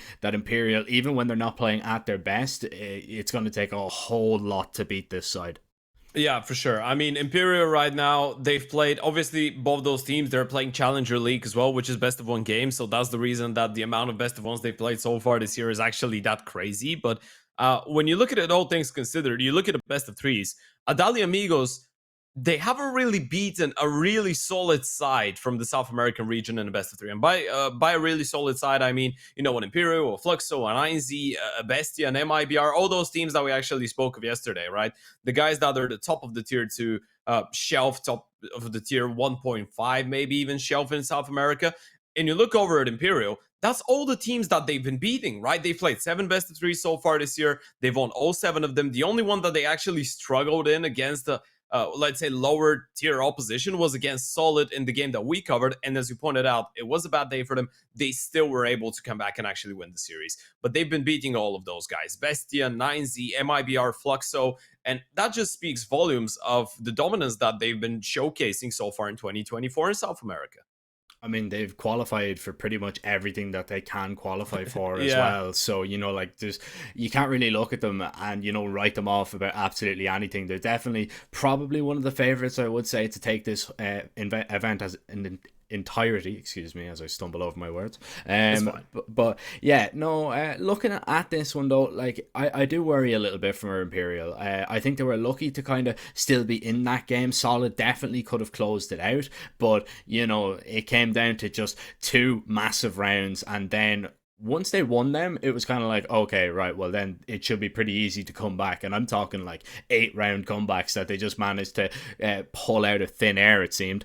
On the Adalia Amigos side, I spoke about them against Insanity. As you said, they haven't really beaten anybody that's, kind of at the upper Of massive scale. significance. On the kind of the upper echelon of the tier 2 scene, so to speak. But on paper, they are a very, very solid side. And it's not like they're going into this game, lacking any form, because they have won 5 in a row, although, that has to be brought into it, that they haven't actually, played very many teams of a higher seed than them. Yeah, exactly. And the fact that a lot of those games, I mean, you say they've won 5 in a row. 4 of those are best of ones, right? Only one is a best of 3, and that was here in the group stage, obviously in their opening game. So, yeah, I mean, they've been in great form. Both teams have been showing some great form. You got to take those wins from Adalia Amigos with a pinch of salt. And what matters is that they're getting the wins on the board, right? They're showing that they're maybe somewhere in between, let's say, all those MIBR, 9Z, Fluxo, and the bottom line of the bottom level of the South American scene, right? It feels like they're somewhere in between, right? Like maybe between the 5th and the 10th best team in the region right now. I'd say I'd put them. And one thing that worries me is the fact that you look at the best of ones that they've won. It was twice against Solid, twice against the Corinthians. Only once actually the game didn't go to full 24 rounds, and it was a 13-9 still. So not only there's been a lot of best of ones, but they've been really, really close as well.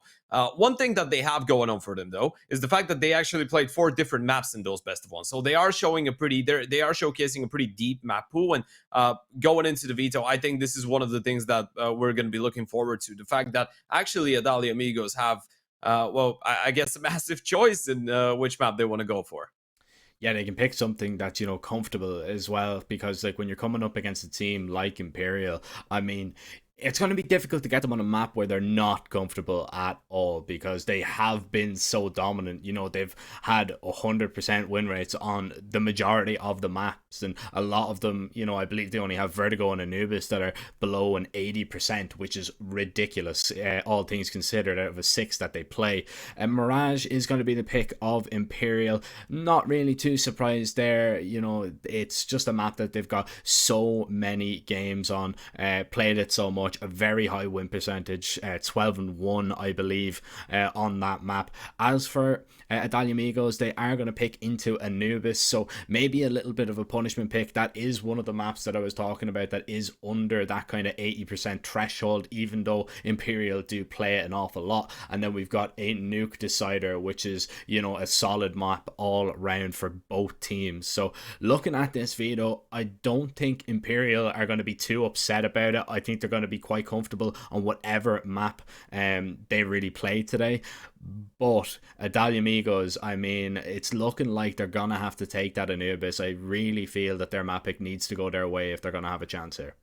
Okay, you know what? We can actually take this one in a pretty interesting direction. Imperial, you look at the win rate, right? And you say that Anubis is one of those under 80 threshold or whatever. The fact that they still have won their last 4 Anubises in a row is absolutely, well, it's stunning, right? I mean, what can you really do about those guys when they're in good form and they're just beating everybody left, right, and center? No matter what map you catch them on, maybe if somehow they misclick on the veto and they just forget to remove their permaban, you can pick that and you can have a chance. But you're going into Mirage's map that, as you pointed out, they've lost only once or twice. They've won their last 5 consecutive Mirages. They've won their last 4 consecutive Anubises. And actually, in that solid matchup that me and you covered a couple of days ago, where Imperial in general was a little bit shaky, Anubis was the most one-sided map of all of them, right? It felt like they were the most comfortable actually on Anubis in comparison to the others that we actually saw on the day. So yeah, I feel like going into this series, I will have to back Imperial here for a 2-0 victory, but I'm actually open to be proven wrong. I feel like obviously we're gonna reach the point where Imperial have to lose at least one best of 3, right, in their own region, unless they're going after, I don't know, a South American early CSGO days NIP version of dominance, right? Which is probably not going to happen in a region with so much individual talent. But yeah, I feel like the veto, obviously Adalia Amigos, they couldn't have done a better job, but I still think that Imperial are going to be quite happy. Yeah, I think they're going to be delighted, to be honest. And the game that they actually lost on Mirage Imperial, that was actually the game against Solid. So they've already lost it. They've played it once. They have a 0% win record. But before that, it was 100%. So, this is I think Mirage is going to be an intriguing one. If Adalia Amigos can maybe force Imperial to start a bit slowly, like we did see in that game against Solid, because that was their real downfall. They couldn't get into the game whatsoever. They were really being outplayed for the entirety of the first half, and then all of a sudden it was a moment of brilliance. It was a Phelps 1 versus 3 that he was able to defuse the bomb and then actually win the round, and that sparked a comeback in them. They managed to get it into an overtime, ended up up, of course, falling a little bit short, but still, you know, it just shows, man, this team has so much heart and they've so much faith in the players that, you know, even when it's just looking so bleak, even when they're down a ridiculous amount of rounds and it looks like it's over, they're just never ever going to give up. And, you know, it's that never die attitude that is just going to be such a problem, and it's just a nightmare really for the kind of younger teams and the more inexperienced teams coming up against them. Yeah, right. Because this is a team that knows how to bully you as well. You pointed out that they have heart in the server. Obviously, when you're a little bit when you're over passionate, or I don't even know if you can call it over passionate, but when you are putting in a lot of emotion in your game, that's actually a bit of a two-edged sword, I guess you could say, right? The fact that on one hand you can build up momentum really easily, but then on the other you can build up the anti-momentum really easily, and you can start getting upset and not really being able to keep yourself composed. But this is the thing with teams like that. They have the individual skill. So if you give them the chance to actually roll over you and, as they said, simply bully you in the server, they can do that, especially if they're playing up against the least experienced side. Now, in this scenario, Adalia Amigos is actually, they are actually running away from that stigma or curse, if you want to say, for the least experienced teams, because they actually have a lot of names on that lineup that have been playing CS for a long time, right? I mean, I'm just reading out Delbany, and I feel like that should be enough, right? He's been playing the game for such a long time. You have a lot of really skilled guys. I mean, a person like Peria is not that experienced, but he's still been around for a couple of years now. We remember him from his days on Old Plano, where I think he actually impressed quite a lot. Obviously, he played on Arctic after that as well. So they have the firepower to match them. They have the experience on some of the players as well that have played bigger CS. We mentioned Delboni, sure is another one. So all of those guys, I feel like going into the game, if they hit good form, they could actually give Imperial a run for their money. But yeah, as you pointed out, especially on a map like Mirage, Imperial just looked like a pretty tough team to beat right now.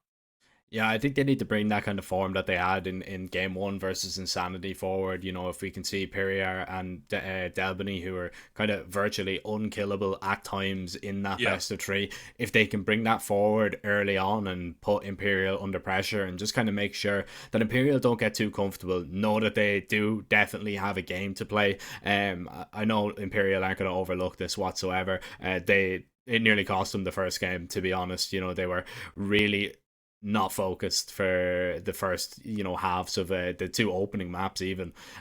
So they'll be going into this one definitely fully prepared. I expect to see just a much bigger improvement from that Imperial side, especially when you look at, how dominant they've been elsewhere, in other events and other qualifiers, just beating, the top teams. We're saying 9Z is another favourite to go for the tournament as well. And they have been dispatching of them nearly at every single corner. So, I think we're going to see a vast improvement from Imperial, but I'm quietly hopeful about Adalia Amigos, as I believe, Ted, we are nearly ready to jump into the server for map number 1. Yeah, we are. And you guys at home, you know that moment when the casters are actually staring at the camera for like 2 seconds and not saying anything? You think you're cringing? It's actually worse. What it is for you, but thankfully this time it was a little bit shorter of a pause. But staring into each other's eyes, that's what people that love each other do, or so I've been told. It's never happened, no. No. Oh yeah. Staring through a smoke, you're not going to see very much at all as Imperial execute and smoke towards the right side of that A site. They're going to take control of CT if they can, and the retake is going to be making its way there. Henny's got a flashbang in his hand as they lay and wait, but he's not really focused right now. Needs to get it out, and there's going to be contact made here without a flash from the CTs either. The swing comes in. It's just going to be a straight up drive fight, and it's awkward in all exchanges right now. His two players still sat on the site. Phelps now standing tall, drops Shiz, and Garrett now, how is he going to be able to move his way in? He's not. Phelps takes him down with ease, and Imperial, they will be able to hold on to that pistol. Yeah, pretty simplified pistol, right? I mean, you just send it out the A-bomb side with a couple of nades, you pick up the fights, and you win most of them. Phelps with a double, Decenty with a double. Obviously, we didn't really have the time to talk about numbers individually, but Phelps has been putting on some great statistics throughout the last couple months, and well, especially since the start of the year, right? I mean, you look at Phelps, he's always been a player that knows how to, and I'm sorry I'm going to use the word bully once again, but he is a guy that knows how to bully lower tiers oppositions, right? It's usually when he qualifies for tier 1 events where we don't actually see those wild plays of his work out that much, but I feel like on this level he's just got the individual ceiling to just do whatever he wants, and he's currently sitting on 1.24 in the start of the year, and you're gonna see a whole lot of that. Phelps going for opening fights. It's not obviously gonna happen only against this one, so this one maybe not as impressive as some of his other plays so far this year, but this one should be fairly comfortable for Imperial once again, all things considered.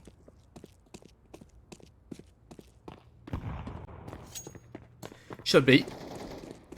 And he's just going to be making his way back and making his way over towards B. Vinny strikes from behind, and it makes a little bit of money. And the SMG is finding the majority of the kills in that round is always going to be good. Boosting that money up, and no real problem whatsoever. Buyback going to be in here. No AWP just yet for Adalia Amigos. So ZQK will have to just wait a little bit longer for that one. And utility is going to be quite limited here as well for the CT side. It'll be interesting to see what they go for, if they want to try and maybe get in the faces of the T's early on and go for that early mid push. It's actually a short jump made by Delbany, which is equally as good. And he's going to be just an early warning signal for anybody making their way out middle. But eventually he's going to give that one up. Doesn't want to be caught in a fight that is unfavorable towards him. Yeah, had to go for somewhat of an aggressive play early on. I like the fact that they don't just send it. It's interesting that they actually purchased 5 rifles going into the first buy round.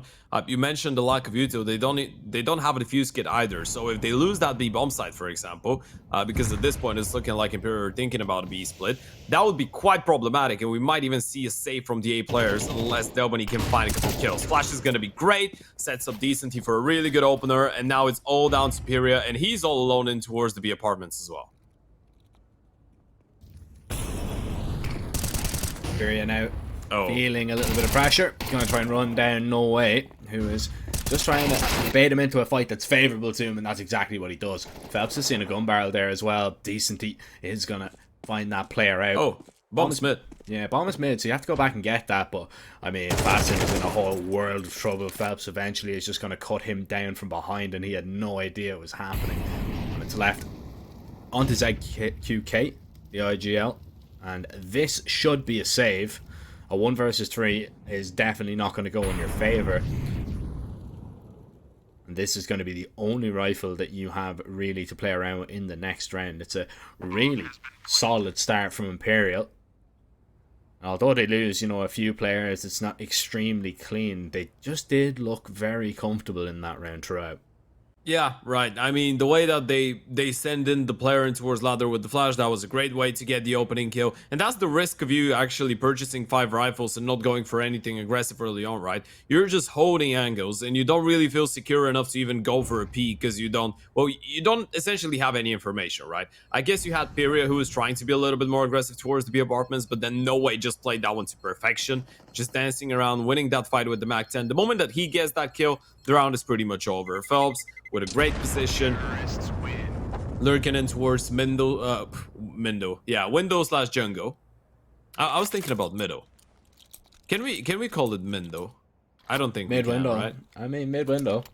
Yeah, it's just an abbreviation for it. You know how a major winning team Navi actually had, like, they were calling certain positions with numbers. That's what you were going for. You're just trying to shorten up everything, just to make sure that it's as efficient as possible. I'm surprised that didn't get very confusing with the numbers, so to speak. You're calling out, however it probably did at times. It probably at times did. Right? There's no way they were calling, let's say, 5-11, and that means 5 people pushing 11, 5 people pushing ramp. Let's say that's. Yeah, surely it got confusing for some of them at times. Yeah, now What's I not know. confusing though is Vinny.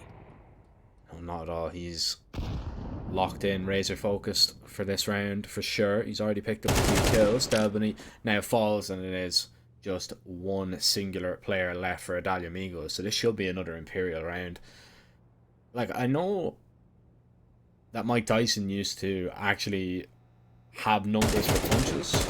I don't see why it would be useful for positions on CS. You're talking about, let's say, an uppercut is a number, right? It's not just them saying 1-2 1-2 because this is no. Okay. But he would have his coach like shout combinations of numbers. And Okay, you'd have no idea what was coming. Okay, so he's just like dodge, left hook, uppercut, and stuff like that, and he's just gone 648. Yeah. Okay, yeah, that's sick. I didn't know that. Yeah, just so, because if you're saying, throw a left jab, throw a right hook, you can telegraph The enemy that. can actually hear. Yeah, you can telegraph that. His opponent can 100% hear that. So that's where it makes the most sense. But like numbers for positions on, I get too confused. My brain is way too small for that. So I'd actually enjoy that. I think that would make playing CS a lot more interesting. I think that would be sick. Oh, okay. A double? Fast in, yeah. That was a big flash coming in from the B bomb side. Sets him up great for that double kill. And seeing Kenyon towards under with the AVP is always going to be nice because, he's trying to take the initiative, but it was not the best gun for the occasion. And Fast in to just keep going forward. He's going to collect the fort. He's all over the place in this round. This is his round, and it's going to be the first one for Adalia Amigos. Obviously, unless Decent, he can actually do one better than the quick one himself. It should be impossible though. Pyrrhus posted on the angle with the OP. Double AVP setup in this round as well, something that we didn't actually get to see in play up until now. We didn't even get a chance to talk about it because the round was already over. Quick time, fast and getting it done. Double push under and 2 kills. Just easy. Let's have a look at it here. Dodges the flash and I suppose Henny posted on the angle. To be honest, I'm going to be a little bit critical of Phelps there. Phelps should have been playing anti-flash there if he's walking down with Henny posted on the angle. Yeah. And he gets caught completely by the flashbang, completely by surprise. Yeah, that's on Phelps there, unfortunately, which is usually the guy that you'd expect to be cool, calm, and collected in a lot of situations. Well, came up with some massive clutches. It depends. Yeah, sometimes. Yeah. I think Phelps is just a wild one. On certain days, in certain situations, he's gonna look like one of the best entries, aggressive players from the South American region, and then on other days, you're just gonna be banging your head against the wall and being like, "What did I just see?"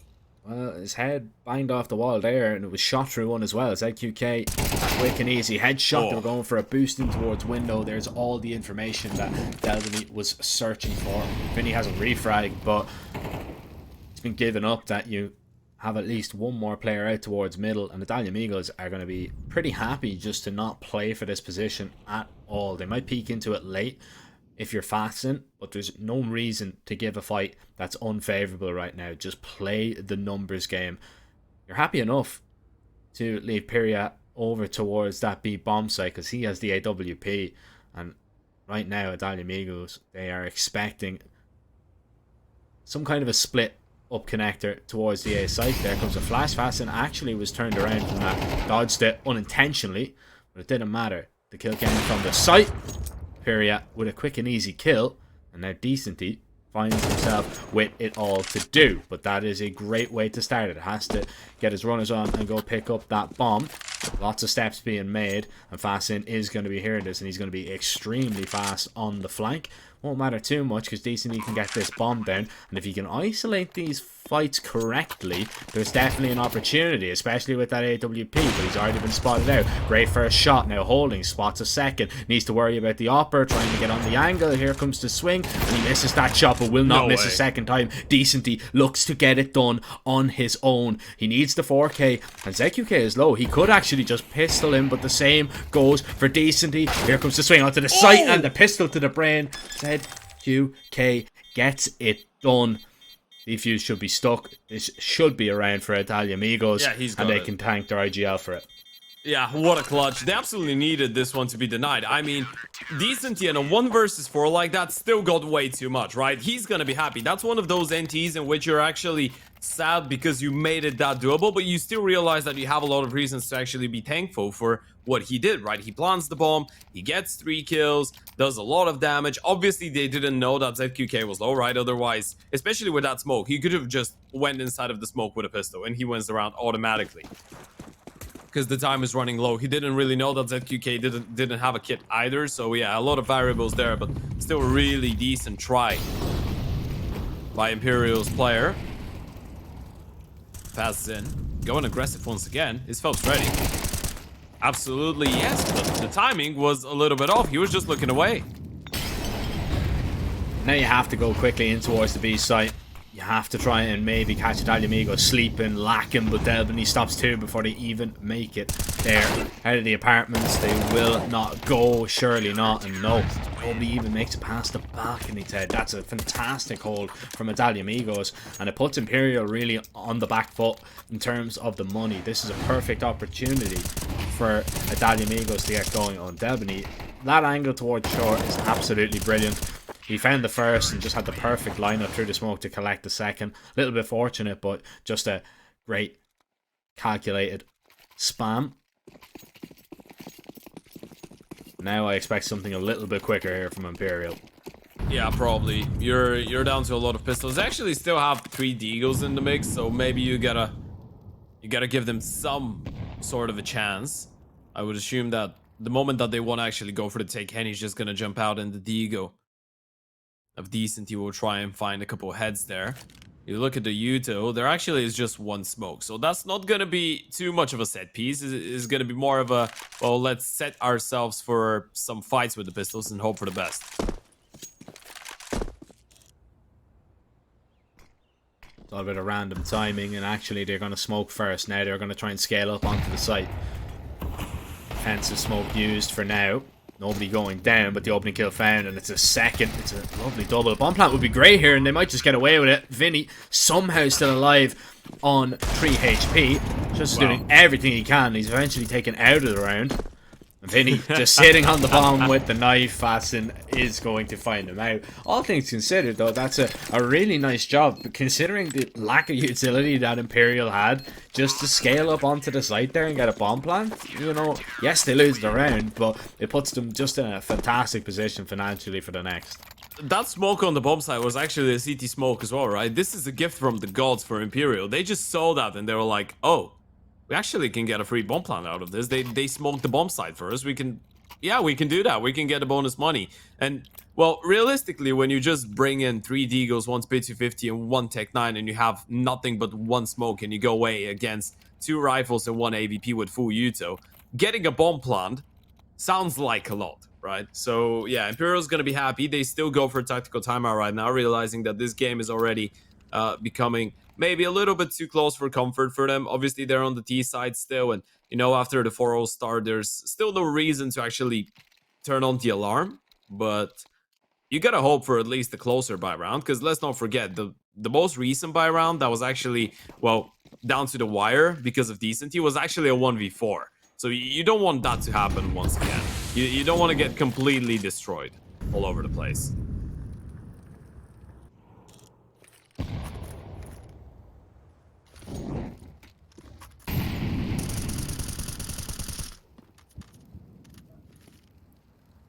They like this double AWP, don't they? Already bringing it out, thinking that it's going to be a counter. Yeah, I mean, it's difficult. It's difficult to counter at times, but it's just such a heavy investment. Now, they are in a position, of course, to keep kind of buying it, so you can't really fault them in that regard. And it hasn't really been punished either, so... They haven't really used it too much, to be fair. I mean, they haven't really had the chance. So we're yet to see the double up actually have significant impact. I mean, we saw 1 kill from Peria a couple rounds ago, but yeah. Oh, Henny, gonna go for the jump. Doesn't make it. It's not an easy one, though. That's one of the hardest jumps in the game, so it's fine. Maybe Robs is the only one in the world that can hit it every single time. And probably Alexi B, to be fair. Alexi movement. We'll let him away with that one. Sure. Phelps. Oh, good shot there. And he gets away with his life. Surely he's going to be traded out. And yeah, he is. ZQK finds the head of Henny as well. Decent. He's going to try and get this done by himself. But as soon as he creeps past that smoke, Fasten is going to be waiting for him. Vinny putting pressure on that AWP over towards B. Trying to maybe get a bomb down for his side. He doesn't have the bomb just yet. He needs to just kind of pave a path for his teammate No Way to get on, and he has. But Vinny with a missed shot, the bomb only tapped, and that round is sealed for sure. No Way needs to make sure he doesn't go down after the time. That would be disastrous, and it is. He has $600 in his bank account for this next round. And Imperial, I mean, I respect him for going for it. That's an incredible flick, by the way. I respect him for going for that, for sure, but I don't know, that was just, you either have to commit to the bomb plant there, or you save. One or the other. You know, I think you have to commit at that stage. You pretty much, I feel like in this scenario, we can't really blame the last person. If you're looking at someone and you're thinking he should have probably done a little bit more, was Vinny. He did a really good job at actually dispatching of the AVP towards the B bomb site and securing the bomb site itself. He had to find that kill in towards door with the AWP himself though. If he finds that one, then it's completely different and win it around. Yeah, 100%. But yeah, the moment that he dies, the last player is just a bit, yeah, he's a bit screwed. Now Imperial, they decide to go for another investment, and No Way is going to be on pit 250, so that's his punishment for last round's decision pretty much. But it is going to be a pretty quick B split, and Delbony's all alone. Nice defensive smoke there. No Way isn't actually going to check for him, but it's decently to help him out. Henny does go down in the meantime, though. As this time the bomb should be planted without any real issues. Decently was mollied, but it actually goes a little bit too deep, so not going to force anybody out. Definitely not going to force him off this plant. Plenty more utility where that came from, those smokes and flashes to try and maybe make their way out of market. Vinny up close needs to do a whole lot better this time around, but turns from a flash, Fasten with a double, and all of a sudden this retake is happening. Imperial, they can do nothing about it just yet. No Way trapped on the site in a smoke. Surely they realize he's going to be here. A kill might be worth it. Needs to get him off the bomb, spraying, and he will take him down. No Way just needs to survive. Fasten, he's going to get on it. He does have a kit, and surely he is going to have this one just about. No Way nearly got away with the perfect crime. Yeah, that would have been great by him, by the way. He was the guy on the pistol. He was low on HP. Great work by Fasten on that retake. Look at that sequence. Bomb headshots as well. No chance. Even got a third there. No Way with a pretty nice try, to be fair. And oh, it was actually Fasten to claim the last one as well. That was a 4K from him. Okay. Now we've seen 2 massive rounds from Fasten already that he's won, well, single-handedly, and he's on 14 and 6. So we were talking about Pyrio, we were talking about Delbony, who was unstoppable a couple days ago, but how about that from Fasten? That's been a great map so far by him. I mean, I actually have it in my notes that he also had a very solid game a couple of days ago as well, but it was just Delbony, Pyrio that were just a little bit better. Now, that's a big problem. It is the opening duel out towards the A site, and there's a lot of util now as Imperial just pop out towards the ramp. But Fasten is in a position to do so much damage here, and I don't know if they're going to be aware of this. Now they are. He's collected a kill, and it just applies a little bit of pressure on Imperial, especially if Fasten continues to pick up the kills. Needs to be careful that he's not going to be spammed through the wood, and needs to survive and allow Pyrio to play. He takes Henny off the bomb. Vinny wasn't holding for it, but Vinny finds the headshot, and now they're going to have sights locked on Fasten. Yeah, Molotov as well to make sure that he respects him a little bit more. The main issue with this is that he actually had enough time to reposition towards the ramp, so he's going to get a 1v1 against Phelps probably, but that was the chance. If he gets the insta-headshot, then he probably gets another one, and yeah, we could have seen another crazy play by him, but he knows it. He had one chance to get that kill, misses it. It's time to save. It's time to try and hold on, and I'm actually surprised that Phelps is going for the hunt here. He wants to make sure Fasten doesn't save. Oh, he's seen him. He was thinking about going for that repeat, realized he was down to 24 HP, but finally, Adali Amigos are gonna lose a round. They won 6 in a row. They were on fire. Certified. on fire team. Imperial finally get one back on the board on the T side. And this is key for Imperial right now. If you're able to actually get a 6-6 after Adalia Amigos having such a strong streak midway through that first half, I think that's going to be really good for Imperial. Especially considering that, you know, things haven't really been going great. And one of your best players in Henny, we haven't really mentioned him too much. He's on 1-9. Obviously, you'd want to see the best of him on the CT side, right? But still, we're not really used to seeing him struggle that much. And, you know, considering Adalia Amigos is a really solid game, I think getting 6 rounds here on the T side for Imperial would be decent.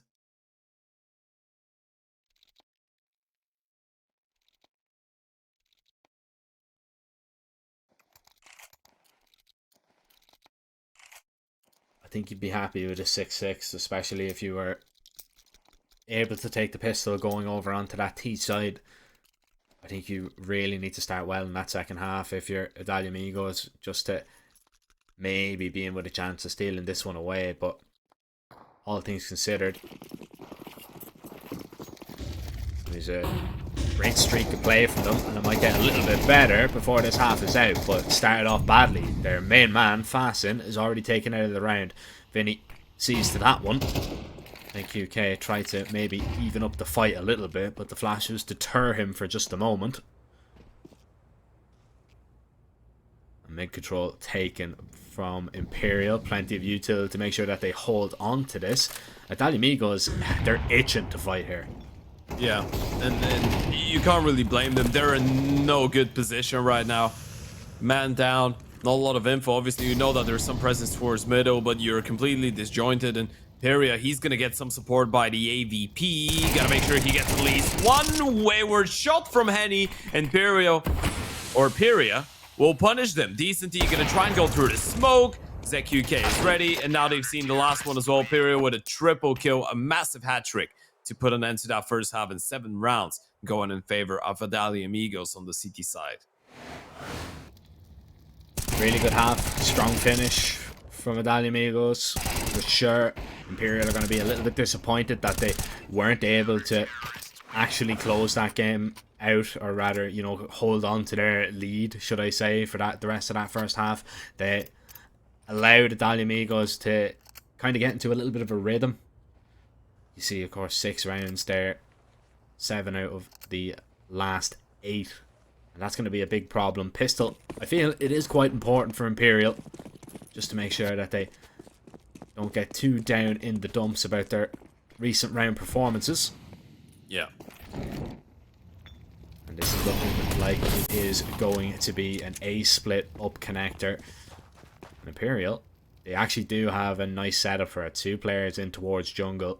If the trades go their way, this could be a very good hold. Fasten tries to get sneaky, tries to get clever, up through the smoke, taken care of. Decency will strike next, but jungle control needs to happen, and it needs to happen now. But Delbany is the last player standing. It's no way, taps down 3 with ease, and Imperial do hold on and take both pistols on Mirage. That was actually 4 kills from him, by the way. That was a quad K from No Way. He got almost every single kill in the round. That was so clean.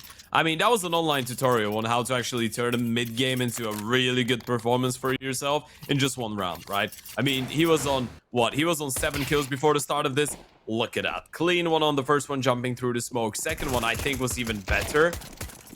Yep, there's the third. And hit a quick reload. There's the fourth.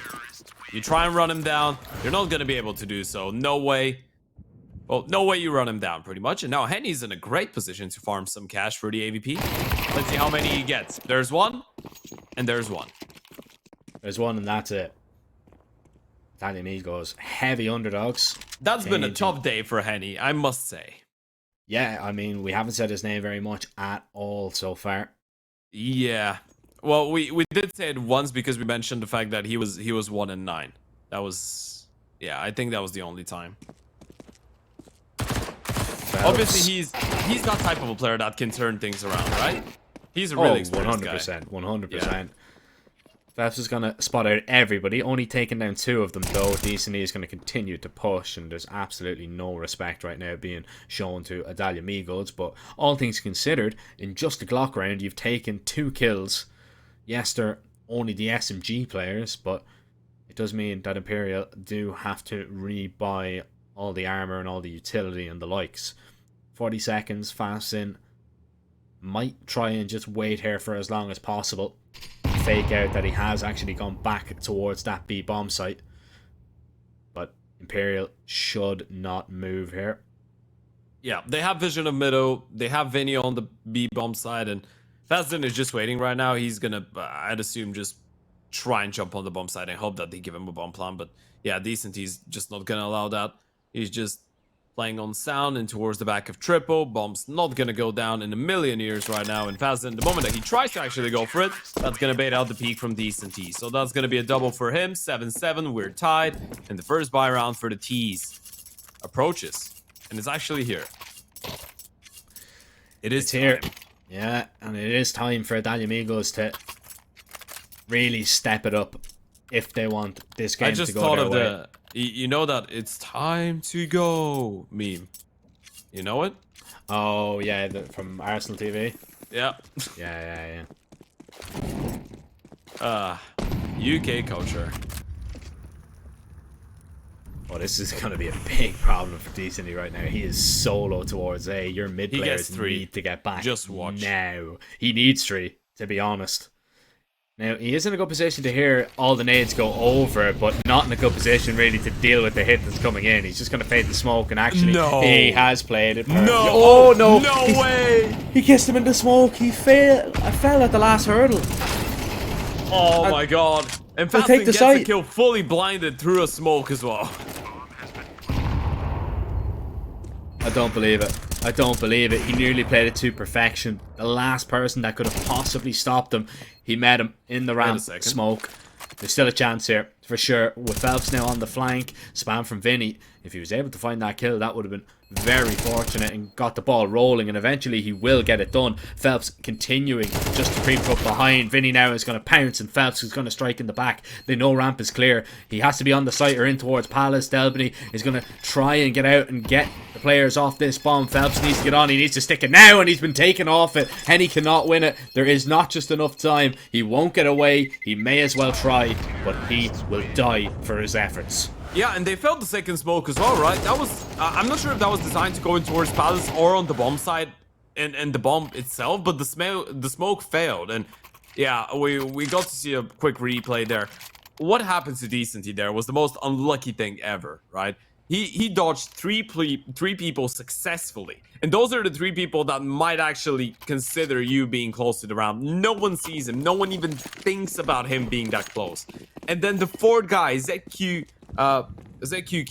who's going out with the bomb, kisses him in the smoke. And he's like, okay, I'm not moving. There's probably someone bumping into me right now. And yeah, gets the kill. So unfortunate for Imperial. And now they have to go for another investment. And you look at this, it doesn't look too bad on the weapon department, but then you slide your eyes a little bit to the left, to the part where, you know, the utility stands, and you just see 2 smokes. 1 diffuse kit though, so that's alright, but it's not looking pretty. You need an early opening. You might get it on Shuz here. Phelps, not sure if he's gonna see him. Oh, he's done so much damage, but doesn't get a single kill. Yeah, the damage, it's good, but that kill would have been perfect. Oh, it isn't as much as I thought it was, to be fair. It looked a whole lot more. I thought he dinked both of them, by the way, but yeah, he actually just tagged down Shuz. And it wasn't even down to, you know, like red health. Yeah. It's 38. Yeah, that's a little bit awkward. I thought it was a whole lot more as well, but all things considered, he is still in the round, Vinny. Looking for timing, and he spots one out. He does land a dink, but it's not going to be enough to find that frag. Phelps needs to try and finish the job he started, and it's just damage being done. But no kills found for Imperial. Italia Amigos, they're out on the site. Imperia is already on the hunt here. Delbany, he's going to be the first player to fall for the tease. Decently's going to be holding now. You need to be careful. They find those 2 kills at least. No way, with a nice shot there to take down ZQK as he goes now on the retreat and tries to hang on to this AK. I was getting very worried considering the HP of a few players there, because they were just throwing caution to the wind, just wanting to hunt these players down. And there was definitely a possibility if Imperial won a few of those fights that they just turned around and actually went for that retake.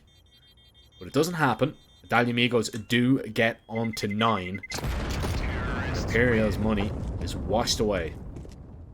Yeah, it is. Barda 1 AK in the hands of No Way.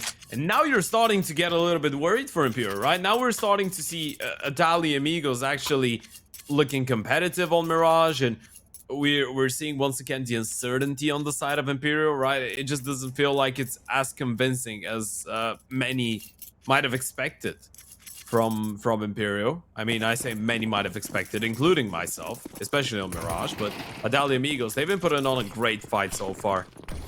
And as much as you can delay the point of actually Imperial having a decent enough economy to get that AVP, have the full rifles, the util, better for you. It's going to be another A play. Let's see if No Way can actually make this one work out with a single rifle. One kill found, and it wasn't from the rifle, it was from the Deagle of Decency. Now, just trying to spot over the top of that smoke to see if he can connect on another kill, which would make this one definitely doable. Delbany was standing in harm's way for a very long time, but doesn't actually go down. No Way eventually gets in on the action with that AK. Bomb yet to be planted just now, but they deal with that AK, and now it's just the pistols. They know exactly where the last one's coming from, and that was just very, very patient from Italia Amigos. They knew if they rushed into that bomb site, if they tried to get the bomb down just a little bit too quickly when they didn't have all that control, it could have got away from them. And that is some excellent thought going into that round. They get it done, and they are now only 3 rounds away from taking this one, Ted. Yeah, some of the mid to late rounds from Italia Amigos have been really potent, right? It just feels like they're really patient and really calm in the way that they slow things down. They change the pace, realize what position they're in. Looking at the money, Henny, once again, not quite on an AVP, still on 3 kills, by the way. We were saying that he's one of the players that can actually change things for himself massively. Well, I feel like we're at that point where if he's actually about to, you know, find some better form here on Mirage, he has to do it right now because the team needs him. No Way. One quick kill. Fasten, trade it out. And a little bit of control here now. Oh, Henny's giving up his position here. He's going to go down here for sure. No, never mind. Phelps going to come to his aid, and Delbany now is left alone. And this is the kind of Imperial round that can really begin to snowball a comeback. They survive with 4. Making sure that they have plenty of money for the next round. They're not going to be able to get Henny on an AWP, which could be a little bit of a factor into things later on. Italia Amigos, they will buy up here, and it's interesting that ZQK has not actually dropped over an AK. He's decided, you know what, I'm calling the shots here, I'm bringing out an AWP. I think that this is going to win us the round. Well, yeah, let's see. You love to see the South American Jame in action. It's intriguing though as well, because this lineup is kind of built around, you know, the stars in it. You know, the Delbanys, the Pirias, the Fastens. ZQK usually does take a back seat, but this is an absolute hero play out from him. And if it works out, I mean, who are we to question him? You know what's the logic behind this as well? Is the fact that a lot of people would actually get confused. Delbany is a good enough player that you can simply put on a deke and expect him to still have a good round if he's about to have it either way, right? So you're still giving him a chance. But yeah, it is a confidence play from the IGL. Phelps gonna get smoked off and isolated. He can actually push through that smoke and catch the bomb off guard though, so this is really dangerous.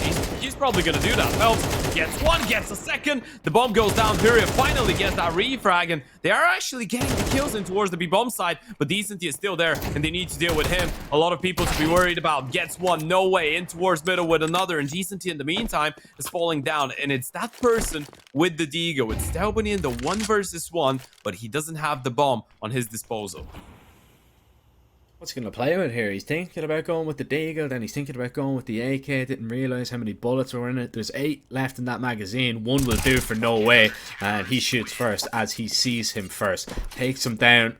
AWP is going to be saved now, so Henny is going to be put on that one straight away, and Italia Amigos are put back on an eco. And this is the problem when you come up against a team like Imperial, right? You know, it's just that one round. It always seems to be just that one round. It looks to all be going wrong, and then all of a sudden they win one, and then they are just unbeatable throughout. Now, that's only 2 rounds in a row. I'm expecting this one to be a third, but Imperial are going to be high on life after those last 3 if they're able to tie this one up. Yeah, absolutely. This is Imperial's chances to actually fight back. And you know, the big difference between this one and the Mirage that we actually saw against Solid, Imperial are not chasing overtime right now, right? They are actually playing for the comeback. And it feels like they've started to actually roll a little bit on the CT side, which, as we said, is quite dangerous when you're facing up against them, especially when Phelps, Decenty, and Nowhere are actually doing the heavy lifting. Henny is just now gonna start actually get fired up, which is an odd thing to say in round 20, but you know what, better late than never, especially when it's a close game. Or better late than never, sorry. Yeah, this is where, you know, if you just get, you know, a 2k out of Henny every single round with that AWP, you're gonna, yeah. You don't care. You don't care. And you know what? At the end of the game, Henny's gonna feel like he's done a really good job as well, right? You can still close this one out fairly comfortably if it's 13-10. And imagine, as you said, Henny just gets a double in all buy rounds to come. We're still gonna say that he actually had a pretty decent CT side, if you get what I mean. So it's when it gets down to, you know, the sticky situations, when it gets down to the business end of games, when you're able to step up and deliver, who cares what happens before then? As long as you keep winning games. Yes, you can be disappointed with your individual performance, and I'm sure Henny is scratching his head so far about you know how wrong this game has been going, but that can all be forgotten as long as you hold your own and have a lot of impact with that AWP. Italia Amigos are going for a second tactical timeout of this game as they go over the plan one more time on where they want to go, what they want to do. Fasten relegated to a Mac 10, unfortunately. He's been the heaviest hitter so far. He's going to be Rapids in now. Yeah, we're going to see why he's called fast in now. He's aiming towards A right now, so I'm expecting something fast. Maybe a swing out towards Palace, which isn't a bad call considering Henny hasn't been playing all that great. And you'd be expecting him, if he is there with the AWP, that he might be put under pressure. And yeah, it's just a straight up AXE. But nobody's on the site here for Imperial. Yeah, this is odd. Decenty just playing this one on a retake from the stairs. He's gonna try and find one. This is absolutely great from Decenty. He gets 1 kill, and now he's comfortable with actually letting them have the bomb site, right? Now you can retake that in a 5v4. And look at where Phelps is. Phelps is coming in T-spawn. No Way has just broken the smoke and found another one. This round is looking dire for Italia Amigos. They need someone to do a hero play, and they need it quickly. I like this reaction, though. They understand that maybe Ramp is under a little bit of presence from a CT.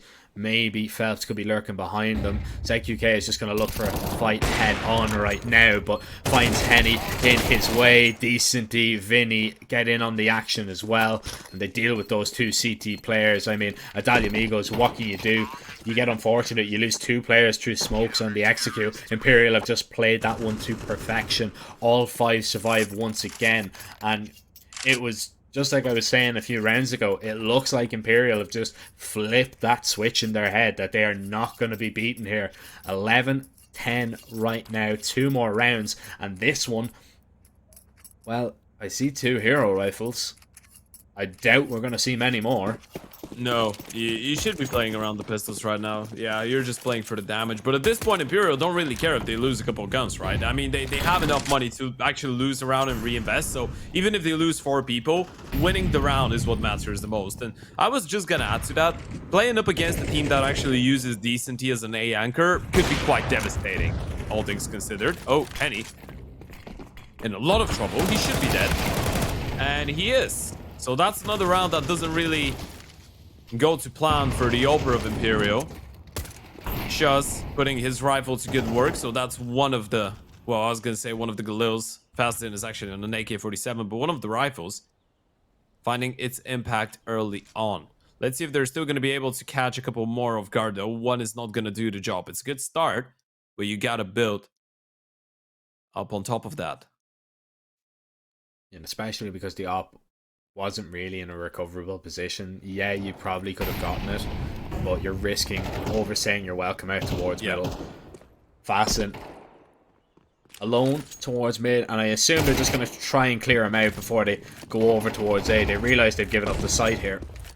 But Imperial are happy playing on this retake once again. They found yet another kill. ZQK needs to hit that deagle shot and doesn't. Just swinging wide. The AK was always going to rip them apart.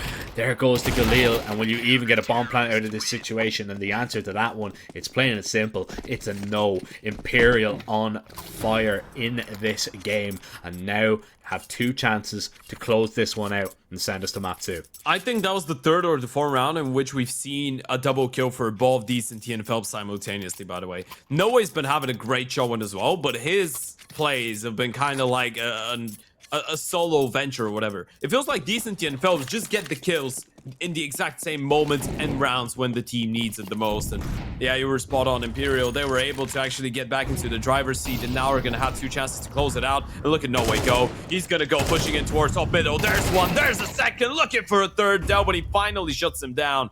But it feels like No Way's done enough, and Phelps is up close to try and finish it. He turns around though, gives Imperial a chance, and well, he's going to grab at that one with both hands. A double kill. Fasten.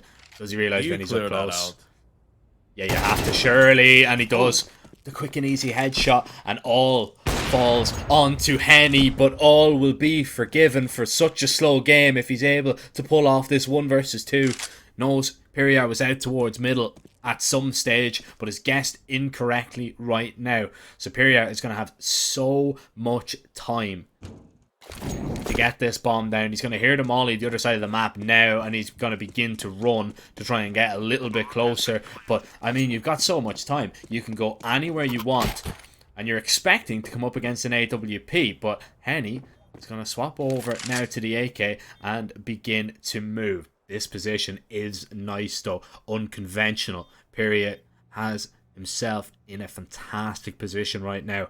Does Henny read into it? He's going to try and make his way out, clear all the angles if he can. Nade over to bench. That's going to confirm the whereabouts right now for Perrier, and just takes him down in the side. Imperial, a little bit of overzealousy.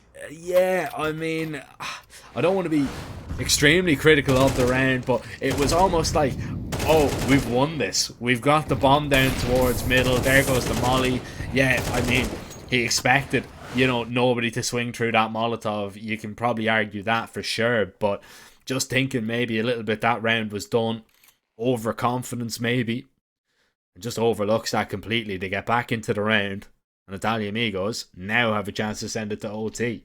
Yeah, problem is that Italia Amigos actually lost 4 players again, so ZQK is going to be downgraded to a Mac 10, and Imperial have all the bank in the world to go for a double up setup on Henny and Vinny. And this is something that might catch Italia Amigos off guard, right? This is something that you're pulling out in the last possible round of regulation, and it could be unaccounted for by the side of the T's. Let's see though, what's the round that they go for? Early top mid smoke, sends ZQK once again alone towards top mid just to show some presence, and that's going to be a triple palace walkout by Italia Amigos, and guess who's in position to try and deny that? It's Henny and No Way. Palace walkout comes in. No Way stops the first and the second. Exact same way that we started the round before. But this time Henny strikes the bombs down. Shuz falls and ZQK, the IGL, is on the other side of the world. And he may as well start making his way towards Anubis, never mind towards the A bomb site, because this one is as good as done, and eventually he will fall. It's a 13-11. It's an extremely close map, but Imperial show why they are so dominant on Mirage. Yeah, absolutely. As we said last time, Jack, I mean, it hasn't been the most convincing Imperial that we've been getting in those games so far in the tournament, right?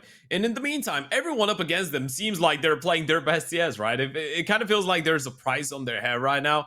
It's kind of like we're in a One Piece episode, right? Where you just see the poster on the wall when it says that there's like a 5 million prize for the head of Imperial to just actually win a map off of them right now, or a series in general. But yeah, even though Italia Amigos played a great game, man, what a showing from Imperial, and what a showing from the Riflers as well, right? The fact that Henny had that last round with a double kill, that was great to close out the game. But that was just no way. That was just Phelps. That was just Decenty dominating the server from round 1 to the end. Yeah, I mean, when Henny's not having a good game, that's what you want from those kind of players, right? You want them all stepping up and trying to fill that gap that, Henny was kind of leaving. I just expect that one to be maybe a little bit of a slow one for the Imperial Opera. I expect to see something a little bit better when we head over onto Anubis. But as for Anubis, yeah, Imperial, they did look solid on it, but Adalia Amigos, I mean, they absolutely dominated Insanity the last time they played. It is their own map pick, and they're gonna need to win it, Ted, if they want to stay in this winners matchup. But until then, we do have to send it to a short little break. Make sure you guys do not go anywhere. You definitely do not want to miss map number 2.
a very complicated job, but I love simple things so much. One move, one push.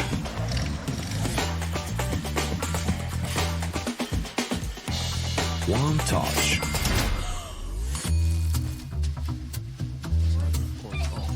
One love. One click. One XBet.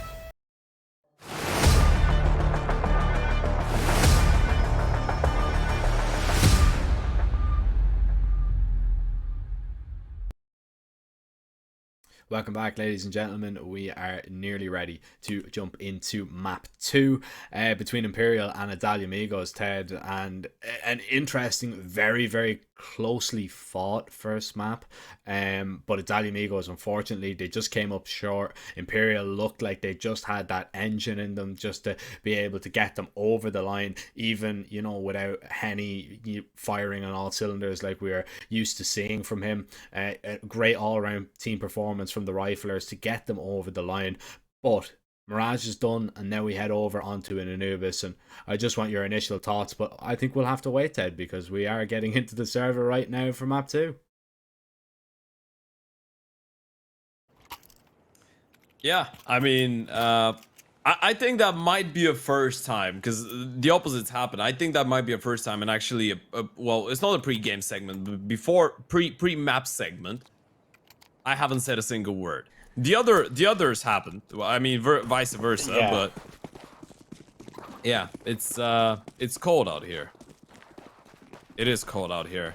But yeah, going into this one, man, I honestly, even though Imperial didn't really showcase their full potential on the first map, I still believe that's going to be a 2-0 for them.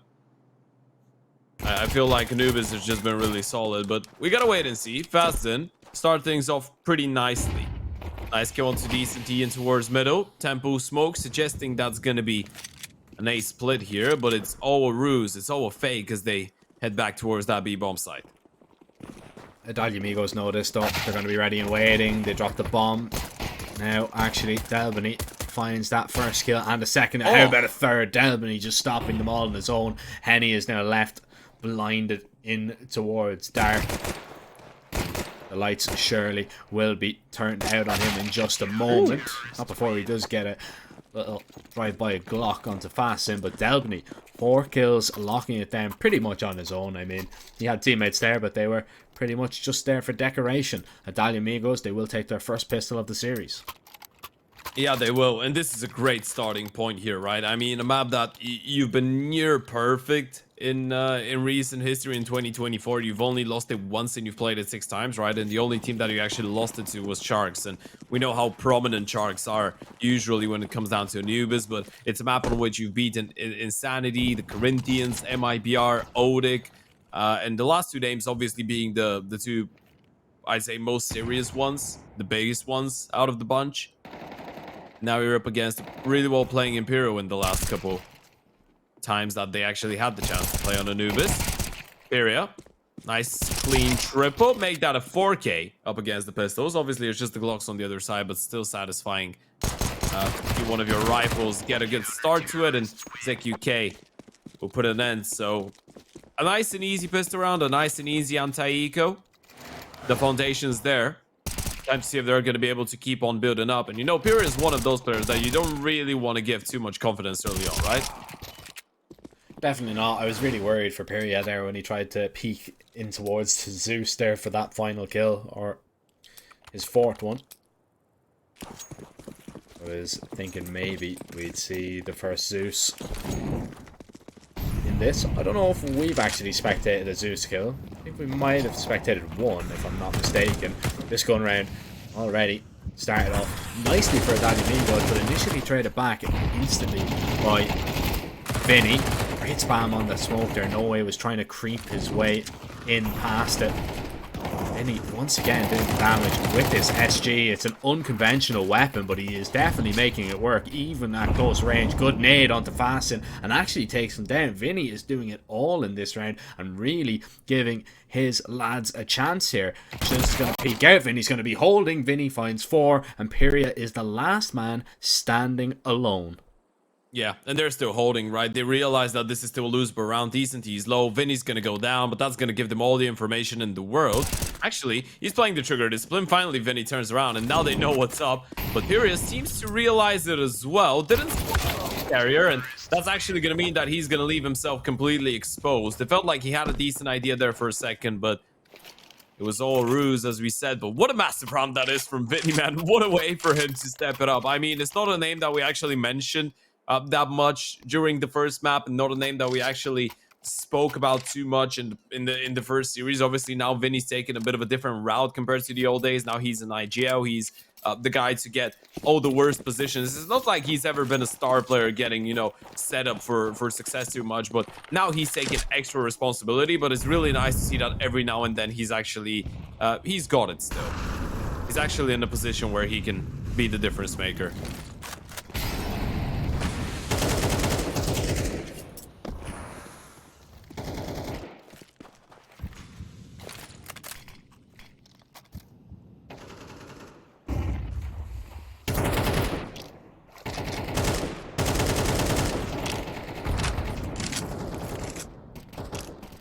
Amigos interested to see what they can find towards A main. They walk in, see nothing, and well, it's a little bit of an awkward exchange, but Imperial come out on top. But every time anyone peeked, there was nobody in their sights, but eventually the CTs just swing a little bit too deep and they end up going down. ZQK now just trying to cower in the lower extremities of the site, but he's going to be cleared out by Vinny. And Fasten, well, even if he wanted to, he cannot do anything about this. And he definitely does not want to. He's going to retreat here slowly. Imperial are going to tie this game up.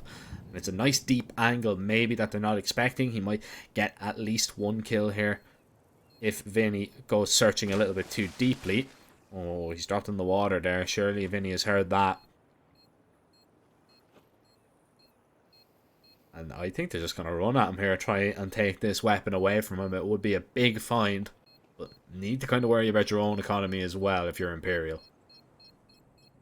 Yeah, I mean, so far they've proven to actually be a team that, you know, is focusing a little bit more on getting the kills in those scenarios than looking after their own cup of tea. Let's put it that way. That's not a phrase. I just made that up, but yeah, you get what I'm saying.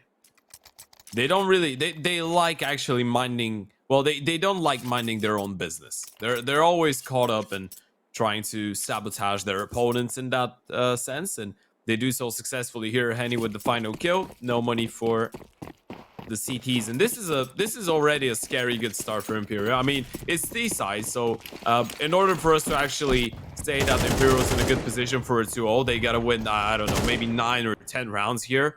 And, you know, it's too early for that, but at least they're making it competitive early on. At least they're not letting the Adalia Amigos just run away with, what, 4 or 5 rounds early on before they get a single one. That was a nasty drive-by a P250 there. It's going to be the only kill that they get in the round, but still a nice little one.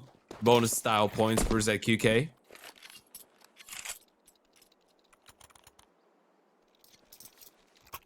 Imperial find themselves in the lead for the first time after that one, but up against the weapons once again. 5 M4s on the other side. No AWP just yet. And he does have the funds, actually, but wants to move forward with the rifle. No point wasting an AK, I suppose. This is going to be a fast play out towards middle. Look at the pressure they're going to put on Delbany here. He chucks a HE. It actually does a decent amount of damage to decent.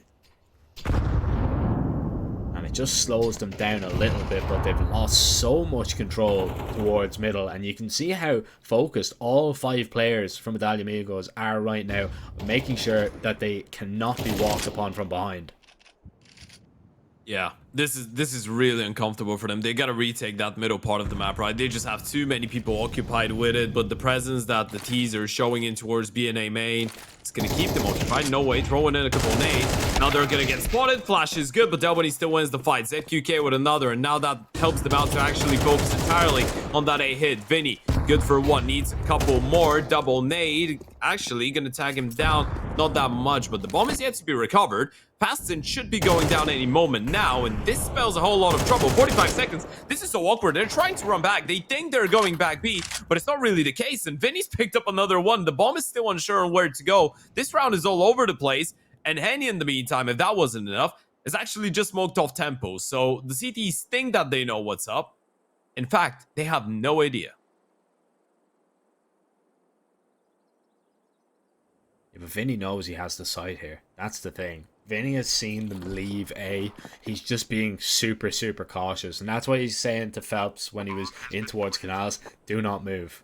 Now, the Amigos, they're going to look around and say, well, where did this B player go? He's already walked past you. He's already meeting up with his mates on that A site and connecting on a 4th round.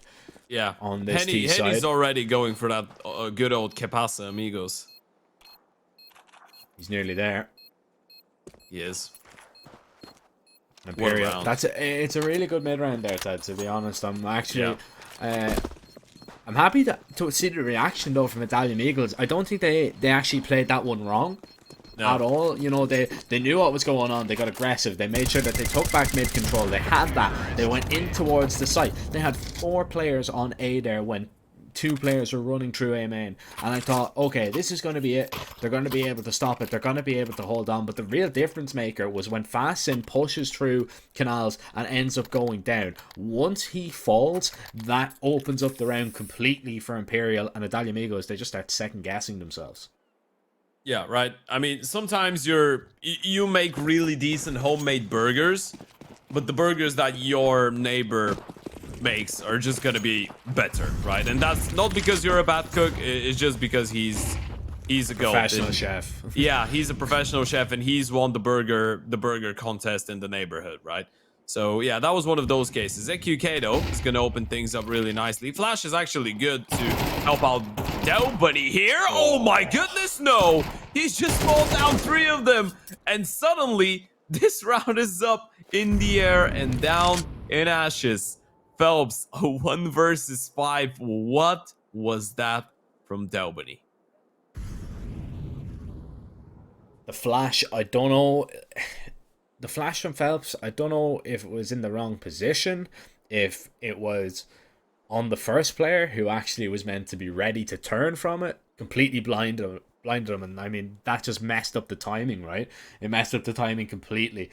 If he was able to swing on that flash, Delbany would have been completely blind. They would have been able to take that A bomb site with ease, but that is literally the difference between timings, between spacing, between, you know, being able to recover with a flash. But we still can't overlook that it was a 5-7 and he kills 3 of them. Somebody needs to get the trade there.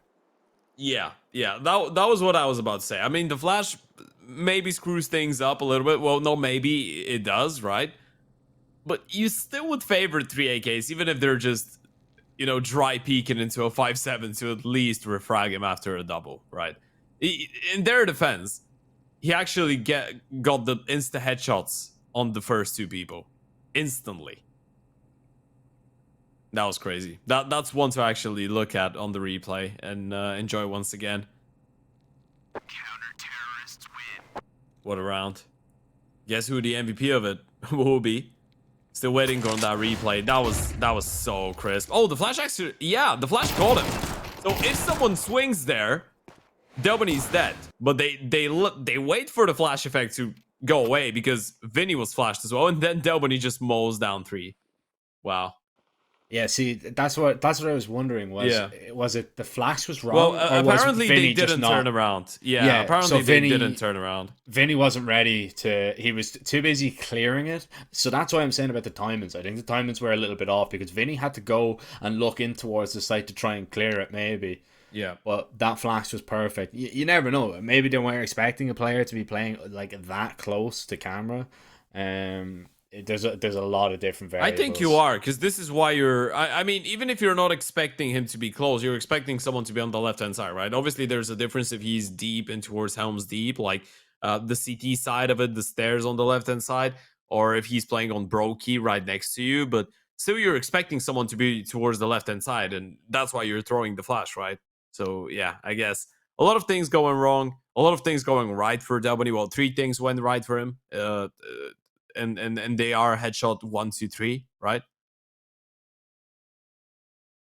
So now you get 3 rounds on that CT side. A bit of a technical pause here, to be fair. I think Kenny is the one experiencing some issues, as he hasn't really purchased anything yet.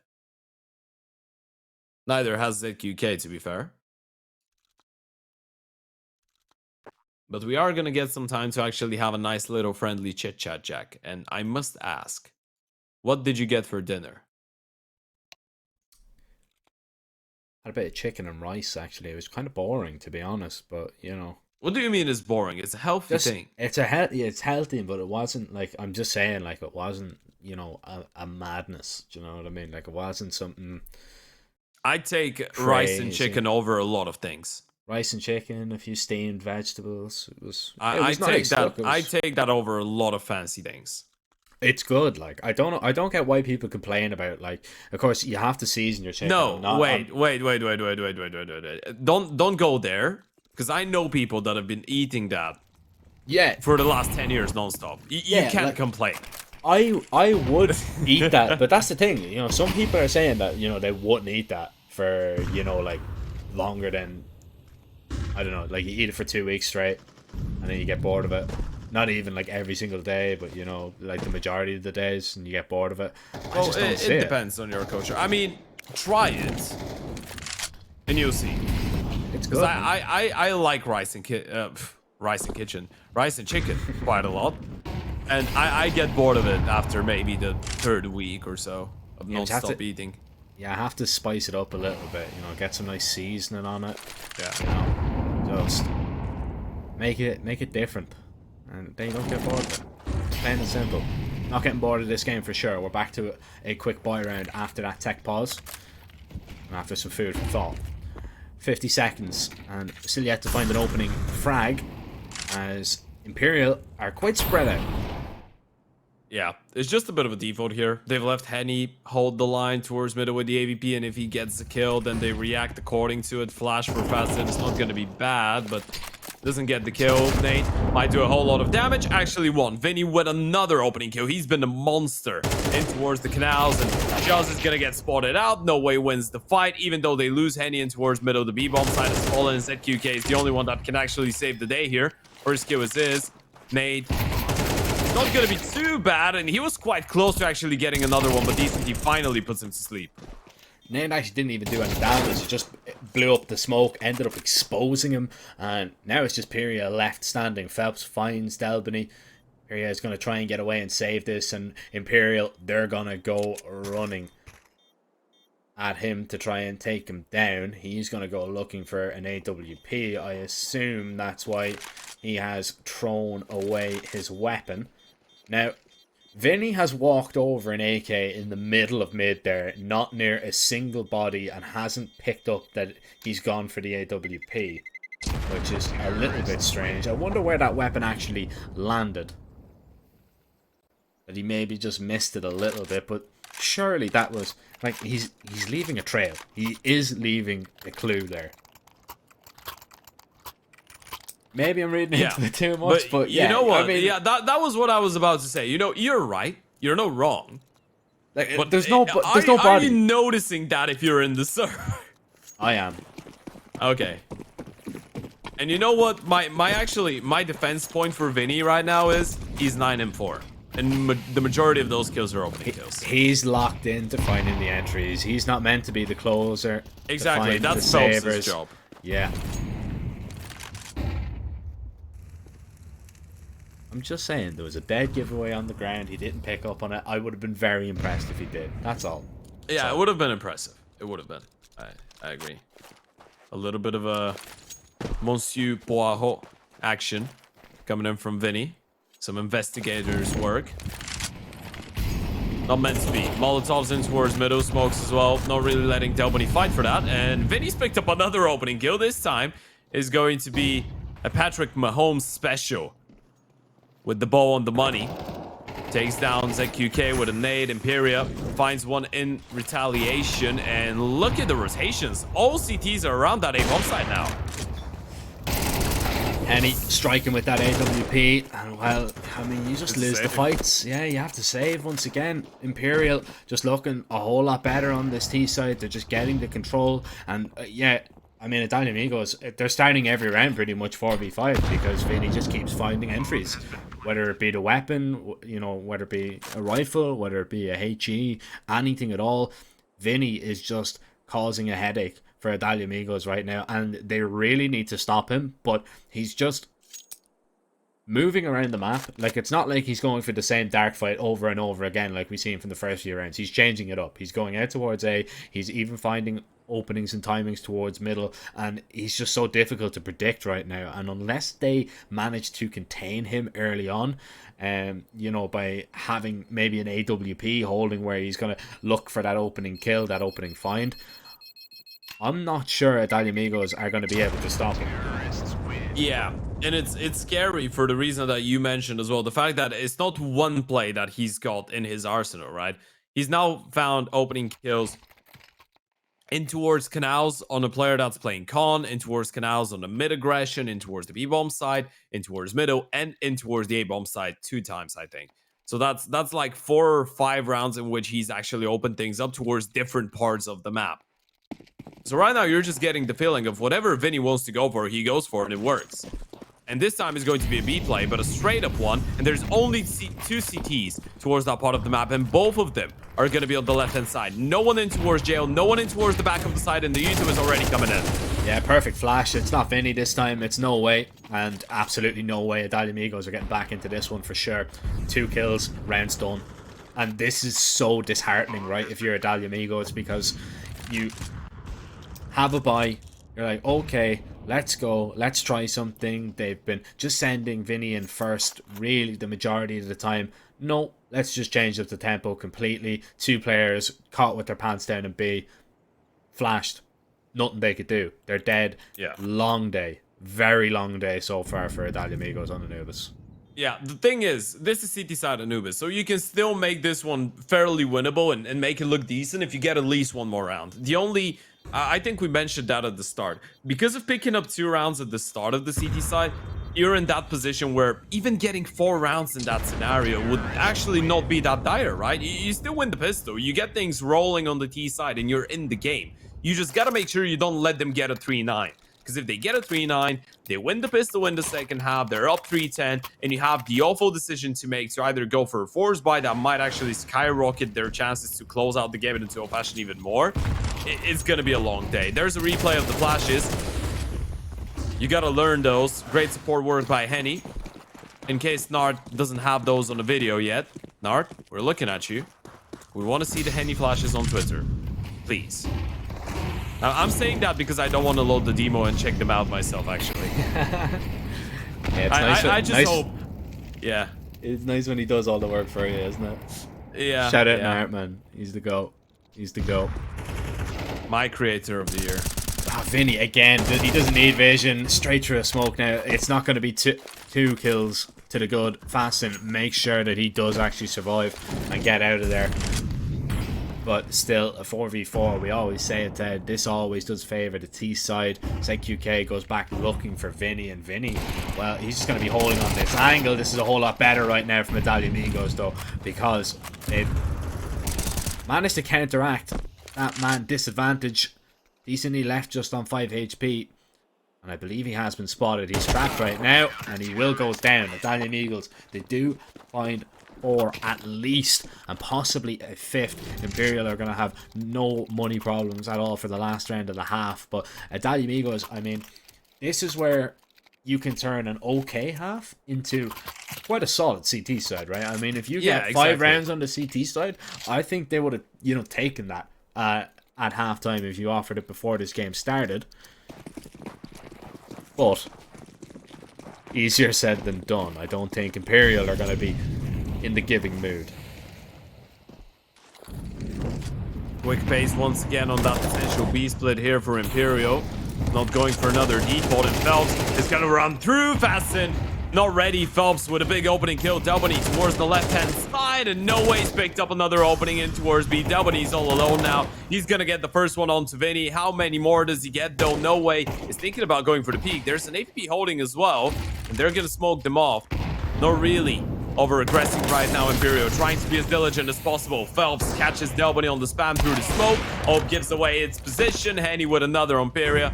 And ZQK, you might want to save, my friend, but this is the final round of the half, so you gotta give it a try. Gotta give it a bash. Give it a go.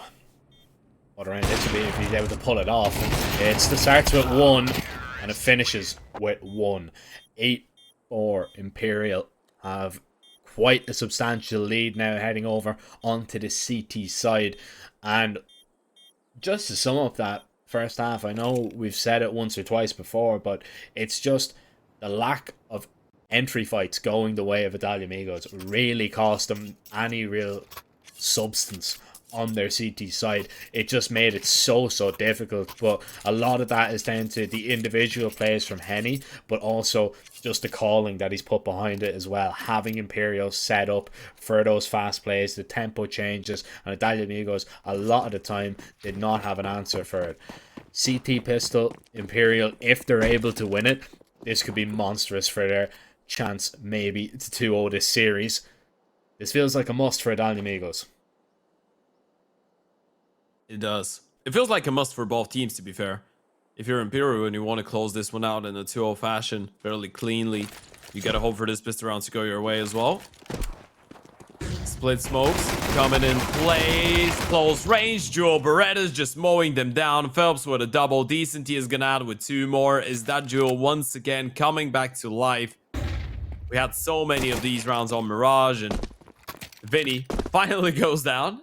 Delbany is going to shut him down, but he needs 4 more. He's been having a good game so far. He's the only one actually up to double digits in terms of kills on the side of the T's, but he needs to go even further than that. Henry's actually giving him a chance here, but won't lose this fight.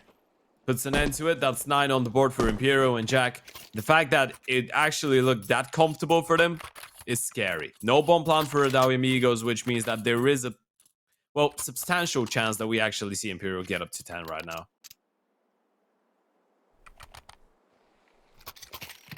Getting the 1xbet odds there, of course, for the later game, which is going to see WTM taking on Sharks. That is coming up after this one, and if it ends in 2, we will have a little bit of a break between them, but we will focus on this game for sure. And yeah, it can't be the heavy investment here, Ted. It's very limited utility, a few flashes to try and get in towards the B site, and that was swatted away like a pesky fly.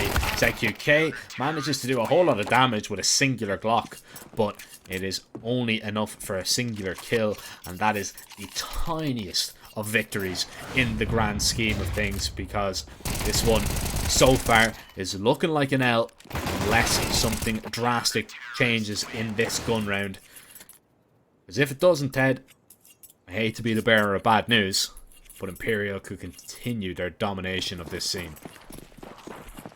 Absolutely. This is the round. You either win this one and we get a bit of a closer game, or you lose it here. Especially if you lose it without a bomb plan. That would be a disaster. And look at Imperial's call. Deep smokes, carpets, stairs. They're going for the fight, and no way. He spotted 2 of them. Is there a flash? No, he's actually going to go for the dry peek. This is so risky. Phelps is there to help him out. They go 1 for 1. Something that I think the T's are going to be a little bit happier with, but the mid walk up against the Alligator and the M4 of Decency ready to peek on contact. This is a recipe for disaster here. It blows. Here's Jago, spots out 1, and he does so much damage. Decency then strikes with a double. Phelps lands a dink, and even though he falls, that's going to be more than enough. Period. It's 1 HP. Oh, unless it's the insta headshot. This one is as good as done, and actually if Henny threw the HE there, that would have killed him, but wanted to get the molly down. Now he is beating it. He's got a massive timing to play around with. Period. He's got 55 seconds to maneuver around the map. The problem is, there's no way he catches anyone off guard, right? Because they know he could be out A. So even if he goes through B, through tempo, in towards middle, he's still going to walk into the same angle from Decenty's perspective, right? So yeah, that entire maneuver there, he doesn't realize it, obviously, but it's not really going to help him that much. He should be going down any moment now. The moment that he turns the corner or the angle, against the I ECT, don't- and I think he's realized Yeah. that he's better off by just holding on to the AK. I was just about to say that. I don't think. Yeah, you don't go for this, right? I mean, it's a 1 versus 2. Maybe if you're 100 HP. On an insta headshot, right? And you have time to actually play the round in the 1v1 and try and outsmart one guy, but two, it's not really gonna happen. No, Not on never. 1 HP. No, not at all. 11-4 right now for Imperial. Just a lovely setup from the CT side, who you could see. That was another just great call. I'm gonna have to, take my hat off once again to Vinny to say, to make that call. Aggressive towards cave, aggressive towards middle, have the bait and switch set up with the shotgun and the rifle up close. And Italia Amigos, they just get ripped apart, and they get the guns pretty much just ripped out of their hands. They'll buy up what they can.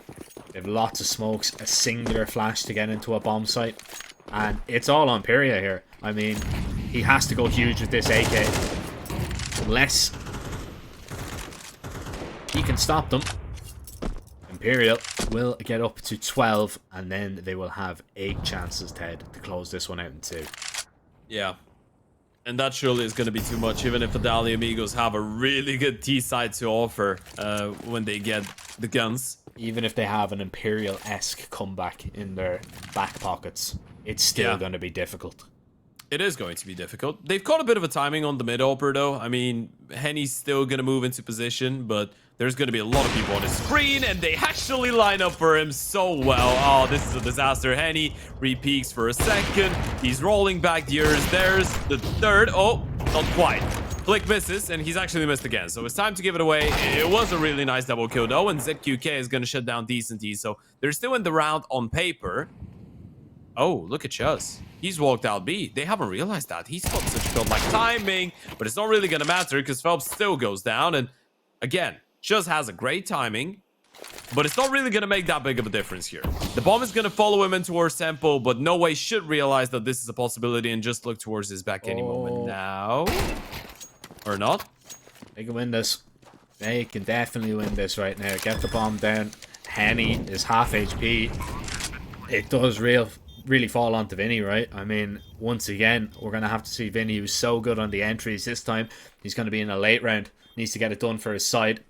And he's taking his time, wrapping around towards CT. Of course, he has the AWP in his hand. Just silences Vinny towards Dark. And Henny, he's not even going to peek his head in. He's going to go back. He's going to collect his AWP. And he's going to head on his way to saving. At this stage of the game, I actually don't mind this at all from Imperial.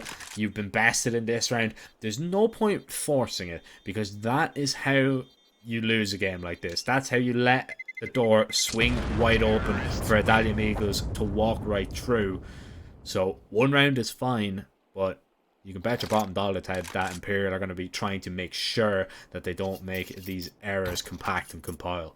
Yeah, that was a bit awkward there. I think it was Decent the player in towards connector, right? It's actually the fact that they had the timing of the player that was already in towards tempo that makes a big difference. That's a 3 versus 5 that they win, though. This is great. On a low buy as well. That was supposed to be an Imperial round. Those are the rounds that actually start off nice comebacks. But let's see. An AVP for Henny.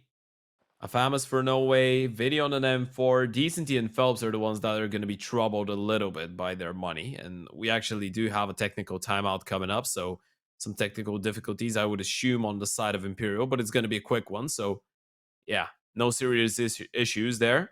Decenty on an M4 himself. Phelps is going to be the only one to actually have to sacrifice a little bit and go for an MP9, but we know it's not really an issue for him. He can just bring that up close towards middle and have it make the damage of an M4, I guess. Pretend it's a rifle. If you're close enough, it could work out. Or you go jail and you do the same.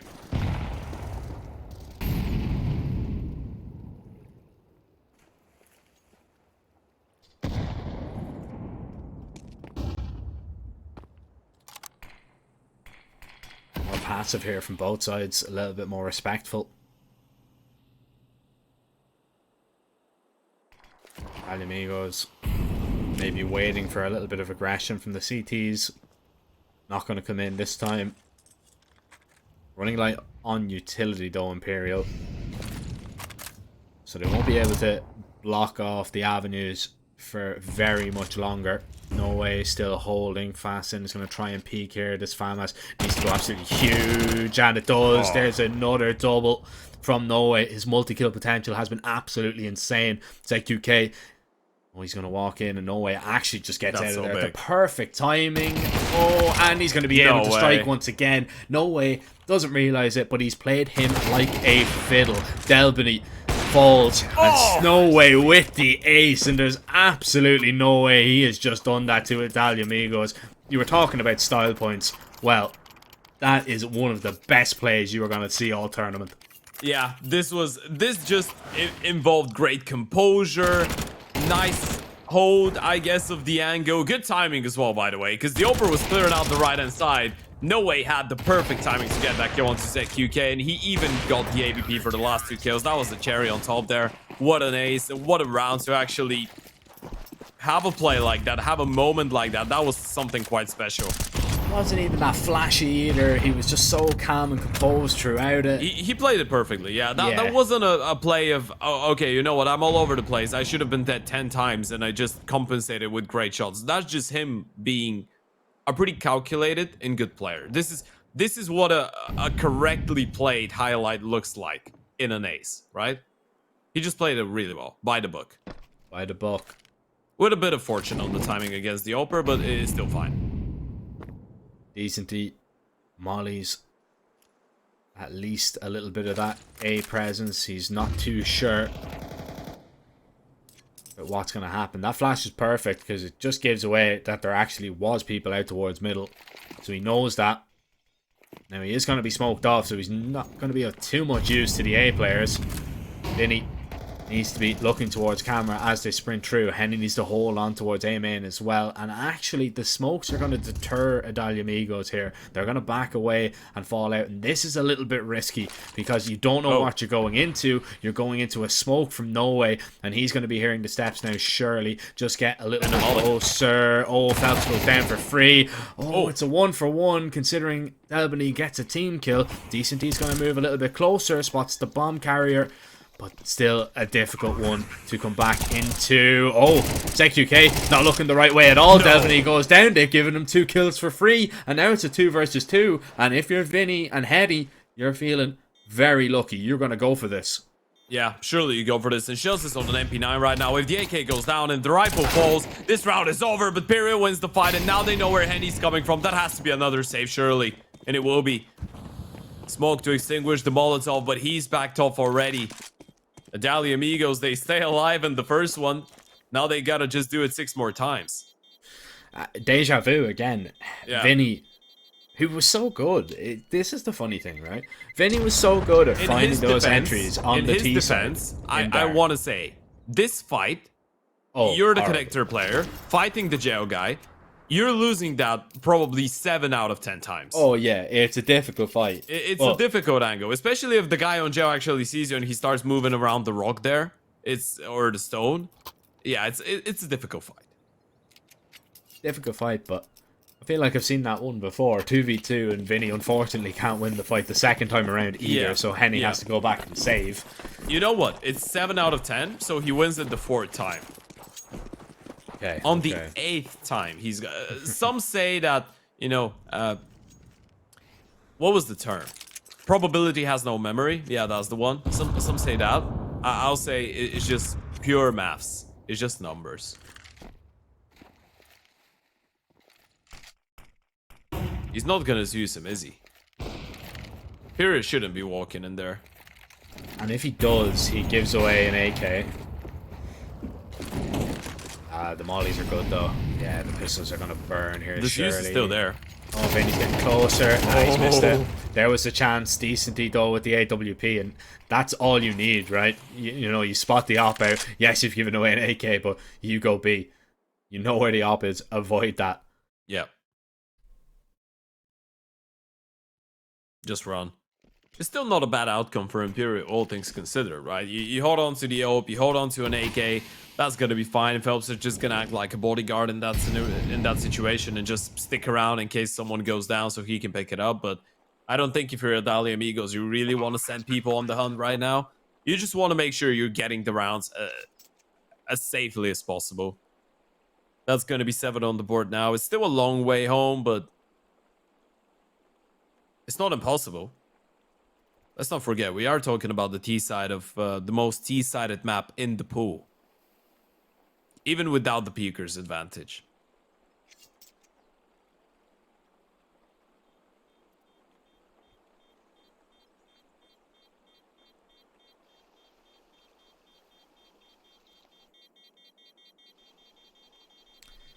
Bomb will go off, and the Dali Amigos survive a little while longer. Imperial will come back with a buy in this round. And that AK in the hands of Norway. I can think of no better player to be wielding it on the side of Imperial right now. Will be a difference maker for sure. Need to be cautious though. Imperial, if they get it wrong once again, I wouldn't be too surprised if we do see a save from them, because their loss bonus isn't all that just yet. Even though it seems like quite a while since we've actually seen Imperial pick up a round. It hasn't been too long. Oh, QK, how about that for a quick flick? Phelps goes down, Fasten wants a little bit more. Deep smoke towards the stairs, but Imperial, they've already lost a man. It's not like they can do anything more with it. Vinny wants to back away once the presence and pressure has been felt. And Italia Amigos, once again, they're going to be in the driver's seat here. Oh yeah, but look at the double push towards main. Flash is gonna be great. Vinny is dead. Shirley and Decent he should be the next one in line. There's one, needs more though. Has a smoke to deploy. Baston might not really want to get ahead of this one. Spam is actually gonna give Decent a kill, and Henny's collected Delwini in towards middle. This is a disaster. They're just falling down, but now they know the B-bomb side is clear. Doesn't actually make a difference though. Bomb is still dropped in towards top middle. What a chaotic round. Now towards middle they go, but Decent he's had enough time to actually back off, reposition, but Henny's done the same. So if they want to go back B, they gotta go through him. And they're separated. He's got 2 1v1s, and Sure is gonna be the first one in line. Oh, he needs to be good with the quick scope here, though. And he is. Henny is perfect in that scenario. ZQK, 22 HP. And if he goes towards B, he's walking into an op. If he goes towards A, he's going into a rifle, both capable of taking him down with a single bullet. Doesn't have a lot of time. He's going to need to make his presence known. And as soon as he starts stepping, Decenty is going to just drop him. He's in such a passive position. ZQK, he has to run now.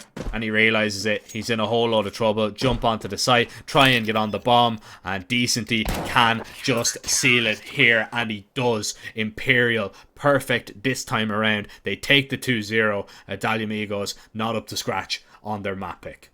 Yeah, what a showing from Imperial. They are going to be the 3rd team qualifying directly into the playoffs, Jack. And that was the performance that we expected from them on that second map, right? Anubis is growing up to be one of their most dangerous maps. And a lot of people, as we said, are getting fooled by some of the numbers. But now they've won their last 5 Anubises in a row. Are you really picking into an Anubis when you're playing Imperial?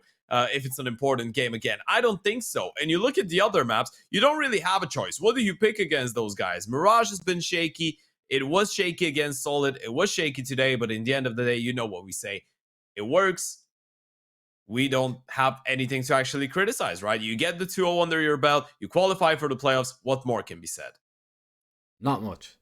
I mean, we can talk about the impressive performance from Norway. I think he was one of the best players that we've seen in the server from the likes of Imperial across both maps. I think Vinny's column was absolutely great. More so on Anubis, it was a close game on Mirage. He relied on his rifles doing a lot of the heavy lifting. Henny came back into it with some important frags on both maps, but we didn't really see a real star-studded performance from him. But yeah, man, I think Imperial, they do look like the team to beat, even when they're not in their form. They are just, so dangerous. As for Italia Amigos, it's unfortunate. They were definitely the underdogs going into this one.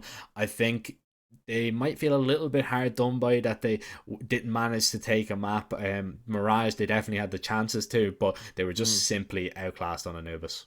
Yeah, absolutely. And I'm actually looking forward to that Solid Adalia Amigos game because I feel like Solid put up a pretty good fight. Obviously, they were able to actually steal that Mirage away, but Adalia Amigos as well. It's not like they got completely stomped by Imperial, right? They still had their moments, even though the Anubis wasn't as close. But yeah, that was just Imperial, I guess, being able to close it out on time. And a lot of it had to do with no ways ace there as well to put an end to it. But with that being said, Jack, that is Imperial qualifying for the playoffs of the tournament, which leaves us with only one more winners matchup for that entire group stage. And that one is going to see WTM or W7M take on the Sharks. This one, though, unfortunately, because of this game finishing in a 2-0 score, is going to actually start in around 1 hour and 15 minutes. So we're going to have to send this one into a prolonged break. But with that being said, the final game of the day and the last winners matchup of this group stage will happen in about an hour. Make sure you don't miss it out. We'll be right back. One chance. One dream. One match. One energy.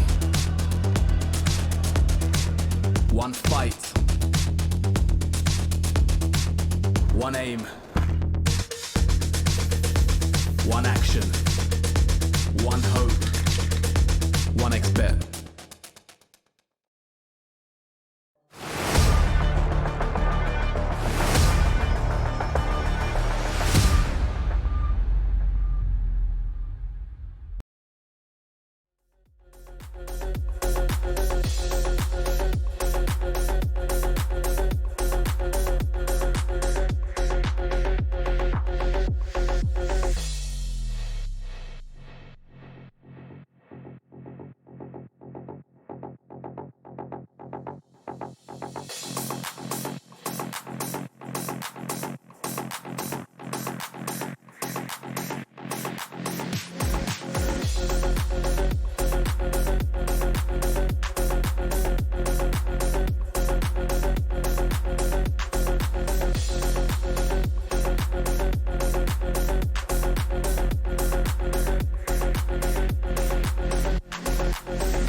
Gentlemen, and welcome back. You are just about in time for our final matchup of the day. It is in the winners bracket of Group D, I believe. W7M are taking on the Sharks, Ted. It's an exciting matchup on paper. It's two teams that have a lot of history against each other. Definitely no strangers. Which is, to be expected with such a small region, and the caliber of these two teams. And, honestly, on paper, this one is going to be shaping up to probably be one of the most competitive that we've had in the winners bracket so far. It should be, right? I mean, when you compare it to the rest, we've barely had any 3-mappers so far in the tournament, right? We're going to check some of the results of the group so far right now, but most of the games so far have been extremely one-sided, I want to say, and even the ones that have been fairly close have ended in 2 maps, right? Even the previous one, which Imperial won 2-0, I thought that Adalia Amigos were actually able to put up a pretty decent fight. But talking about Group D, there is a bit of a curse when it comes down to this group. I believe this is the only group that hasn't really shown us 3 maps so far in the tournament, which is crazy, right? WTM taking down the Corinthians in a 2-0 fashion in their opening game in the upper bracket. Sharks doing the same to Galores, and then obviously Galores earlier today were able to actually eliminate the Corinthians and win in a 2-0 fashion, and now they're going to be waiting for the loser of that W7M and Sharks matchup to play against for the last spot in the playoffs out of this group. But yeah, a lot of 2-0s. But you were spot on. I think that this game might be where we actually live the curse, and I feel like this has all the potential to go all 3 maps here. Yeah, I mean, the last time that these two have played, even, the last 2 times, it's gone to 3 maps. As I said, these teams are no strangers to each other. But interestingly, it's been pretty much a no contest. W7M have only managed to pick up 2 out of 9 maps in CS2 that these two have played against each other. A few best of 3s in there and a few best of 1s, but it's always been Sharks to come out on top. But sometimes it has been difficult for them to actually get that win, as it has kind of been a little bit of map trading. There's been some close games in there as well, so depending on which way we go in the veto, to be honest, I am expecting this one to go all 3 maps, and that's kind of surprising that it's the first time really that I am saying that in this event. Looking at this W7M team, they absolutely dominated Corinthians. An amazing performance, really, from Fokyu, the IGL. He finished, I believe, on a 2.07 rating for that game. 21-6 on Nuke and 19-9 on Ancient, which is absolutely ridiculous by his standards. So even if he's able to bring half of that form into this game, that would be a massive help. Yeah, absolutely. I mean, Fokyu, the most experienced one of the lot, the oldest one if you want to look at age-wise, right? Because W7M is an extremely young team as a 5-man lineup, right? An average age of 21.8, considering that your IGL was, 24, 25. That just speaks volumes, right? Everyone else is around the 20 mark. And, those guys, even though the team as W7M has been together for 7 months, they've been playing together for a little bit longer, right? They were on the academy. Before that, they were all playing on a team called Caracas. I hope this is the wrong pronunciation, but they've been playing together for a little bit longer than 7 months, which is nice. It's nothing crazy like 4 or 5 years, right? Don't get me wrong, but they have been playing together for long enough to actually establish themselves as a good team.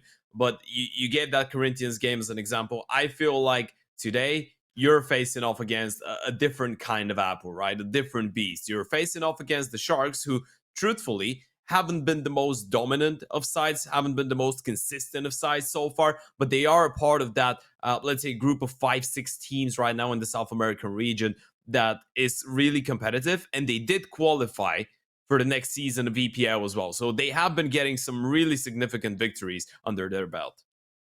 This one would be right up there as well, booking a place in the playoffs, which would be great to see. I spoke about W7M's earlier game. Sharks' earlier game was against Glories, and it was a pretty, uncontested first map at 13-2 on their own map pick of Nuke, and then Vertigo was a little bit closer, but they ended up closing it out. They seem to be pretty much in control of that entire game, but not like W7M where, you know, it was the IGL shining. This Sharks team, everybody looked super good. It looked really kind of well knit. Everybody playing off each other. Everybody, you know, putting up a good performance in each individual role. And, you know, it's nice to see that, because we look at this region and we see, you know, a lot of just individual flashy brilliance from a lot of teams. You know, one or two players. For this Sharks team, you know, it really could be absolutely anybody to pick up the slack top rank. Anybody could be at the top and anybody could be at the bottom of the leaderboard.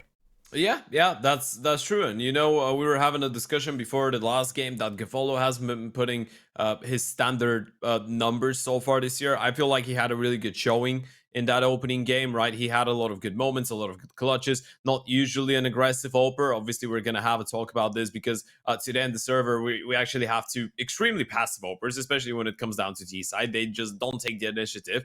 But Gafolo in the most recent game actually did try to go for a couple more let's say attractive plays, a couple plays that were for entertainment of the audience, so to speak. But yeah, with that being said, we're going to move into the veto, Jack. And we did say that one of the reasons that we think that this one might go all the way is that there might be a pretty clear punishment pick in there for W7M, and that could be Mirage. And yeah, this is what they will go for, right? Sharks get to choose their side. Sharks expected to go for an Anubis, and they will lock it in. And if we go to a decider, it would be a nuke. Taking a look at this, Mirage Anubis nuke. Give me your initial thoughts on this. I mean, Mirage is an absolute no-brainer. It's the only map that you've been able to beat Sharks on, although it's been quite close. So 16-13 the last time he's played it, and then the time before that, it's been a 13-9. So, you know, that's an absolute no-brainer. You need to pick that and hope you take it. If you don't, we go over onto an Anubis where, you know, you haven't been able to beat Sharks whatsoever, and Sharks absolutely dismantled them last time around. It was a 13-4 scoreline, I believe. So, you know, that's a really big discrepancy. And if we get there to a decider, a nuke, we've already seen how dominant Sharks can be on it, but it's just kind of about what Sharks kind of turn up. But again, W7M, there are no slouches on nuke either, but I would argue that Sharks have probably played the better opposition in recent times on that map. Yeah, I mean, it kind of depends. I feel like going into a game like this, one thing that we need to have into consideration is the fact that those two teams have been playing, I guess, as you pointed out, different oppositions. Sharks have been getting more wins against the really good teams. And you look at W7M's record. I actually have all the games written down here because I wanted to read that out loud. Out of the 9 best of threes they've played so far this year, they've won only 3 of them. And the ones that they actually did win, twice they were able to beat the Corinthians, and then once they were able to get the better of Dusty Roots. The teams that they actually lost to are the teams that we're putting in that same category as the Sharks. We're talking about Bestia, 9Z, Pain, and the Sharks themselves. And Solid, if you want to check them in there, as they've been playing some good CS. So WTM, as much as they've been getting a lot of good results in best of ones, they've been putting on really good fights against the good teams in best of threes. They haven't been able to take them down. So this is a golden opportunity, as you pointed out. Mirage should be a clean cut, should be a punishment pick for WTM. Let's see if they're going to be able to convert it this round.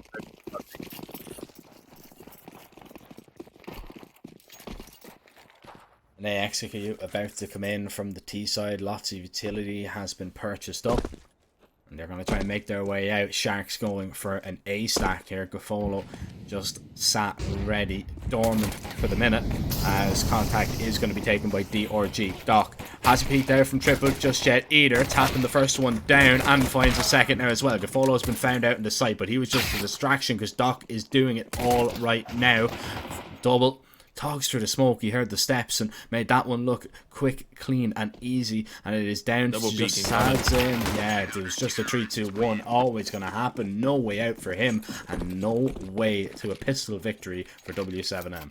Yeah, that was a great pistol round for Sharks. As you pointed out, win rate hasn't really been there for them on Mirage. And it feels like Mirage is just a map that comes down to a lot of variables for Sharks. And, you know, this is just a fancy way of saying if people are going to shoot or not, if they're going to turn up individually and show up, right? Because Anubis, I feel like we're pretty comfortable with the idea that Sharks is just the better team on, right? But Mirage is that type of a map on which even if you are the better team, if the enemy team simply has the better individuals and shoots more, they have a decent shot of stealing it away, even if they're not that great tactically on it, right? Because it's such an FPL map, right? It's how people describe it. Now, something interesting, WTM are actually going for the force buy, and they went for a tactical timeout straight after losing the pistol round, which is not something that you see that often. I wonder, does that tactical timeout actually give away the fact that they might go for a purchase? Because this is a bit of an out-of-the-box approach. There's an abundance of flashes, a couple of smokes as well. Sharks, you gotta be careful, especially with the amount of rifles that they have going into this one. I think it's a little bit of a dead giveaway that the attack was called there. You should be expecting a buy here. They're probably not just going for a tactical timeout and just playing 5 blocks, right? Yeah. That wouldn't make much sense at all. And now you've spotted the smokes. You've seen the smokes, you know there's definitely something purchased in this round, and see nothing towards middle. You know that this is just a fake. Well, you don't know the B is the fake, and it's actually going to pull a rotation now over towards this site. DRG might be caught in no man's land, and he is. Jay-Z with a quick and easy kill. W7M have complete control of that A bomb site, and the B players have even gotten away scot-free as well. Big HE onto the default planter. Rifle picked up now as well, as W7M will try and hold on and fend off this retake, but the weaponry could be a big issue, especially if this FAMAS goes down for absolutely nothing, but walks close to the smoke and he finds a double and even gets an upgrade as well. Needs to be taken out of the round. Panic beginning to set in for the Sharks as they try and swing to do any damage at all, but they end up falling, and it's a fantastic call from W7M. Sharks had no idea that that was going to be a fake. Yeah, what a 4K from my favorite rap musician. I mean, Jay-Z, that was he was rolling back the years, man. That was absolutely crazy. What a fake. And I'm actually a bit confused by the fact that Sharks bought it completely, right? They didn't think about it a second time there.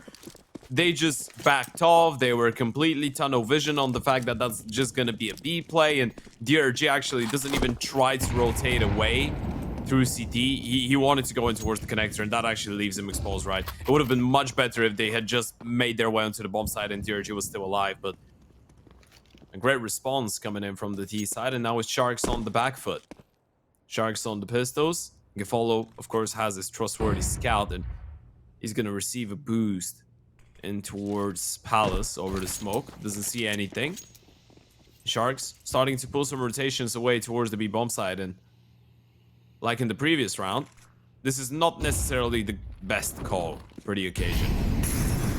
It's not necessarily bad either, because if you fail to hold on to this A site, you may as well just go and save, but that kill is definitely going to entice him to maybe go for this stock. Didn't know really where to look, didn't know who to kind of take down, and now you need to be careful about how many bodies you're going to throw at this round, and they continue just to pile in towards jungle, and they just pile up on the ground. Togs left standing alone. W7M have this bomb plant and just have the round over and done with pretty much. Togs, he can't go forward, he can't really go back either. He's going to try and get away, maybe, but surely they're considering holding him. He's just going to sit in CT. This one is done, though. And I was just a little bit concerned there. I understand why they were pushing through and trying to get back, but once, you know, the first player in jungle, once Doc kind of falls there, even the second player, it's so risky trying to push through and then go for that round. Surely you're just better off saving there. Yeah, I mean, in that scenario, you just get carried away by the fact that you know you've done some confirmed damage on Sadzim, right? So you realize you're just one bullet away from taking that kill, and then you're going to be in touching distance of 2 AKs. So even if you can't win the round, you're thinking about the possibility of saving 2 premium rifles and then backing off, which obviously is, well, quite hopeful thinking. But you know what?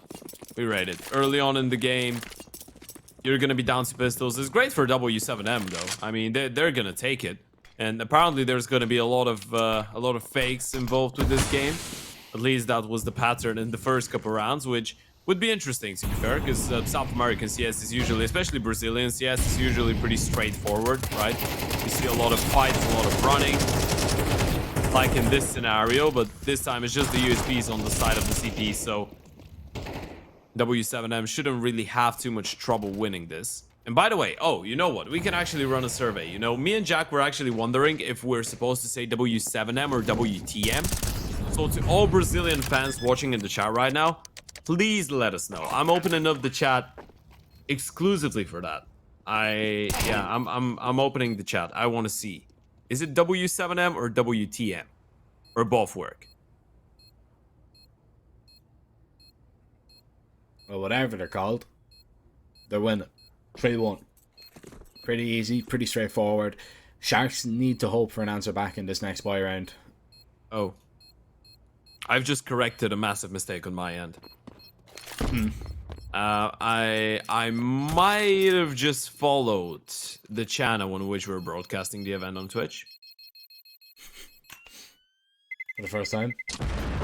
Well, it's in my defense, it's not the first English channel that we're broadcasting on right now. It's the third.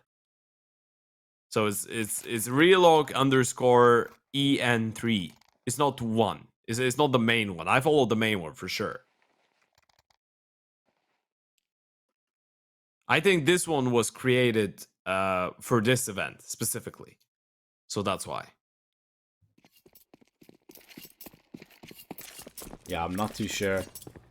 You're followed now, though. That's all. I follow now. You should follow as well, guys. Right, back into this anyway. And we are looking towards this first gun round. Sharks don't really have too much utility to play around with. They've burned through a lot of their mollies, burned through a lot of their smokes, and even flashes are few and far between. As W7M, no fakes this time. They're just going to try and make their way out towards A. It's actually Togs to drop one solo player towards middle. There's a second one going to be making his way up connector anytime soon, and eventually he will strike and take down Doc, trying to maybe gather the control Zed as he walks all the way in. But there's going to be 3 players here in towards jungle. They're going to swing out. They nearly line up for a double headshot. Sadson trying to get something done, but stands alone and falls alone. W7M do falter in that first gun. A little bit messy, Ted. It's a little bit all over the place there. They just couldn't get any control, and Sharks really dealing with that kind of mid presence early on. That was the real kind of ace in the hole for W7M. If they manage to have some impact and get more than one kill, maybe find the opening, it's a different story. Yeah, absolutely. And all eyes are going to be on Doc for this specific map as well, right? The connector position, he just gets to be involved in so much action. He gets to be really dynamic, and you know he's one of the sharpest aimers. He's actually the one that fits into the category of a puck star, if you look at Sharks' lineup, right? He is the one that screams, I want you on my face-it lineup for 5-mans, right? So you want to see that guy get rolling, and so far he has been up on 6 kills. Want to make sure he's going to be able to hit the ground running early doors. But W7M once again trying to keep it simple, heading in towards that A bomb site. And this time it's not just Geffollow DRG to hold on to it. Doc is there as well. He's not focused on middle that much. They're going to be able to help out their IGL. 2 big HEs as well, just chipping away, softening up players as they make their way out towards the ramp. DRG is going to try and play around this smoke and maybe get on the site.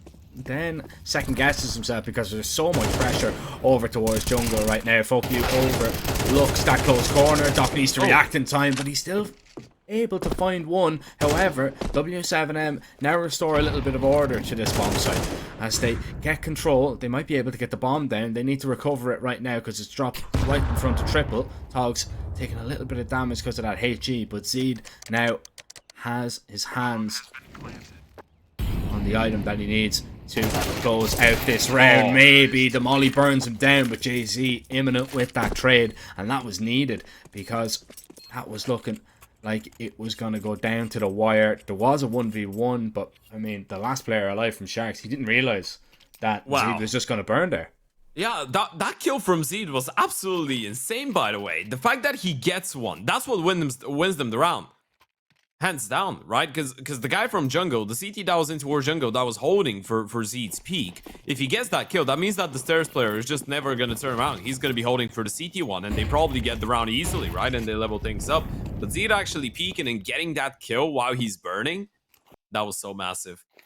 Just completely changes the outcome of the round there in favor of the T's, of course. And Sharks, unfortunately for them, down to the pistols. I believe one of the players was actually spotted crossing in towards the ladder as well, so they're going to be on high alert. But speaking of which, they are heading in towards short. And this is where Sharks have a lot of numbers. That could get quite messy. Really could. It really could. Tog still not looking the right way. Are they expecting a second player? Here comes the crunch, and the pistols are coming away with a few kills, but it's not going to be enough.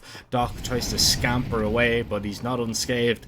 He is very low as he rotates towards this B bomb site. Gafolo just going to hide towards the bench. Storms and actually didn't see him there, but surely they're going to clear it out anyway, or at least try to. Now he's going to show his presence, needs to find this kill, but it's Doc with a double on 6 HP, and Jay-Z needs to go in and clutch up. There's rifles to be acquired, but the CTs are yet to get their hands on them, and Jay-Z now is looking for anything at all. He's hoping somebody gives him something to play around with. Gafolo repositioning away from that bench spot. And now Doc has acquired a rifle. 25 seconds. Doc is going to swing wide. Wow. And Doc is going to win the round pretty much on his own. 4 kills, 3 with a Deagle, 1 with an AK. And he's even going to save an op for Gafolo as well. Very nicely played from Sharks. Yeah, what a legal steal that was, right? And I love the fact that actually Doc repositioning, the fact that they don't clear out bench is simply because of Doc just running full W from ladder in towards window, in towards kitchen, right? He ran like he was in a rush, and they heard all of it, and he still gets one more kill. Then, obviously, Gafolo was able to actually take the attention away, so setting up Doc for the second one, but what an insane 4K that was. We were talking about the young man hitting some good form at the start of this game. Well, this is another one in defense of that statement. And you know, I feel like at this point, looking at an 11-5 score, you would be getting a little bit worried if you're on the T side, because you're seeing that guy just get fired up. You want to put him to sleep, and now the money on the side of W7M is, well, pretty destroyed. Their economy has been devoured and spat out by Doc, and now they're down to the pistols and just the hero Galileo for Jay-Z. The RG. It's going to be ran down towards connector. Nothing he can do about that one. Doc's going to try and get in front of this hit. Gafolo on the middle of the site with just an AWP. Zed is just trying to bait right now as the pistols try and rip a few players apart. Will Gafolo get away with his life? No, he turns around and drops Zed on the palace balcony. That is an insane reaction from Gafolo to even hit that shot, but he shouldn't have had the chance. He should have been long dead before then. Bomb's hightailing it away, and Jay-Z now can just stay silent, see if he can catch off any rotations. Surely he's going to be cleared out here. Oh no, they ignore him fully. They both went towards middle, and this is a bit risky, right? Surely you're going to realize that, and now he's hearing the steps. He can go for a peek here. And even better, he can just hold. The Molotov is going to seal the base perfectly. Oh, misses his chance at a kill, and now this is a little bit sloppy. Now they know that they actually have a clear 2v1, but I feel like at this point you're just safe. HP is too low, you have an ADP on the retake, it's just too risky.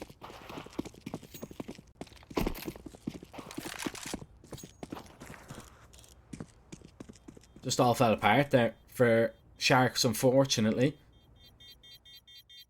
But W7M, I mean, fair play to them, and a great decision to make your way over to B when it was in a 2 versus 2. You knew exactly where both players were. Jay-Z, although he's low HP, he did the right thing. He just sits in towards jungle, makes sure nobody can rotate back towards B, and even though he doesn't get the kill, he does more than enough to win them the round. 5-3, we continue to go back and forth. 5 for Sharks isn't going to be all that bad. Togs might have to play on an upgraded pistol, or perhaps an SMG dropped over. Actually, he's got an M4 at his feet, so never mind. Bite, even though Sharks lost that round, is better than what W7M have to bring to the table. Yeah, well, maybe not utility-wise, but gun-wise for sure. Yeah, you have 2 Galeos on the other side. And no AVP. So Gafolo is going to be in a bit of an advantage, and they've posted him towards that B-bomb side. He's going to get aggressive considering they don't really have a short player backing him off, but has that been heard? I'm not sure. I think it has been because they're lining up a flash. Yeah, they've heard him. Now they've seen him as well, and he knows he's been spotted out. Deep smoke backing off. Doc actually gets shut down, and that just makes life even harder for Gafolo. He's going to be all alone in the moment of that hit if they want to go there, but they're actually sending people back towards A, and this could work out really well for the Sharks. Depends. If they get somebody boosted up to window and the Sharks have no idea, that's going to be the problem. That's been heard. Yeah, Gafolo, though, this is just a great position from him. That smoke is going to fade any moment now. He's going to spot out a few players making their way up connector. He'll find the kill. He heard somebody in towards ladder, so he's ready for Foku to go for this push. And actually, the timing is so horrible. Turns around. Ordian Zhao is going to be completely overlooked in this position. Storms and spawn. No way. Oh, he went a little bit too early. Ordian Zhao now falls. Togs is up close, but he's got a 2 versus 1 and he loses it. Gafolo has to save this AWP, and W7M so far are making very good on their map pick. Gafolo has to hold on to this as well. That's going to be their saving grace for the next round. And if you're Gafolo right now, you got to think, what more can you do? What more can you get out of this round for your team to actually be able to capitalize on it, right? That was a 5 versus 3 because of the Oper. That was great. Well, not a 5v3. It was actually a 4v3 because they lost, I think it was Dog that they lost in towards connector early on. But still, Gafolo gets a big double kill, forces the T's back into the A stack, and it still falls flat, right? DRG doesn't get a single kill. Artie and Zhao in towards Ninja gets checked. It just all goes down. 3-6. It's been a great start for those guys. And you know what? I better check chat because I asked how we're supposed to. Okay, so it's supposed to be W7M. It's not WTM. Okay. Thank you, guys. We appreciate it.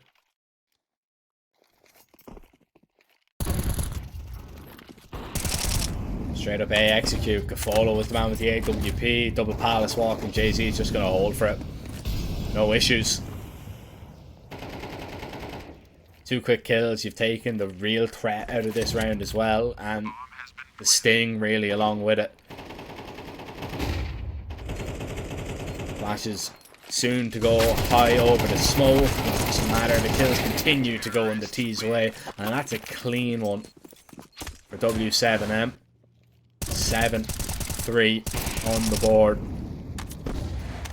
And this is looking desperate for Sharks when you consider, you know, this was okay. You know that this is going to be one of the toughest maps that you're going to play at W7M. You probably have the advantage, you know, on the next 2 that you are going to play, but you want to at least have this one competitive. You want to be at least in with a chance to, you know, push them to their limit, maybe tire them out a little bit. You don't want them going into that second map of Anubis full of confidence, right? You know, because if W7M just win out from here, like a 13-3 or a 13-4, even though the stats say otherwise, W7M definitely could steal this one away in 2, and that's a real danger for Sharks right now. They need to start getting their head in the game. They need to start, you know, finding those openings, stopping W7M from doing pretty much what they want, because that's exactly what's going on right now. Of course, last round is just an eco, but this round you've got the rifles out, so this time you have no excuses. Yeah, it's a bit unfortunate because Doc has been playing well. He single-handedly won them 2 rounds, and then Gafolo had a big round himself. You got to capitalize on those man advantage situations that you're going to have, and I think so far they've lost 2 buy rounds where they've had 1 or 2 people advantage, which you can't really afford to lose. Tox in a really good position. It's another 5v4. They get the opening kill, and this time it's going to be a 5 versus 3. Tox with a double. That's great. Sadzin gets the refrag on the AVP. Sharks already have rotated 2 people towards the back of the B bomb side. Good, Artie and Zhao still able to get the kill. Doc will get a follow-up, and this is a much better defense from the Sharks. Better late than never. Good hold. They could still get 5 rounds out of this. Yes, and then it's not too bad. And then you swap over onto the T side, and you just hope that you have built up, you know, a good memory, a good game plan of, you know, maybe where you went wrong in previous games. And then it's a possibility. But although this round doesn't go W7M's way, they are 100% still in the driver's seat right now. Gafolo waiting for the jiggle, and he's even going to take the head off Jay-Z's shoulders. Sharks survive with 4 players alive. It's going to be a perfect buy for the final round of the half from both sides. Be interesting to see, do W7M want to change up the approach a little bit? Do they want to go back to, you know, the A executes where they've had so much success, or maybe try something over towards middle? But looking at the way that they're all facing, it looks like they're going to go back over towards A. And I mean, you can't really blame them for this, right? I mean, they've just been so successful. They haven't been stopped. Sharks haven't been able to come up with an answer. Yeah, you've been able to find something that visibly hurts the Sharks, and it makes it really tough for them to react. DRG in a good position, though. He's going to hear hold of Yuto. Should be able to get the first one. Make that a double. Double trouble for the side of W7M. And finally, Sharks in the final round of the first half are able to deny that A execute, and they do it in style. Not a single player lost. 25 points of damage inflicted combined to the Sharks lineup as they get their 5th on the CT side. Great double by DRG, great double by Gafolo and Doc to finish it off. So now we might have a game on our hands. Depending which way this pistol round goes, Sharks might be in a position to actually, well, I was going to say make amends, but yeah, to actually put up a fight here on Mirage.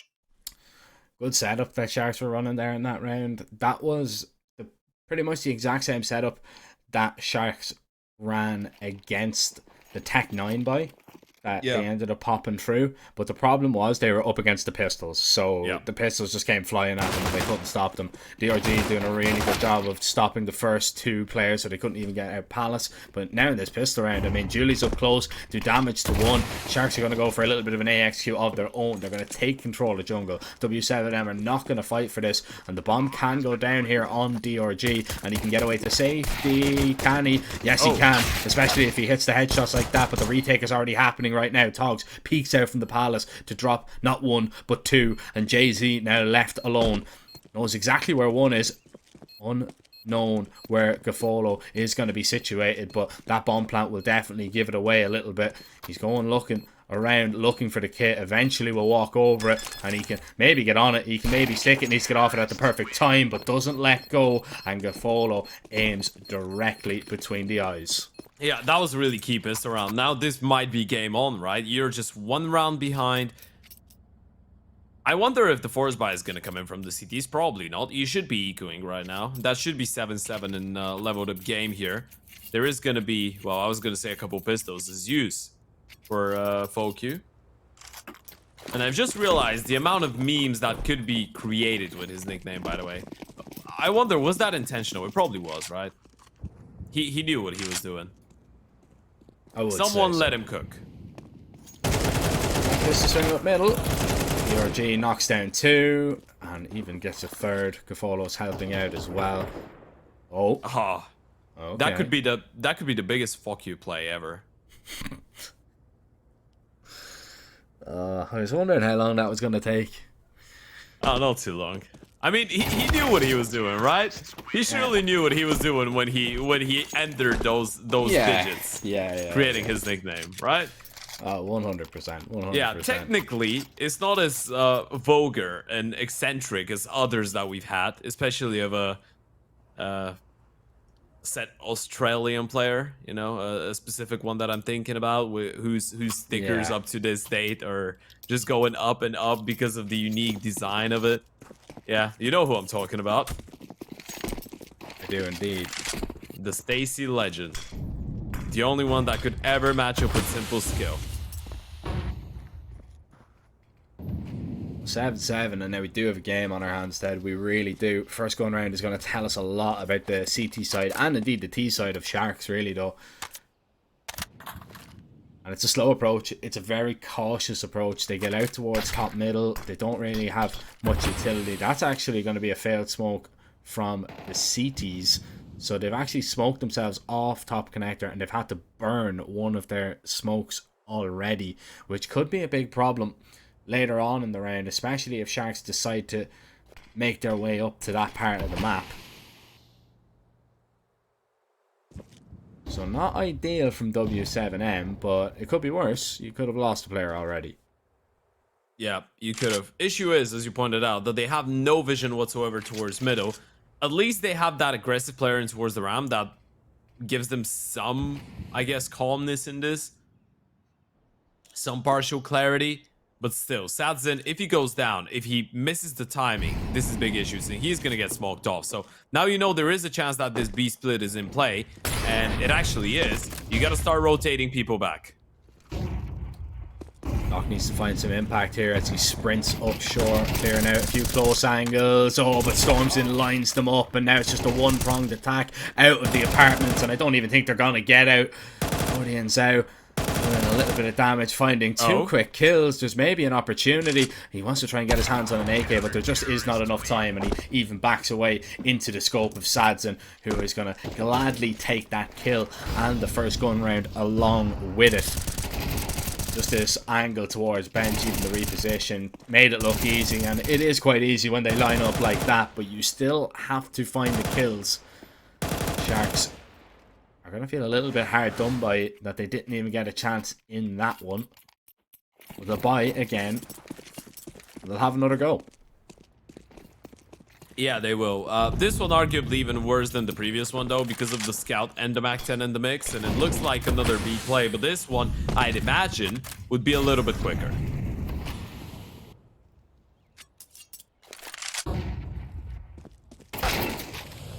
Oh. Good opening found. Doc. What a risk that is to just cross like that without a flash, by the way. No flash, no smoke, you just swing dry. Yeah, that's very, very risky from the IGL, and he gets punished, rightly so. This is just a massive reposition here, though, from W7, and they're gambling right now that it's going to be an A play. Doc, if he finds another kill, this round is as good as done. Storms I mean, he's got a smoke for top connector. He can just throw that one out, and they're still splitting B, so that's going to be a save for the CTs probably. This round should be over unless Stormson just goes through the smoke and gets a triple. It's naded first, DRG finds Sadson, that's the op down, and, well, it's a free path up to the bomb site. Yeah, this is just going to be the save. JZ is already collecting that AWP to bring it into the next round, so Sharks have actually bested them with a worse buy. And it was pretty straightforward, to be honest. Like, they didn't do anything crazy, they didn't do anything mad, but I have to put a lot of weight on Fokiu's positioning there, on that massive risk that he took to cross back from under without the flash, without a smoke. That was really on him. He gives away his life for nothing and the round with it. Yeah, that's the thing, right? In a situation like that, you understand why he goes for that aggressive underplay. It's a meta, especially when you're playing up against a team that you know likes playing.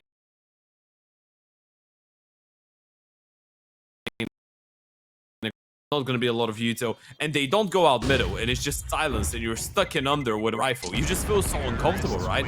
So you feel the urge to actually get out of there, but the part that he misses is the support, and oh, this is a big problem. They're not going to have an AVP saved up. That was such a massive kill, by the way. Out of the 3 that they could have gotten, that was the best one. And now there's no money for the big green. They're still going to send it on the reinvestment because the minimal loss bonus is there. Well, it's not even minimal loss bonus. It's 1900 for this round, but there's going to be no big green gun in the mix for W7M. This could be where the comeback for the Sharks starts, by the way. This could be where their lead into the game commences. This could be where the tide begins to turn for sure. Double under push. Yeah, this is just really good aggression. Now, have they heard that flash in towards under? I'm not sure. They're actually not even going to push. Foki is kind of thinking, do we want to smoke it and give it away that we've pushed all the way deep? And he's actually just going to sit on a pixel angle and drop it when he sees any pressure at all. But, I mean, W7M, they're going to have bodies here towards A. The problem is, the bomb hasn't fully committed. Yeah, I think with minute 15, you realize that this is a possibility, right? But they're just gonna clear out TV real quick, and that's actually a big problem, because now they have no idea. Unless they smoke top connector, that means that the CTs have full vision of the map. because of storms and just jiggling. He's in a really good position to turn around and help out. Right now, Sharks are walking into a stack and they have no idea about it. This execute needs to be absolutely perfect in terms of the util to isolate those CTs. Need to molly at sandwich as well. Need to make sure that that goes down. It is just going to be the full execute. Molly towards the ramp here from Sadsin to try and delay. As the HEs are going to rain in on Togs. They don't actually do that much damage at all. Sadsin is just taking unnecessary damage, burning right here as everybody's ready and waiting. Here comes the swing. JC good for one. Maybe an element of surprise for Sadsin to get in on the action, but it's not going to happen. They're on the site. The smoke's up. Here comes Stormson though. Bomb is planted. They need to take him out of sandwich, and eventually they do, but it's DRG now that stands alone. The IGL needs to step up, but he won't. He's instantly felled by ZD. W7M. The stack pays off. The information pays off. And Sharks must be thinking, how have they guessed that correct? Because that's not the first time that they've had, you know, the correct bomb site actually stacked. And it's all because the information that they're getting early on. The push towards under in that round. And then a couple of rounds ago, Jay-Z getting aggressive in towards the ramp. So, you know, W7M, they just have a really good idea of what is going on around the map at the majority of times. Yeah, and it's crazy that the rounds still come down to a kill going in their favor through a smoke and a person pushing through the stair smoke and getting a double, right? It's still variables. I mean, Sharks are playing those rounds well. That was a good execute. Even with 4 people on the correct bomb site, W7M probably 8 out of 10 times lose this round, right? Because they don't get the kill through the smoke, and the guy pushing through the stair smoke, even if he gets only 1 kill, it's still not a round that goes in their favor. This one, though, a little bit different. Sadzen with a good opening pick on the AVP in towards under. Doc will go down straight away. This is a big one to take as well. The best performer on the T side so far in this map, but look at the quick walk in towards connector. The CTs have no idea that this is a possibility. Sadzen should go on top of Ticket any moment now. Problem is, he's still exposed to Palace on paper.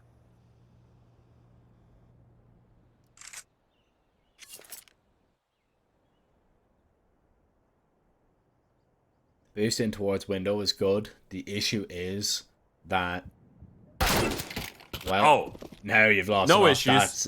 No issues. ZD is going to be holding for this. Yeah, that's a very important find. He gets that kill. They're mollying on the site. They could be pushed Palace. They could be pushed towards the ramp, and they might not be ready for this. They're trying to take the fight. They're trying to just wait and buy time for the rotations. There's 2 kills from Togs though that make things a little bit easier. Togs is going to go down. Gafolo needs to find that trade and does. 30 seconds. Needs to get the bomb. He has picked it up. There's the spam towards connector. He wants this fight, and why not? Because Gafolo just takes his head clean off and even claims an op for the next round for himself. 9-9, and Sharks, they just shatter the money of W7M, and that's the problem. When we were looking at that first half, Ted, we've seen rounds just continuously go back and forth. And when you're on the CT side and you get into those kind of, you know, force by wars back and forth, eventually when you lose a very important round, you just have nothing in the bank to put behind any type of buy at all. I love the confidence from Gafolo to just go for the fight straight away as well. That was a massive triple for him, a big double for Tox as well. They just saved him in this round. Of course, great communication, spotting the Oper on top of Ticket. You instantly know that if he feels safe to go for that peak, there's going to be people aggressive in towards Palace or Ramp, and now they've made the perfect call. This is one of the few cases in which Sharks should realize they need to just send it quick. The aggression once again is in play for the CTs, but it's not going to be enough time to actually pull back the rotations. It's a 1-for-1 plus a lot of damage for the first MP9, but Jay-Z needs to find a second here. He's still staying alive though, which is very good. He's just a nuisance right now in the back line, and he's still alive here, Ted.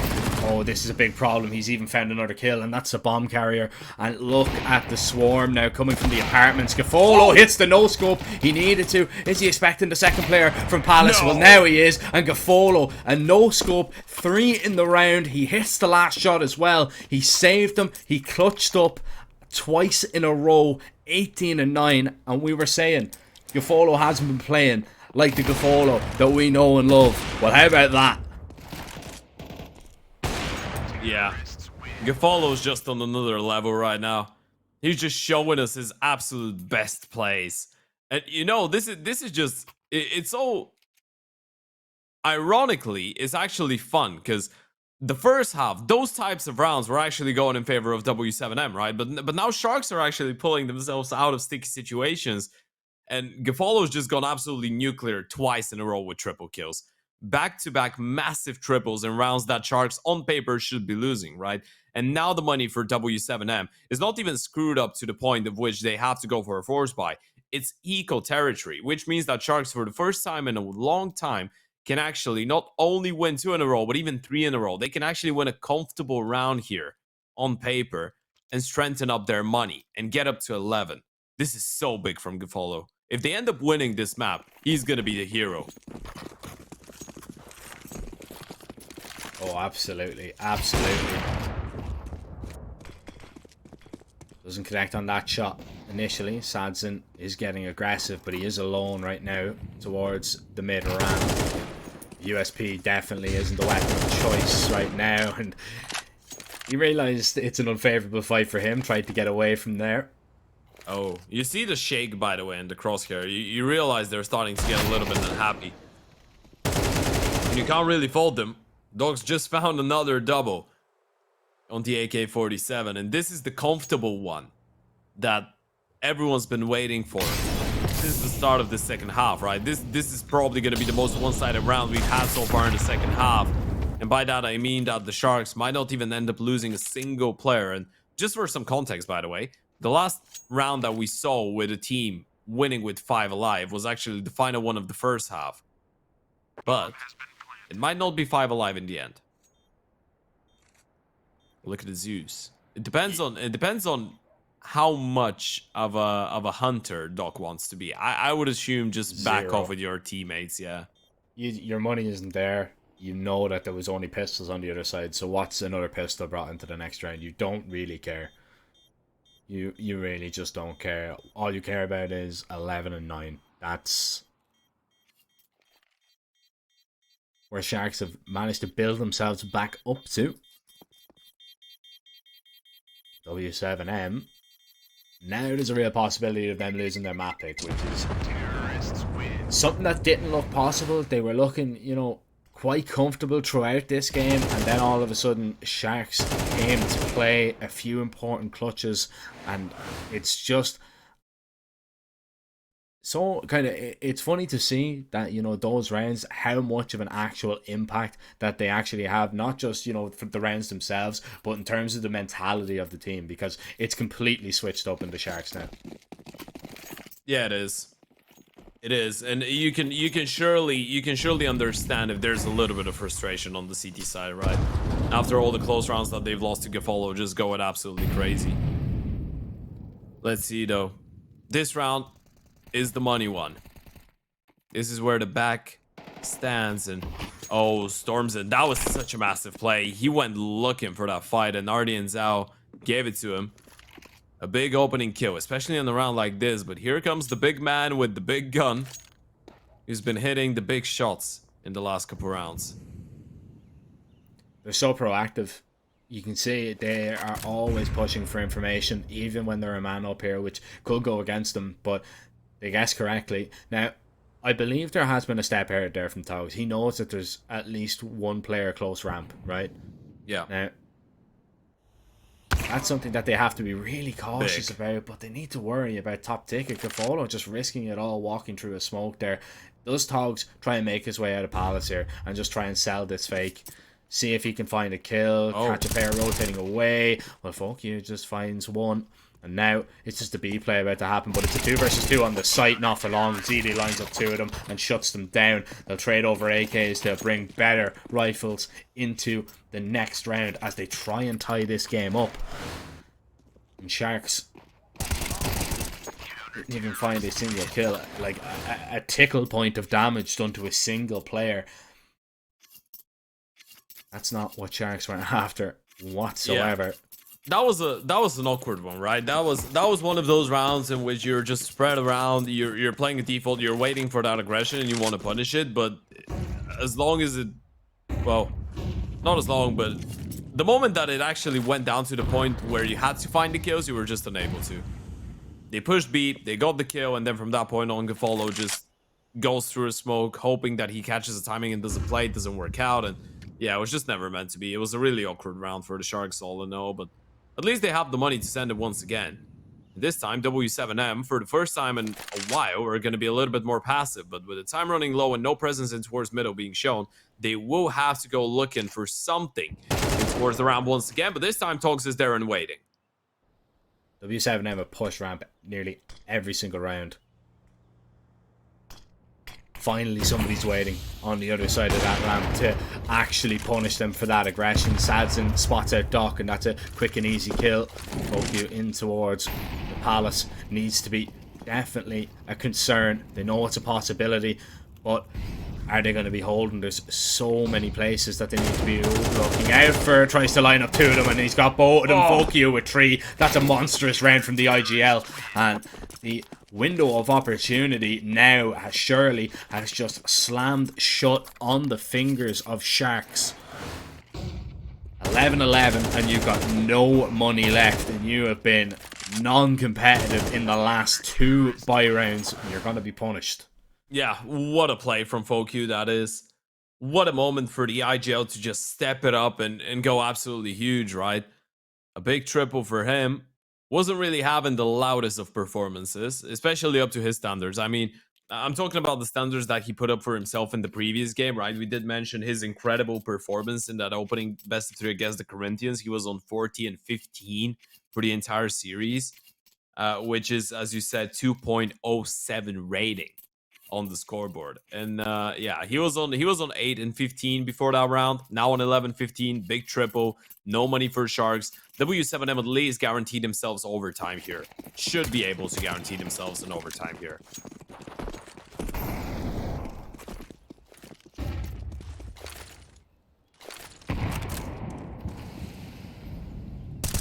Pistol round, they're going to spring out towards ramp. Oh, Polo finds that first kill. Oh, missed opportunity, maybe. Bomb to be planted here. The op nearly down. Gafolo has found a second in the meantime as well. Oh, Ted, hold on a minute. No. Togs with a massive headshot, but Gafolo runs right out into the open. DRG only has a Glock. He's not going to be mollied out, though. No, not at all. He's sat here on default, but he's been dinked up. It really just falls on Togs here, who swings wide and finds yet another kill. He can molly the bomb here, surely.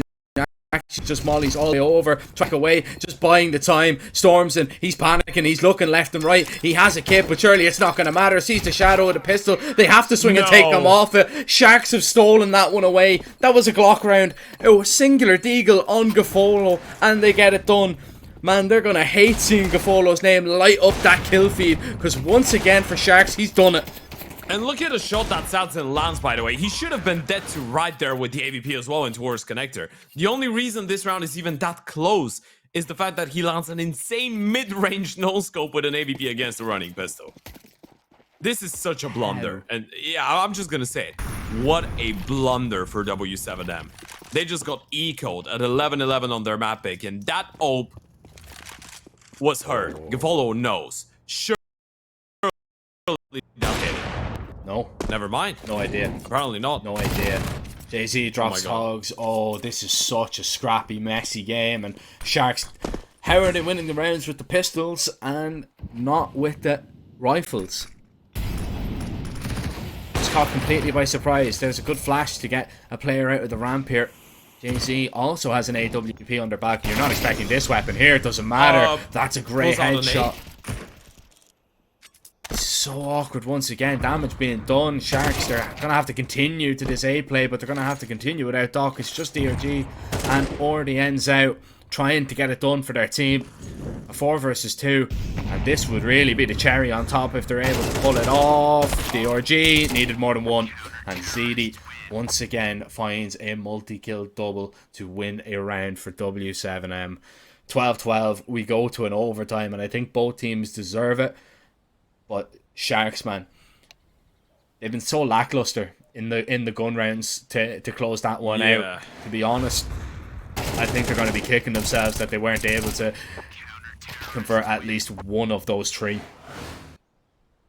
Wow, that's been a tough one. That's been a really scrappy game so far. This is the definition of a Brazilian derby, by the way, in case someone was wondering. But yeah. That's been That's been quite something. I think quite something is the way to describe it. Wow. Well, W7M, they say, not today. Today is not going to be our final day here. Well, it's not an elimination game technically, but you know the term. We're talking about the map specifically, but yeah. They stand tall. They stay alive. We have a couple more coming in our way. Now the magical number is 16. So it's like good old times in CSGO. It feels really awkward to say good old times when we were playing up to 16 rounds, but yeah, it is. It is good old time. 12 apiece. It's another A play on the cards, by the way, for Sharks. And they're gonna get deep mollied, so that's gonna do a little bit of damage and actually win some more times for the some more time for the CTs to actually explore and figure out what's gonna hit them any moment now. They'll get their smokes down. Sads in, needs to back away safely. Nature of the smoke doesn't really see all that much. Jay-Z, oh, how fortunate is that? He finds a double through the smoke. He can't quite believe it either, but he's taken down 2, and his work is done. Sadson again. I mean, 3 kills through a smoke. This is a ridiculous round from W7M, but they won't care. Gafolo, quick flick is gonna be wayward. Togs trying to get it done himself, but sprays down just the 1, and Gafolo eventually will fall. W7M, I mean, how many kills are they gonna find through smokes? Their lineups are just perfect for them, and everything seems to be falling in their favor every time Sharks go to A. Yeah, this is absolutely crazy. It's just all over the place, right? I mean, it's not the first round this has happened as well. W7M, they're just destroying them. Look at that second kill. That was a double headshot on the second player. He had nothing to do with that fight and still goes down.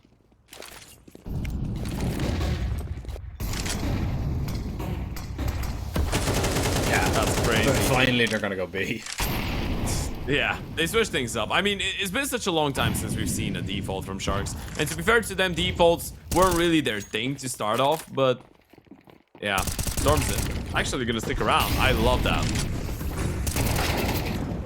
Dogs gets out with just the 1. Rotations are going to be here, and you have to commit into this B site now. The bomb is trapped there.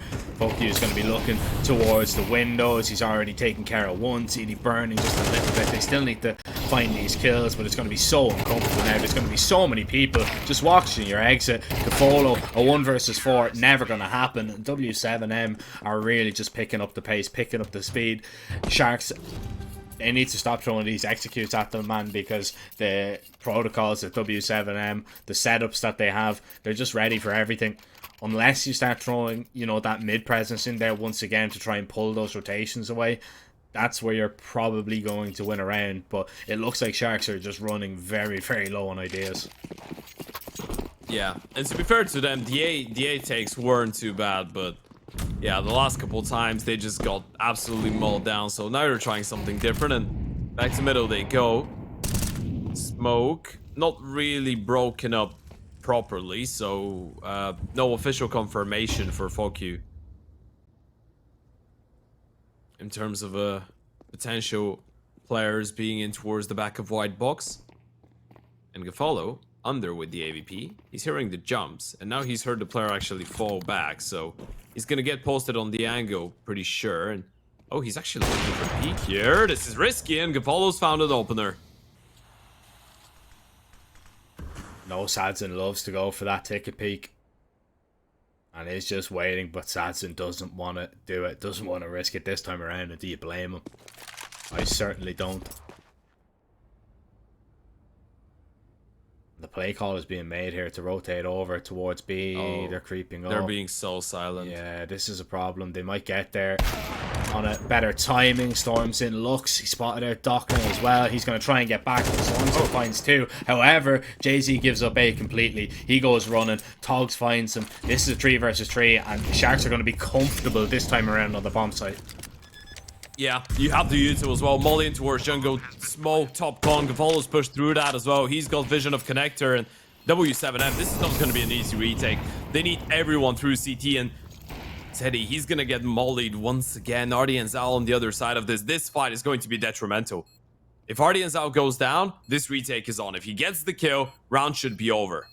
Hogs is even rotating around towards middle. There's nobody towards ramp and palace, and time is ticking on way too long. Even if Ardianzao goes down here, it's still a 1 round for Sharks, you feel. However, smoke on the bomb, there's the quick shot. They know the opera isn't on it, nor can he get near it. Sharks at least have 1 moving into the second half of overtime, but you just feel that they probably should have had a few more. You know, I think they've been really unfortunate, especially on those A plays. I mean, that first round of OT was absolutely crazy. You can give the second round to W7M for sure, but man, they're going to feel pretty hard done by that they weren't at least able to get that first round into a post plant. However, I mean, 1 is better than none, isn't it? Absolutely is. Sharks at least get 1 on the board, which at this point, I mean, it's more than you could have hoped for, especially after how convincing the first 2 rounds were in overtime. But moving to the CT side, things might shift back in their favor. We've seen a really good game so far by Gafolo. Doc and Talks as well, putting on some great numbers. Ardian Zhao's been having a tough time in the server so far. Yeah. One thing that I really like about W7M though is the fact that the kill distribution is quite even, right? You look at the scoreboard, you have Stormson and Foku on the bottom of the tab with 15 each, and then you have Sadzin on top with 22. So everyone pretty much doing their part, everyone doing their job, and if they're able to hold on to that performance here on the T side, they might be able to at least secure a 3rd map in the series, because so far this overtime has felt like this. It's felt like W7M just trying to stay in the series by winning this Mirage, right? Yeah, they're fighting tooth and nail to stay in this one for sure. Now, I will say, Sharks didn't look perfect on their CT side, but a lot of the problems did arise due to the fact that we were trading a lot of rounds, so they didn't really have the funds in the majority of them. That's not going to be a problem in overtime.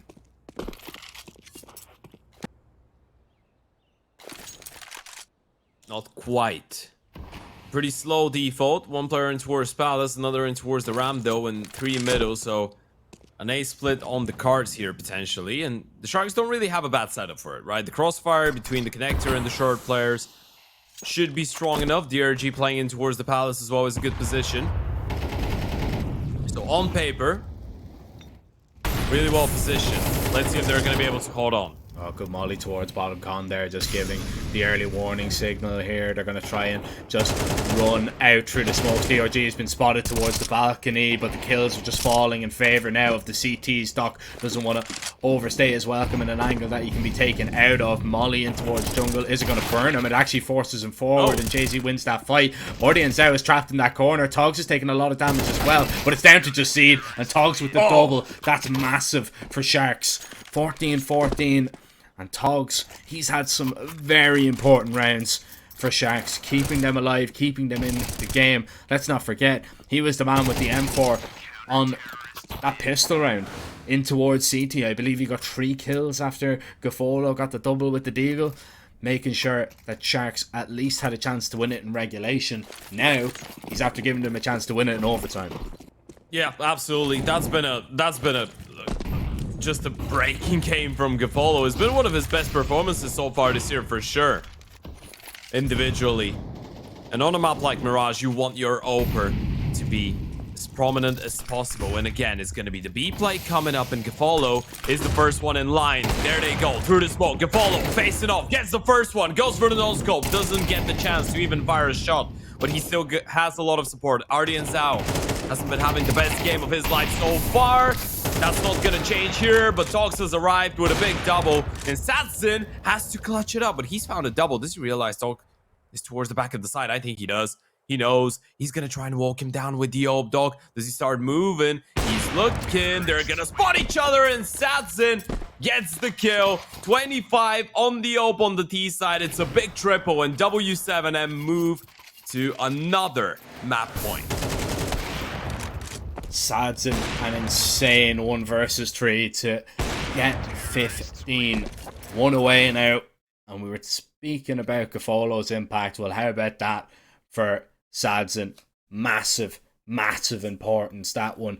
And what you'll notice about that round, Ted, you know, you could probably attest to this a little bit, the difference between the Sharks being hold on that execute and the W7M hold was the fact that Sharks very rarely, when they were on their T side, were able to scale out towards the bomb side.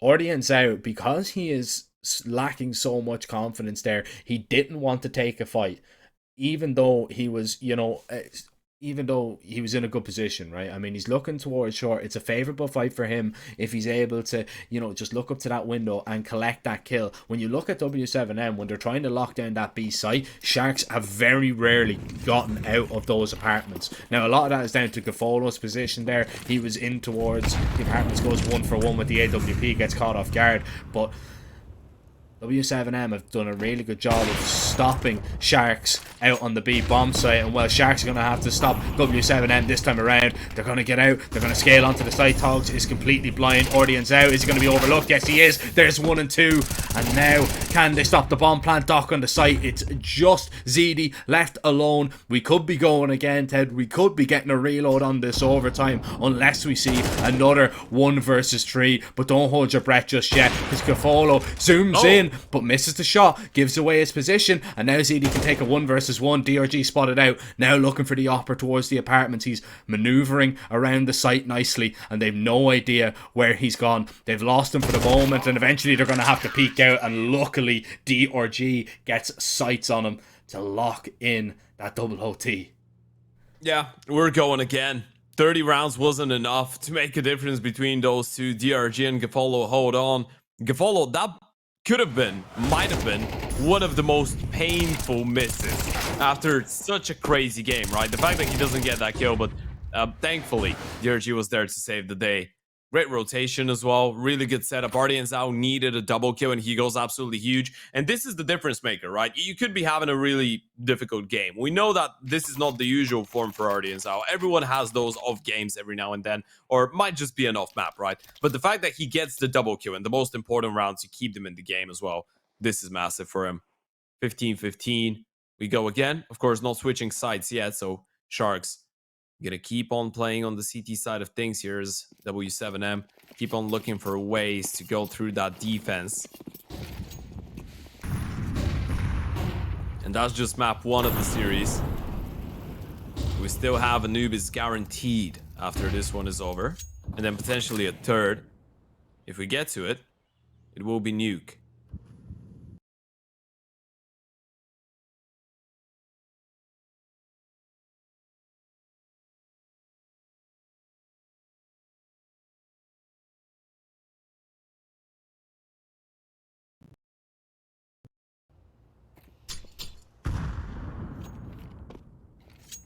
Will indeed.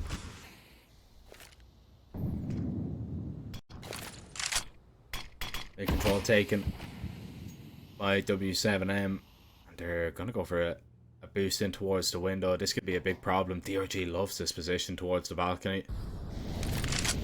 Always wants to play aggressive in towards that Palace player, but it has gone against him a few times, which could be a little bit of a problem should JZ begin to walk out. The dink is not going to be enough in the opening kill found. However, Doc is going to try and stand tall in towards Connector. Doesn't know which way to look, but still comes away with a double. JZ trades him out. Sadson was the man with the bomb. The rotations are coming in. The steps are being heard from Fokyu. Gafolo, though, he is just sat ready and waiting on default. Bomb is going to be tapped. Here comes the swing. Gafolo strikes, and he's even going to run towards the Palace pre-firing, but exposes himself completely to the IGL on the other side. 19 seconds. You need to get a grip on this bomb. You need to get a grip on this round. And Sharks, all they need to do is hold their line of sights. Yeah, JC is low on HP as well. The moment that he walks in, Tox should be able to shoot him down. They're going to try to actually commit to the bomb plan. It's just never going to happen. Ardian Zhao and Tox shut them down. 16-15, Sharks in the lead for the first time in a while. And I just wanted to take a breather there to talk about Gafolo. First of all, that double kill from Doc is nasty. The fact that he gets a second, that was a really snappy shot. Gafolo was opening towards default, and he still gets away with a kill. Lunatic. Yeah, he spent like 30 seconds with an AVP towards the back of default there, and still made it work. That's the position he was in, though, when he was caught out by the pistols. He knows that he's only up against rifles this time. He feels comfortable there, so why not? He wanted to be off support to DRG. Oh, there is the peek behind the molly, and there's another opener going in favour of Sharks, and it's that man, Gafolo, once again. That's huge for him, huge for his team if they're able to capitalise off it. Looking to make it 2 in a row. W7M, they need to come up with the answers here. Togg's in a good position towards ladder. Are they going to flash and clear him out? It's not looking likely. JC, he's going to be tagged up by that smoke. Togg's just going to find the kill. That's fantastic. W7M, they're trying to make it their way out towards A, but Sharks right now, it looks like they've got all the bases covered. Doc finds another kill towards Connector. Ever so dangerous. He might even find a second. The refrag needs to come in, but it doesn't. Sadson on the rifle. 2 kills. And a chance. A slender one. Follows default again with the AVP, by the way, and again he lands the headshot. This guy just doesn't miss. He's just outstanding. He's been crazy all day, and he's still producing moments like those. And Sadson, a 1 versus 3, needs the ace clutch up to 27 kills. Needs to up for 30, but they're already rotating back in towards that B-bomb side. Artie and Zhao is just going to play his life right now.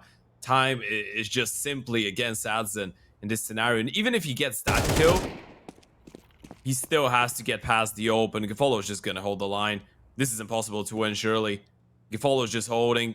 Side player is going to peek on his contact. Sadson, wait a second. He's got in the first one. Surely not, an Artie and Zhao denies him. Finally, someone able to take this man down. That would have been too much. A 1 versus 5 in that scenario, that would have been absolutely ludicrous.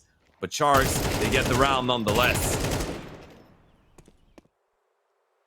I mean, really nicely done to isolate the op. Knew he was going to be there. And I mean, it's only 1 kill for Artie and Zhao, but that's massive significance, especially when you take in his performance that he's been having so far. That's one of the most important kills that you could have hoped to get. Yes, the time was running low. Yes, it might have looked like an easy shot on paper. I can assure you, it definitely wasn't. Sharks 17-15 up. Oh, this might be a little bit of a surprise, but DRG, man, he has been sat on the balcony for pretty much the entirety of the CT side. He's going to try and drop down, gets away with his life. Doc is going to help him out now as well, but Stormson has the retreat. They're a man up now as Doc continues to strike. Sadson's been spotted towards top middle. A big fight to be won here. If Sadson can get away with more than just a 1, Stormson flashes himself now as the panic begins to set in. The realization he is alone against 2 Sharks who are honing in on his position and surely begin to circle. They smell blood in the water and they're going to try and take him out of it, but they can't. Stormson, he weathers it, stands tall, and at least guarantees W7M a singular round. Oh my goodness, this is going to be so painful if Sharks are not able to close this one out in overtime. Look at that. It just felt like it was supposed to be an easy finish for them. I thought they were just going to swing, right? Just go for the double peak straight away. Just run at him. But Stormson gets the insta headshots on both of them. That one's going to sting. That one is surely going to sting. And you know what's actually the most painful part about this? He actually killed the first guy so quickly. That was 2 1v1s he got there. It wasn't even a double peek. It's not like they missed shots. They just didn't fight back. W7M get 1 on the board. So now moving into the second half of the second overtime. They might have a chance here to come back on the CT side of things. Surely if that was a clean CT side for Sharks, we would be already thinking about that Anubis. Yeah. And a closure here for the Sharks. But now, game on. My one worry for W7M is here, if an AXQ comes in from Sharks, you have been getting lucky with, you know, spraying a few players through smoke. So they change it up though. Sadson just caught completely unaware. That's the most impactful player that W7M have had in overtime and in the entirety of the game. He's already down and out. That's a massive kill to find, and it's a complete switch up at the tempo. Gafolo strikes Storms in now, and you can see panic stations now. FCON 5 is W7M just drop all their utility to make sure that Sharks don't capitalise and run out onto any bomb site, but Sharks just continue to play this slowly. And I'm glad that they've kind of gone away from those just straight up executes towards A and B, because they weren't working. They've gone back to the basics of Mirage, and now it's been working out. Yeah, this is the first time I think so far when we've actually seen the Sharks punish those aggressive plays from W7M early on, and you can tell how much more uncomfortable that makes them feel. It's a 3 versus 5, you're not getting any action, no sound cues, you're just separated around the map, and Fokyu is all alone towards that A bomb site. Timing's going to be everything. He needs to go massive. He needs to go huge. There's the first one. Needs a couple more though. Gonna get mollied out of position. Looks for a second, and Artie and Zal was already holding the line. So 1 kill. That surely can't be good enough. Failed smoking towards the top connector is still gonna cover it in a way, so they will be fine. At least on the cross, bomb's gonna go down. JC had a bit of a chance there, a whisker away from actually getting this one. And surely, if you're W7M right now, you're just thinking about the save. You're completely locked out of the round. No point saving though. You need to go for this. Try and make it work, surely. And actually, no, they are just going to save. They're going to bring the AWP forward into the next round. Oh, that's one that stings though, Ted, isn't it? It's a tough pill to swallow for sure. Yeah, you don't want to be calling sure. a save at 16-17 down.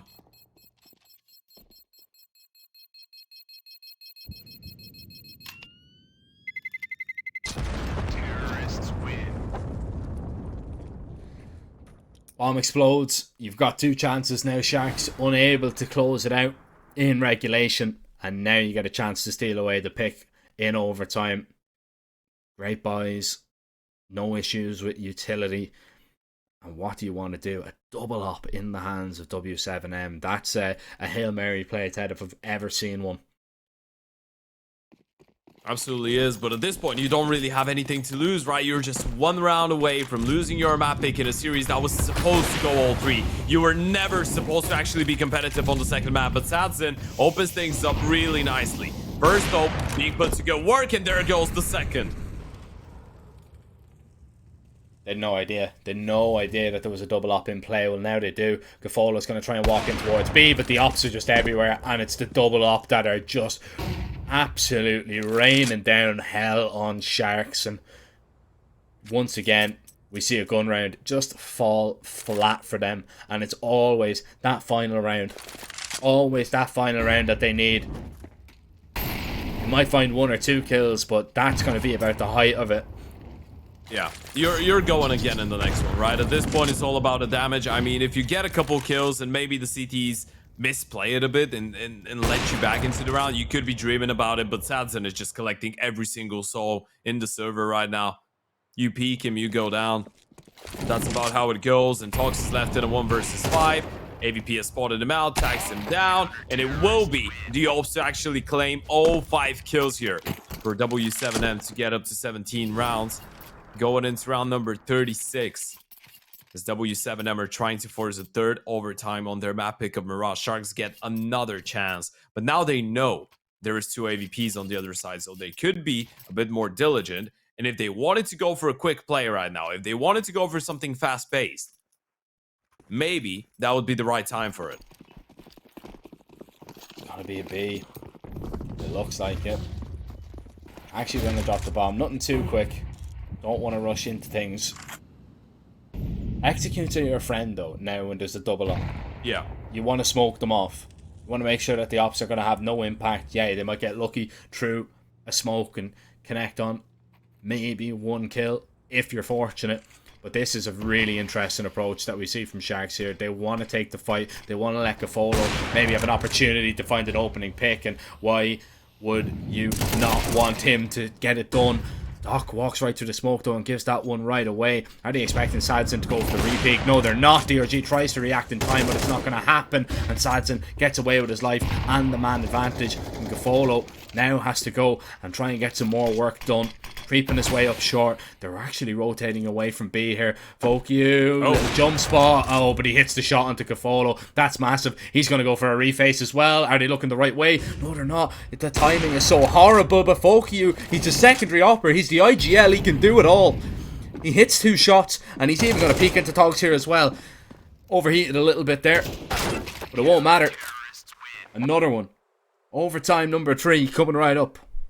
Yeah, we're going to the third, and now if you're Sharks, you're thinking about that 2 versus 1 in the last round of the previous half of this overtime, right? You're thinking about the fact that you were able to actually get your T side round. You got it on the board, and that could have been game over on Mirage had you converted, but it's not. Instead, we're going to the third overtime here. That Mirage itself has been one of the maps of the tournament so far. W7M just refusing to go down. Sadson already up to 33 kills. Right behind him, Jay-Z with 26. But it was Fokyu, the hero of this previous round. On the other side, of course, we have actually 2 players over the 30 mark. It's both Gafolo and Doc that have been putting on some great numbers on the board. Well, 18 apiece. So now the magical number is actually 22. And if it goes 21 apiece, we're going again. Let's see if they're going to be able to close it out. And by the looks of it, Sharks, going back to what they know best, is going to be another A play. I don't mind this. I don't mind this at all. Execute to your friend against the double op setup. I'm not sure. Fokyu's got aggressive. And actually, this execute is going to be perfect right now. Jay-Z's the only one towards this side of the map. The rotations are just going to be too far away. Nades are going to be pulled. Now he's going to realize Sadson's going to try and rotate on over, but that smoke's going to bloom right in his face. Fires off a shot, but he has to risk pushing all the way through in this round. They need to clear out Sandwich, though. This is a big position to overlook, but a 1-for-1 is absolutely fine because you should be able to get the bomb down now for free. Get into good post plans, but look at the fast flank from the op. Fokyu now walking slowly behind Gafolo, who has to turn around, and Gafolo falls to him one more time. The retake's on. Oh, timing. DRG needs the kill, but Fokyu gets another. That was not supposed to happen, and Sadzin shuts down another one. Talks finally gets that one, but it's a 1 versus 3 still, and they're just holding. Sadzin shuts him down. What a play from Fokyu. He's really come back to life in overtime on the AVP. What am I saying? What am I saying from Fokyu? Ridiculous. Just let him up all the time. Let him up all the time. Why not? And I said it was the Hail Mary play. It's the only play that Sharks seem to not have an answer to at all. How many times have they fallen to this double op since they brought it out? A ridiculous amount. I want to hazard a guess and say, I'd say probably about maybe 70% of the kills.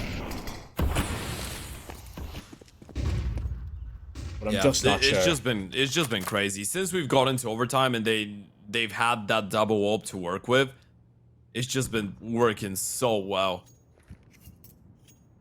Oh, but look at that. Jay-Z's gone looking towards Palace. Tox is ready for this. He's holding it. He's going to win the fight. This is a big opening. Doesn't actually give away that it's an A play. Well, now they realize it. Smokes are coming in, and Sadson up close with the op. Gives away his position, and now he's in a whole lot of trouble. Gets a smoke down, tries to get away. Doc spots him go back towards default, but Sadson with that AWP just continues to be an absolute nightmare. Fokyu is getting aggressive as well. He's even going to find one. Sadson taken out of under Bal. Fokyu hits the no scope. Is there anything? Is there anything they can't do? Is there anything they can't stop? Once they have the double ops, they're unplayable, Ted. Absolutely unplayable. And if they win this, I mean, they've got their IGL to thank for making such a risky call. This game is just complete and utter carnage. It's just all over the place in so many ways. Taking a look at the 1xBet odds, heavily balanced, I'd say. Still in favor of W7M, considering they have a slight lead right now. But Fokyu, he's going for more. Oh, he was ready for the boost. He's just put Gapolo in his back pocket right now.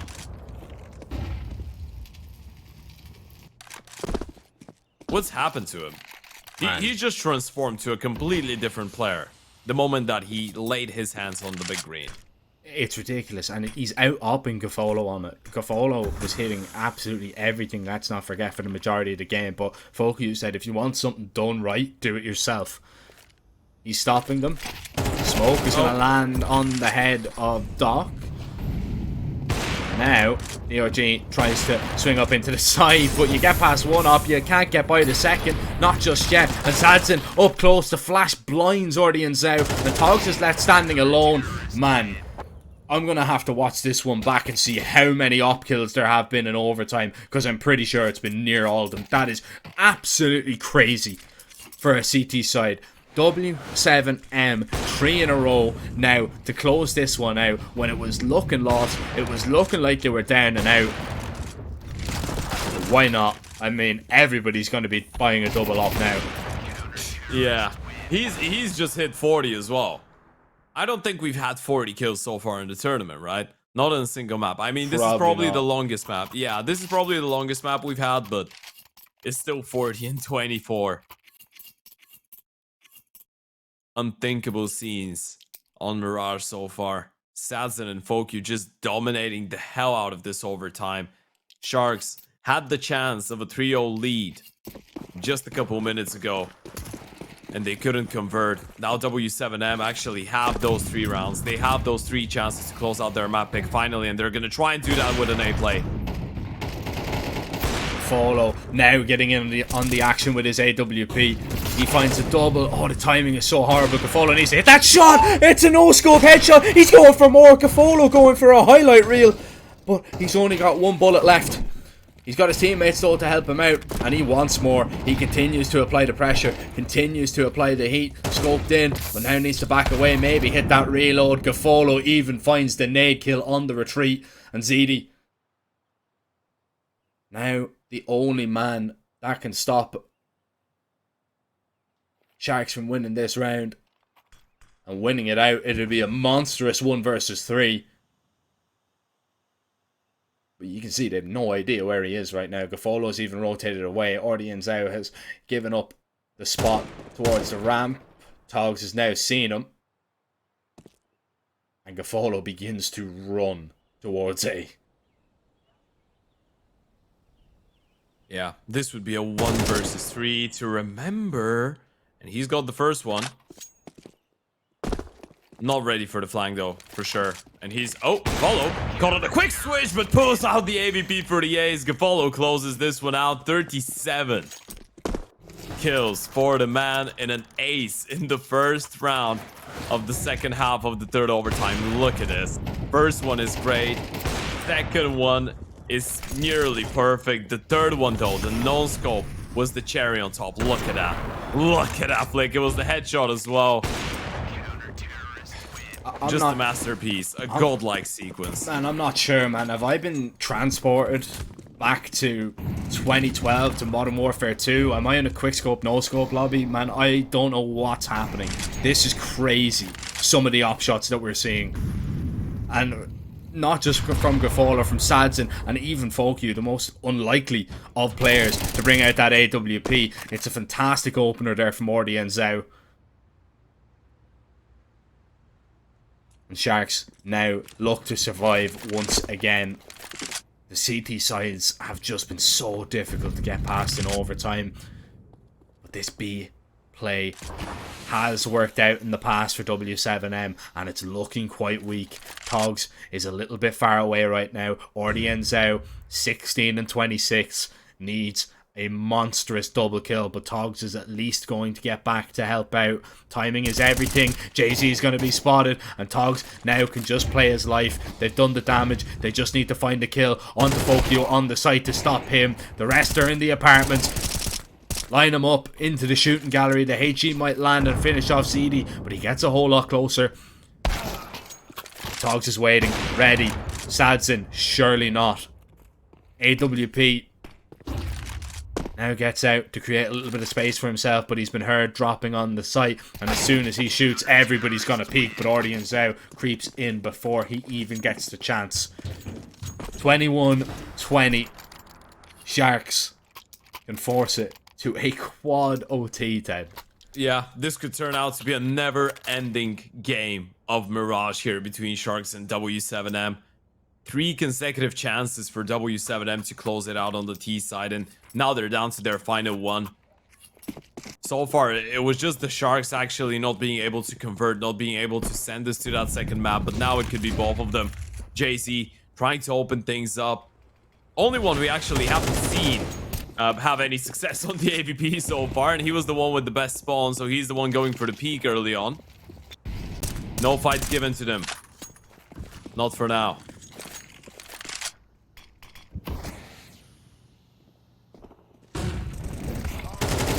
Flash towards middle. It's the late play out. Togs is going to find a double, but the instant trade is just so important for W7M right now. A 3v3, and this is very doable. This is the most doable round that we've had so far.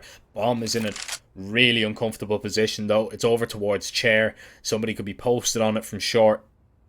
You just don't know.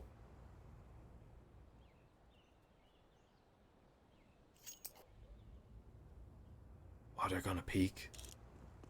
This is good from the CTs, though. I think they spot the bomb any moment now. They should know what's up.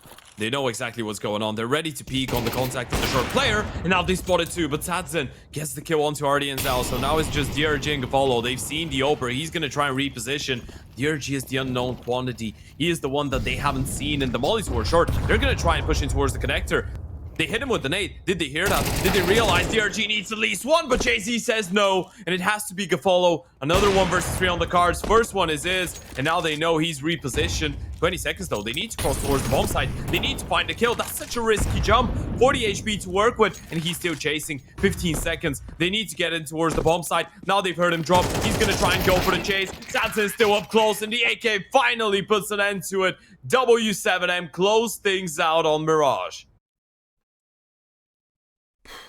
Yeah. Wow. Okay, we're finally done that game. Everybody's, done just hitting the most ridiculous op shots I've ever seen. Yeah, okay. Thank you. That's all I have to say. That's an excellent game of CS. One of the best maps that I've seen so far this year, Ted. Man, I don't even know where to begin. There's just so much to digest. There's so much to even talk about. So I'm actually lost for words for once. You know what? It wasn't the cleanest. It wasn't the prettiest from a tactical fundamental point of view, but it was one of the fullest of highlights games we're gonna get all tournament long probably. And you know what? We're in for the ride. It was a really fun one. With that being said, though, folks, we unfortunately we'll have a couple more maps, and saying unfortunately, I mean that is going to be really hard for any of them to actually topple what we just saw on Mirage, but we're hoping for a good showing on Anubis and potentially on a third map. We're sending this one into a short break. We're going to be right back in around 10 minutes to see if Sharks are going to be able to level things up and send this to a third. Stay with us.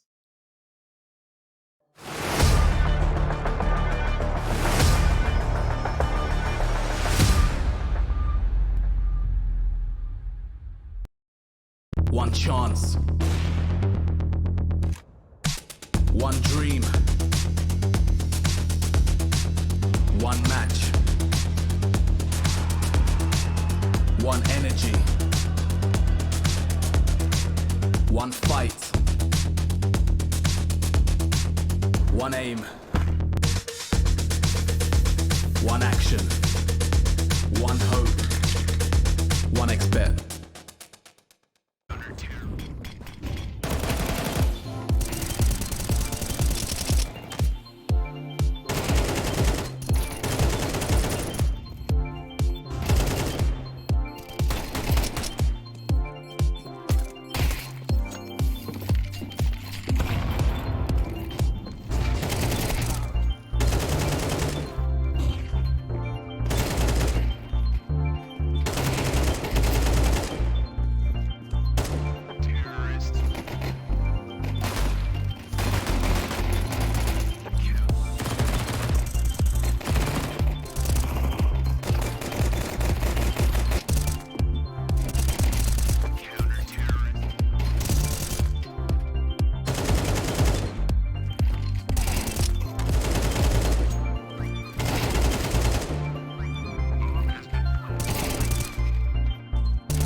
OneXBet and Eva Alfie present betting on all esports events on the website and in the OneXBet app.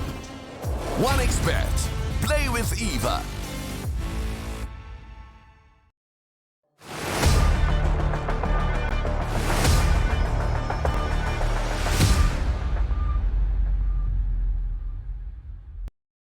Welcome back, ladies and gentlemen. We are just about ready to jump into map 2. I know, I can't believe it either. We're only going to map 2, an hour and 25 minutes. That first map took us.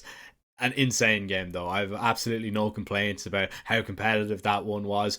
But now, Ted, we head over onto an Anubis. We said that for W7M, Mirage was their win condition. They won it, finally. Now we look at this Anubis. Do you think there's any hope that they take this 2-0, or should Sharks just come to life on this map and show us what they're really capable of? I just wanted to make a quick point in there. It has nothing to do with the game, but you didn't have the sweater on last time when we were on cameras, did you? Because I think you're making me crazy. Okay, all right. Cold, I thought I was going crazy. I was like, I swear he was just wearing a t-shirt up until like 30 minutes ago. But yeah, okay. I love the sweater, by the way. It's really fancy. Moving to the game. I think... Obviously, you look at the numbers, and we had a chat about that in the pregame. You'd be expecting Sharks to be able to get that Anubis win under their belts, right? It's been one of their greatest maps in the last, let's say, 7-8 months. Even on an international level, they've been able to take down some really good teams on Anubis. But then you add in some context, right? Earlier today, in the game against Galores, starting on the CT side, they struggled massively. They lost that map 5-13 against Galores, which is a team that on paper, you would think that Sharks would best on Anubis as well, right? And then you're looking at that 13-4 game that they actually played against W7M a couple of days ago, and they were able to win 13-14 again.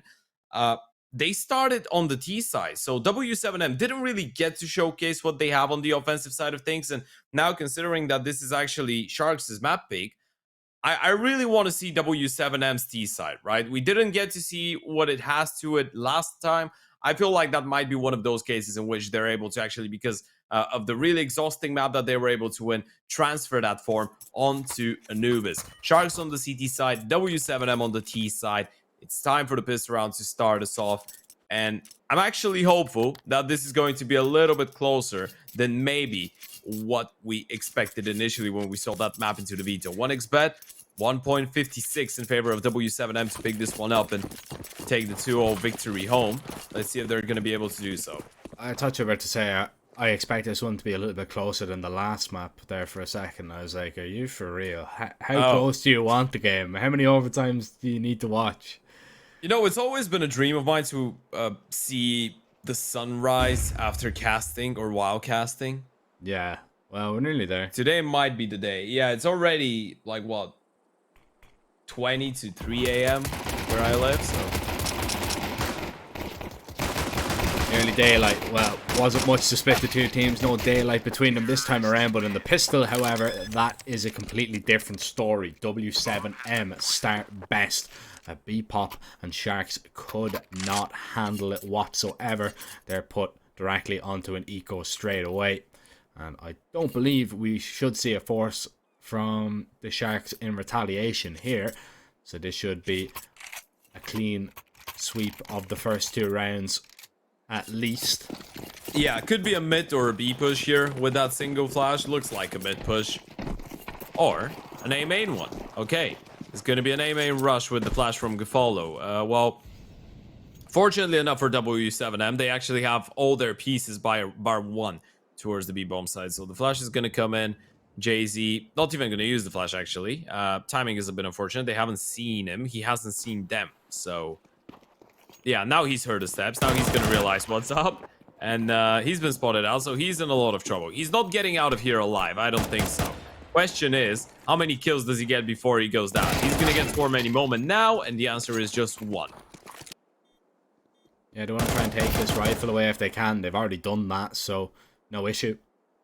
It's only Galil anyway. You don't want to really be bringing that forward. It does kind of soften the blow a little bit in terms of what you can buy. Togs, great Deagle headshot. But I don't think he gets his hands on any weaponry at all, even if he goes for this reposition. He jumps up and actually snatches the Galil away. So they do save the rifle in the end. It is a costly enough round, I suppose, for the T side. It would cost a lot worse if they were on the CT. It really, really hurt their money, but doesn't really matter all that much. You're up 2 rounds. Need to make sure that you continue this form into the first gun. And the Galil, yeah, it actually does help a lot because we've got 1 Molotov on the side of the CTs, and that's Togs being able to purchase that. He's got a full belt of utility, where the rest of the Sharks, they've opted to go for the premium rifles, so they've had to sacrifice a little bit in that regard. Yeah, if they had the Galil, they would have had a little bit more util, but the A-push is going to come at any moment. Now the flash is actually good. Ardian's out, gets TK. Doc is going to go down to his teammate, and JC's actually shut down TRG in the meantime. That aggressive play in the first buy round has collapsed massively. Dogs at least gets 1 kill to make life a little bit easier for himself, but they're already out the B-bomb side. Even though he gets 1 more, he actually does a whole lot of damage, but the B-bomb side has fallen.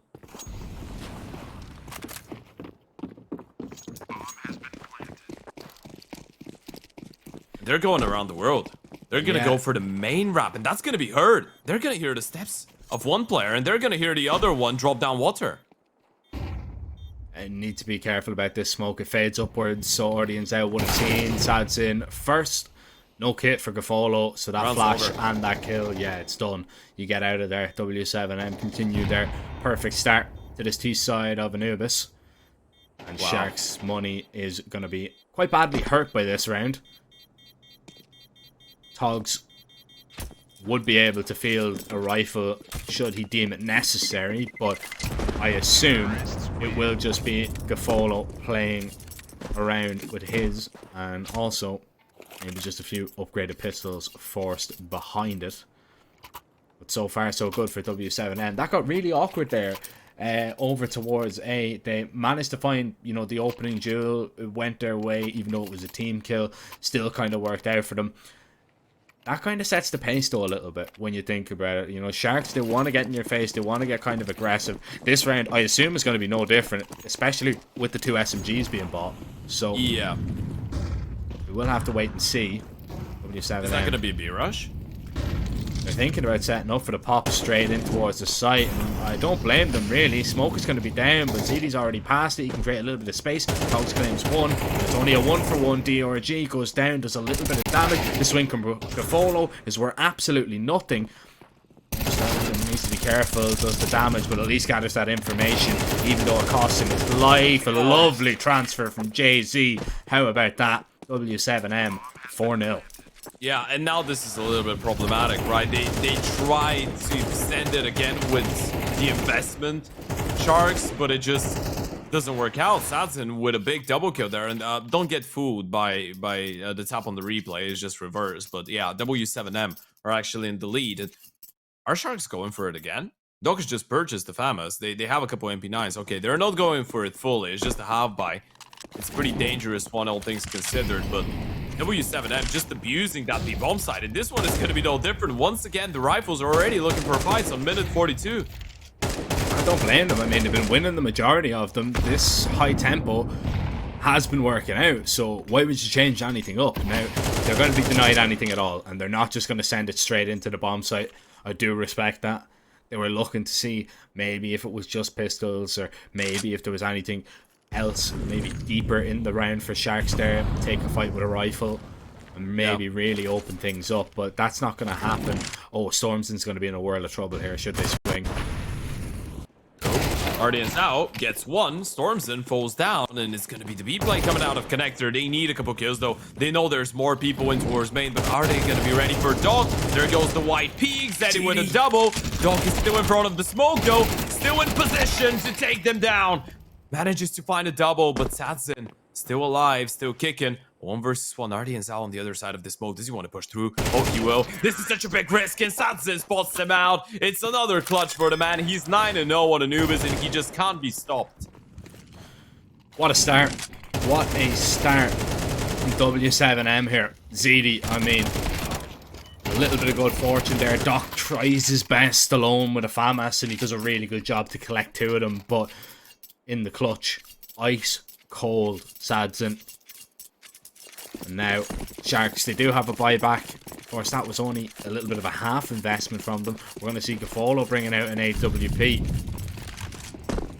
Sadson, his opposite number, is going to be wielding one as well. Fokyu, after that impressive performance in the overtime of Mirage, he hasn't decided to take the offensive duties off Sadson, who's also putting in a good performance. And Fokyu, he can do it on a rifle as well, so why not? Might just open up this B bomb site. DRG has no support right now. In towards the jail position, needs to find a double. Fokyu is completely blind, and DRG looking for a little bit more. Storms in with the refrag, needed to find it. Gafolo hot on their heels, and this is not comfortable for W7M. Yeah, look at Maine. They have no information about this, and Doc is in a really good position. He's going to play the trigger discipline. He wants to win the round. They surely don't turn around, surely not taking this one into account. And he knows there was a player towards jail. Gotta make sure he gets the second one as well, and he does. Jay-Z left in another clutch, but this time it's not a 1v1. It's a 1v2, and he's not ready for Artie and Zal. The double peak is going to be the end of him, and Sharks finally pulls their first here on Anubis. If they lost that clutch, that would have been way too much. Way too much. That really would have just kind of shattered the hope for Sharks. But still, now, oh, I'm looking at the investment here on the side of W7M. It's not pretty. But they are going to buy into this. Think about how close those rounds have been, yeah, right? I know. They have a 5-0 lead, but the money, the fact that they've lost so many players so far in this game, even though they've been winning. And it's going to be another B-pop. Send the Tech 9s, back 10s in. Gafolo stops the first in their tracks. There's a shotgun at the entrance. And Gafolo, well, he's the one knocking them all down. The shotgun is just deterring them, really. W7M are going to be locked out of this one for sure. Storms in. Does collect an AK. Needs to try and get away with his life, though. As some spam will be completely detrimental to his life indeed. I mean, right now they can walk middle if they don't want to save this one, and I'd assume you just go for it. They can walk mid, and they technically have a 1v1 against Doc. Well, the first one's gonna have a 1v1. The problem is Doc's actually just jiggling, so he can play his life, and then it's all down to Artie and Zhao. But if they somehow get that kill on Doc, who's jiggling, and then take down Artie and Zhao, then there might be a chance. There's no way you get this kill on Doc here. Yeah, that should be impossible. Oh, they gave it a good go, though.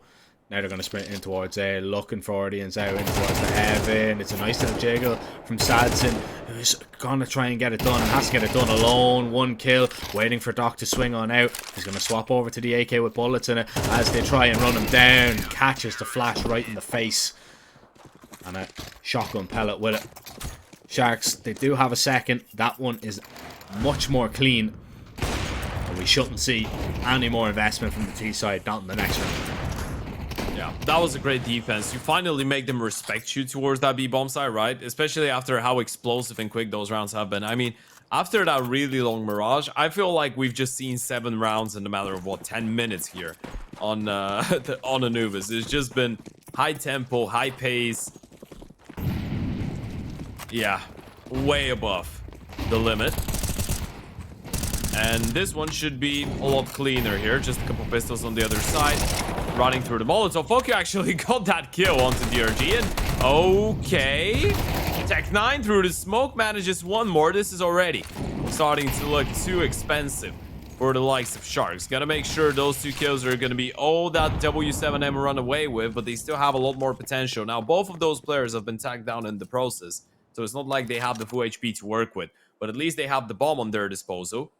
And Sharks don't really feel that comfortable with the lack of information right now. A lot of time has passed. They have no idea where those 2 players have gone off to. Oh, that was an important kill. If Gafolo goes down to a 1D there, rounds up in the air.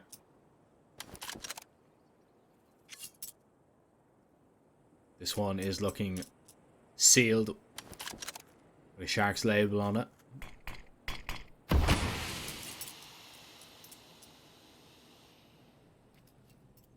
Is Jay-Z going to risk going through that smoke? He's going to have to.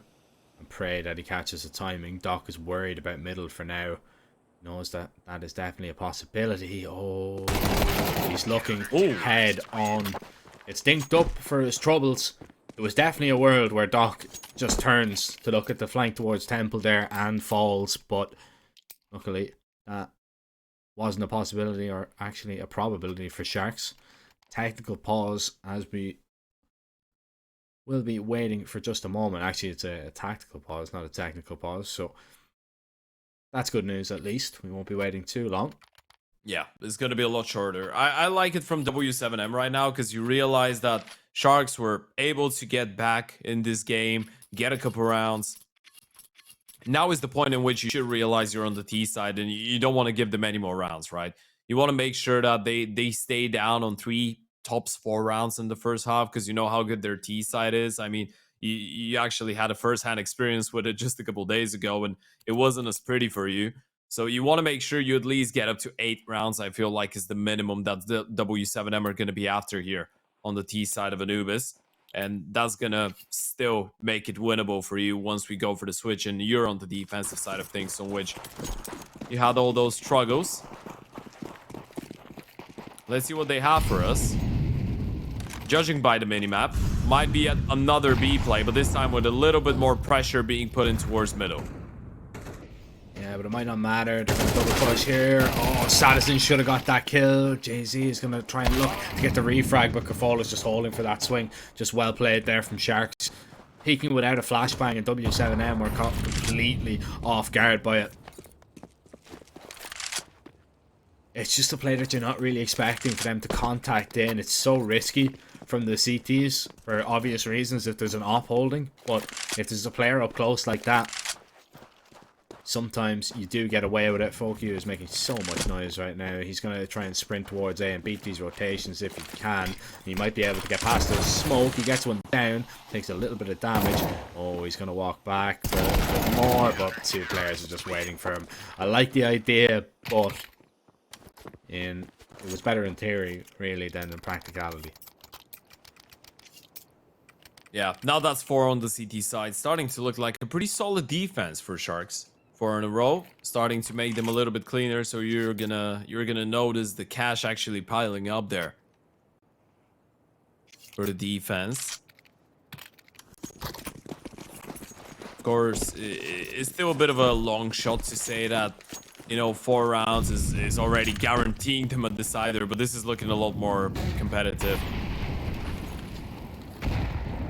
Up against the pistols now, so you get another shot at stabilizing your money even further if you can keep it clean.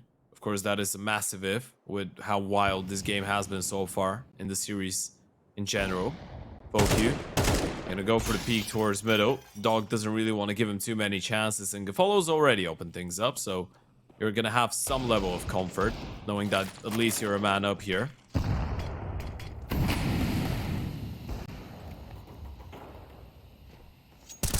He finds the correct kill. Oh, reload. That's perfect.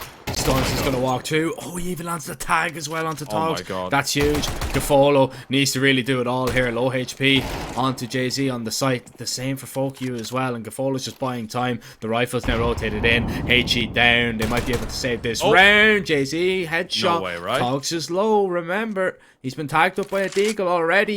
And it's all about timing. But Togs hits the shot first. So important he does. 5 in a row for W7M. Equally cancelled out by 5 in a row by Sharks. Wow, that was way too close for comfort. What a good try that was from Jay-Z. And as you pointed out, the last player was actually down to 45 HP. So if he finds that shot with the AK, you could close it out. Sharks on fire though, 5-5. And at this point, even if W7M end up winning the last 2 rounds, Sharks are still going to be happy enough. You started this one with an 0-5 deficit, and you're still able to get at least 5, maybe even more on the CT side of things. That's good news as far as I'm concerned. Now they decide to switch up the approach a little bit. It's going to be another pretty quick round, but this time in towards that A-bomb site where Ardiansau resides.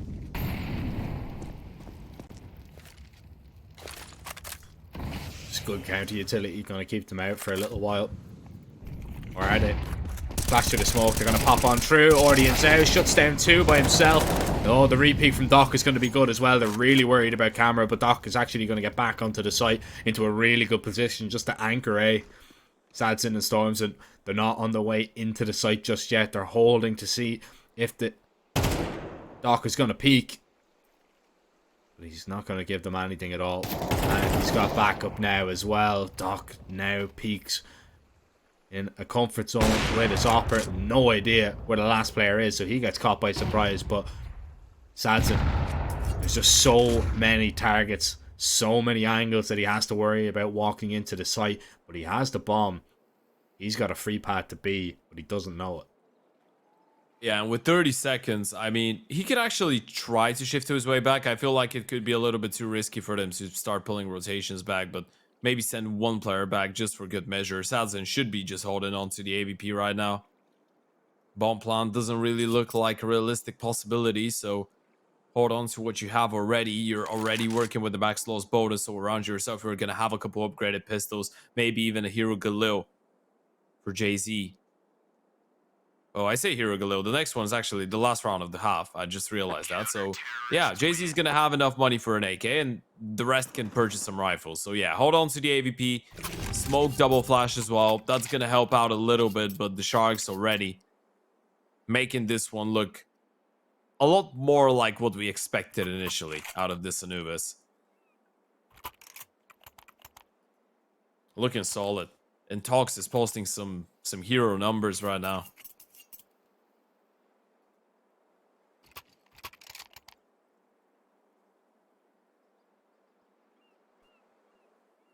You've got to feel confident as well.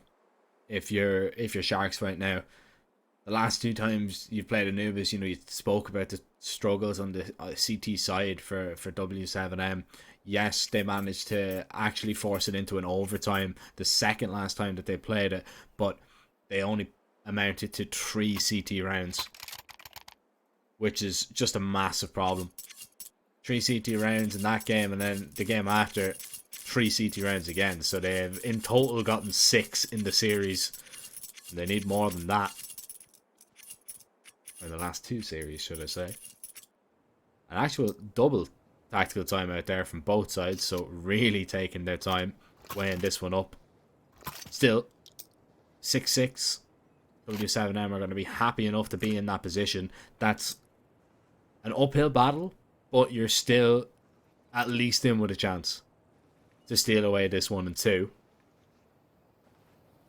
But you really need to find a little bit of form here. It looks like a much taller order, though, with with Sharks' CT side. Still a possibility, simply because of, like, bar virtue, because of how crazy this game has been. Counterpoint. We just feel like we can't really ride them off. Counterpoint, though, if W7M get a decent bit of money on the CT side and they just bring a double op out there, that's all I'm saying. True. Yeah. That's all I'm saying. Double op. That might be what they need. Anubis is a map that, you know, can facilitate a double up. It's not out of the question completely. A lot of teams seem to bring it out on the table. So, that's all I'm saying. A little bit of food for thought. Again, though, it is a hefty investment that you might not be comfortable making unless you're in overtime. So, pros and cons to everything. The slow default from W7M this time around. The tempo has completely switched. Yeah, they're thinking about that double push. Those Sharks in towards main. Molly Flash, they're ahead of the Yuto, and Ardians outruns into his own demise. Jay-Z shuts him down, leaving Doc all alone towards that part of the map, and he's gonna look for something, but that something is going to be the AVP of Sadson. Now, in the meantime, Gafolo's actually picked up a kill elsewhere with his AVP, but they've lost both defenders towards the A-bomb side, so rotating back. Now, they realize that the T's don't actually know that A is clear, so sticking to that B play, and they still have the right idea. The T's are headed back in towards that B bomb side, and the steps will probably be heard. There's only 30 seconds. They can't really be too quiet with this one. I was just waiting. In comes Edie. Oh, but the pre-fire, the taps. Do they know about Gafolo? The answer is no to this one. Catches the man with the bomb in his hand. They need to refrag him. They're terrified of peeking Gafolo, but not like that. The jump over the op shot. DRG, though, he's found a quick kill. He can hold the cross here. They need to swing back and try and get the bomb. DRG, a hat-trick of frags to save the day for Sharks. W7M, they just ran the clock a little bit too thin, and that is 7 rounds in a row on the CT side, swapping over onto the T. And if you're a Sharks fan, man, you are going to be very, very happy. Yeah, what a clutch that is from the IGL. 1 versus 3 to close out the half, to put insult to injury for W7M. And Sharks is still on fire, man. They've been on fire for the last 7 rounds. Can they really be stopped? I mean, at this point, you gotta feel like if they win this pistol round, this should be over, and we should be going to a nuke here. W7M starting things off so nicely on the T side, exploiting the quick tempo, looking like they can actually transfer that momentum from winning the previous map. But it's just been Sharks all over the place, and it's going to be an A rush for the pistol round on the T side. Storm's in holding. He'd love to stop at least one player by himself before his teammates get over there, but he hasn't been able to find a single frag, and the T's now litter the bomb site and now light up that kill feed. JZ falls, the last player standing, and well, what can you say about that one? It was complete and utter domination. And that's a massive, massive warning sign for W7M. They'd be a little bit more comfortable if they took the CT pistol with their problems that they've experienced on this map in the past. Losing that round, now already being on an eco, staring down the possibility of a 9-5 deficit. Oh, it's a tough place. It's a tough place to be if you're W7M. Another A rush coming up. That should be 9 on the board for the Sharks. And one thing that we haven't really mentioned too much, Artie and Zhao has been showing up massively as well in comparison to the previous map, which is scary scenes, right? Especially before a map like Nuke that he usually actually likes quite a lot, as far as I'm aware.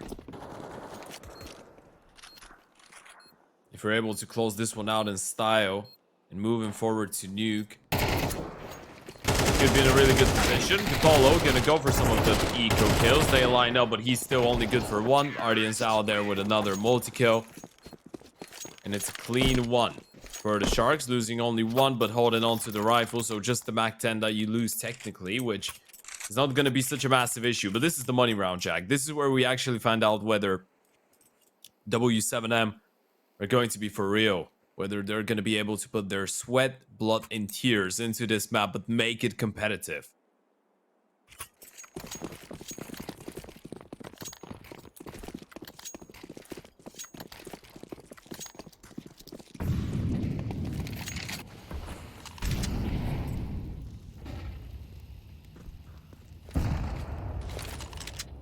If there was ever a CT round that W7M need to stick, it's right now. What a time it'd be to find some form. Stop Sharks here in their tracks and maybe begin to build that momentum back in your favour. Mid-walk about to happen.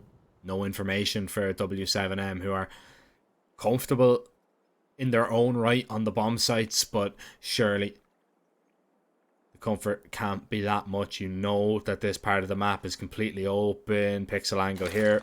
Poke, you can drop that smoke. Go needs to get away, and he's very lucky to do so, and he won't get away with his life. Doc will take him down. That's a Doc double, and that's the round over. You don't attempt this whatsoever. Yeah. No way you go for this retake. That is a save. 2 kills is all Sharks need.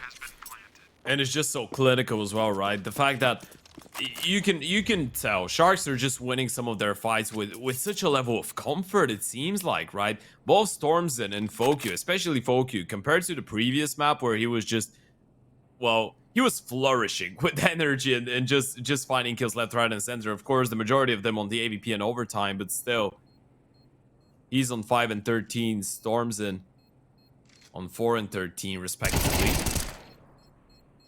At least gonna try and make sure you hold on to the guns. Sadzen, I am afraid that he might be going down. There is just so many players around him, and he's already low on HP. Doc will shut him down. That's a triple for him. There's the replay. A big double from Doc to open up that A-bomb site. And you can just tell he was ready for a third fight there, by the way. Sharks are feeling it right now. He was just searching for that third guy. That wasn't the body language of a player that just found a double and is like, okay, I'm going to let you save. I'm going to let you make the call. No, he wanted that third one as well. Folk Youth should have done a little bit better. He should have been able to find that kill onto Doc. He's coming through a smoke. He's grey screen. Folk Youth should have been ready, but just wasn't set up in the position. He was put under pressure because of that pixel angle that he was playing, and I wasn't a big fan of it either. Gets punished, much like Storm's in for that initial peek with the deagle. Folk Youth needs to drop that smoke right now. Sharks might just send this through it. Raining in the util, waiting to see if there's going to be any flashes. They're going to nade open that smoke. With that kill, surely they just come into this site. But they're still waiting on the other side of it. He's just going to walk through. Yeah, that was never going to work out. Just waiting on the other side of it. Sharks. Optimistic, ready to try. Yeah, it's not really optimistic. It's not quite the scenario of you having a lot of options either, so I guess you kind of have to try something out of the box to disturb the universe and hope to get away with something in this round, but it was just never meant to work out. Jay-Z up close with the MP9. You can tell that he's even unhappy with the fact that he has to hold on to an MP9 under those circumstances, so he's gonna look for something, and he might find the AVP to follow here. Never mind, Gafolo's AVP is going to find him instead. A quick enough reaction, which I think summarizes the game so far, Jack. That's been a really one-sided showing here on Anubis from the Sharks. Essentially what we expected.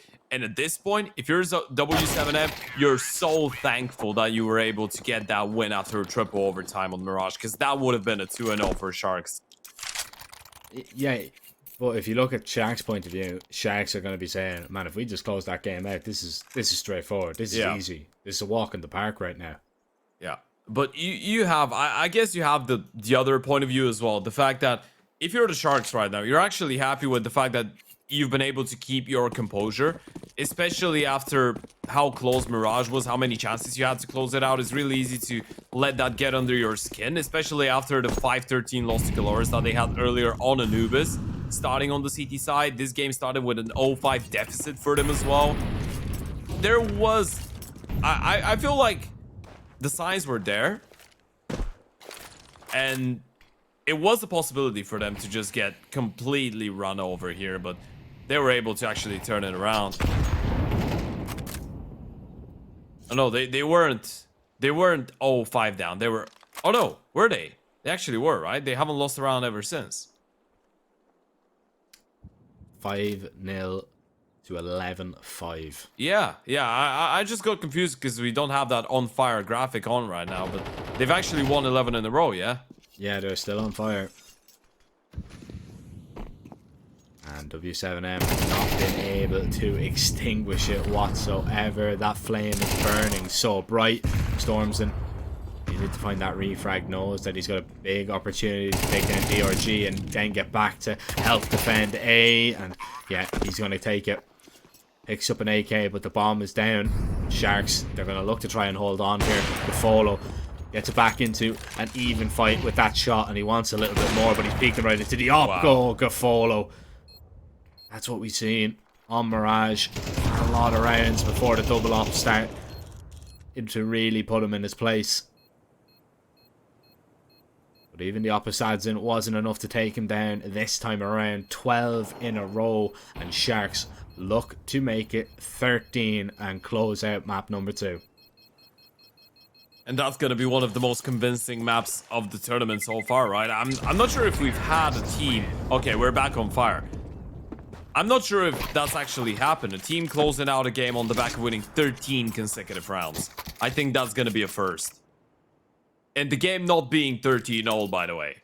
It's a 13-5 score. You've won 13. Well, you've won 12, but you could win 13 in a row to close it out. That would be so insane. And what a way to actually go into that third map as well of Nuke. If you're able to keep on with that performance on there, who knows what might happen. W7M at least have a purchase, but Sadson is off with the shot, so here it goes. Dogs gets the first one, make that a double, and it might just be 13 in a row here for the Sharks. The dream could be alive. Jay-Z breathes a little bit of life back into this round, though, at least with that headshot. FoQ playing around the smoke. Surely doesn't risk walking through a smoke once again. Bomb was dropped. DRG can get it back now without any issues. 2 versus 3, still very doable for W7M, but they're going to need to do it.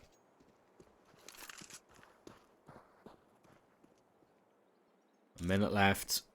Follow scoped in. He's going to try and walk on Stormson, maybe. Sharks are waiting for the C teams to just give up anything at all. And player that's moving is going to be FoQ. That's been heard. And Gafolo is just going to look down. Oh, looked like a quick and easy kill, but it doesn't happen. Now, the A play needs to commence, but Gafolo needs to stay alive. He doesn't realise the danger that he's in right now. It's a lovely off angle from Stormson. And he can beat this Molotov here as well, which will be absolutely huge. But instead he doesn't. He's not going to be able to beat the bullets. FoQ rushes right into the waiting arms in the crosshair of DRG. And Sharks 13 in a row, Ted, to seal that one. Yeah, you thought a triple overtime loss would be enough, and then an 0-5 deficit on the CT side of Anubis to take them down, you know, to discourage the Sharks. Well, you were completely wrong. The Sharks were able to come back 13 rounds in a row, Jack, for the first time in this tournament. A team is actually winning 13 in a row to close out the map. And, well, that was convincing as hell. The Sharks, they win themselves a pretty deserved chance of a third map here, and apparently they were down, but they were not out after that Mirage. So we're going to send it to a short little break, and we're going to be right back with the final map of the day here to see which one of those two teams is actually going to qualify for the playoffs. Stay with us. One chance. One dream. One match. One energy. One fight. One aim. One action. One hope. One expert.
OneXBet and Eva Alfie present betting on all esports events on the website and in the OneXBet app. OneXBet. Play with Eva.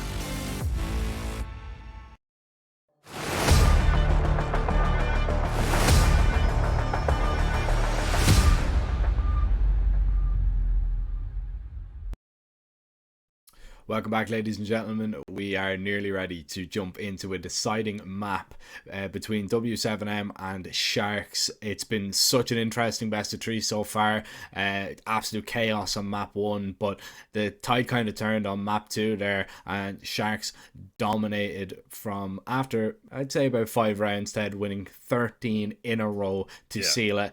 Now we head over onto a nuke. Of course, it's going to be down to the knife for the choice of sides.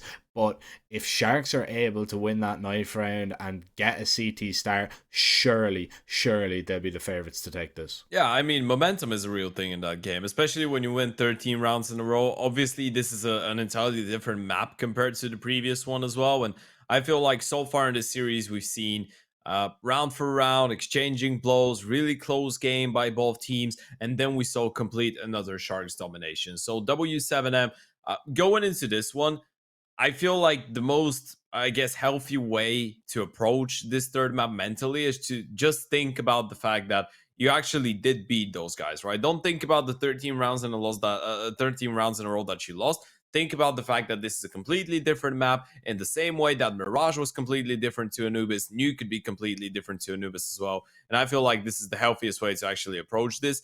If you're on the Shark side, of course, you're hoping to start things off on the CT side, right? You're hoping to keep and hold on to that momentum and potentially transfer that here. But yeah, Jack, it's been a long day. It's been a crazy series, and I honestly can't wait for this third and final map to start. It's an interesting one as well because Nuke is, a map that we actually haven't seen them play. Yeah. I mean, they've played each other so many times. Nuke is, an unknown quantity, so to speak, against each other. Sharks have the more reps in, but a less win percentage. But they have played against probably tougher opposition on that map. Still a good map for W7M. I believe they've won 4 out of 6 of the games that they played in the last 3 months. So that's nothing to turn your nose up at either.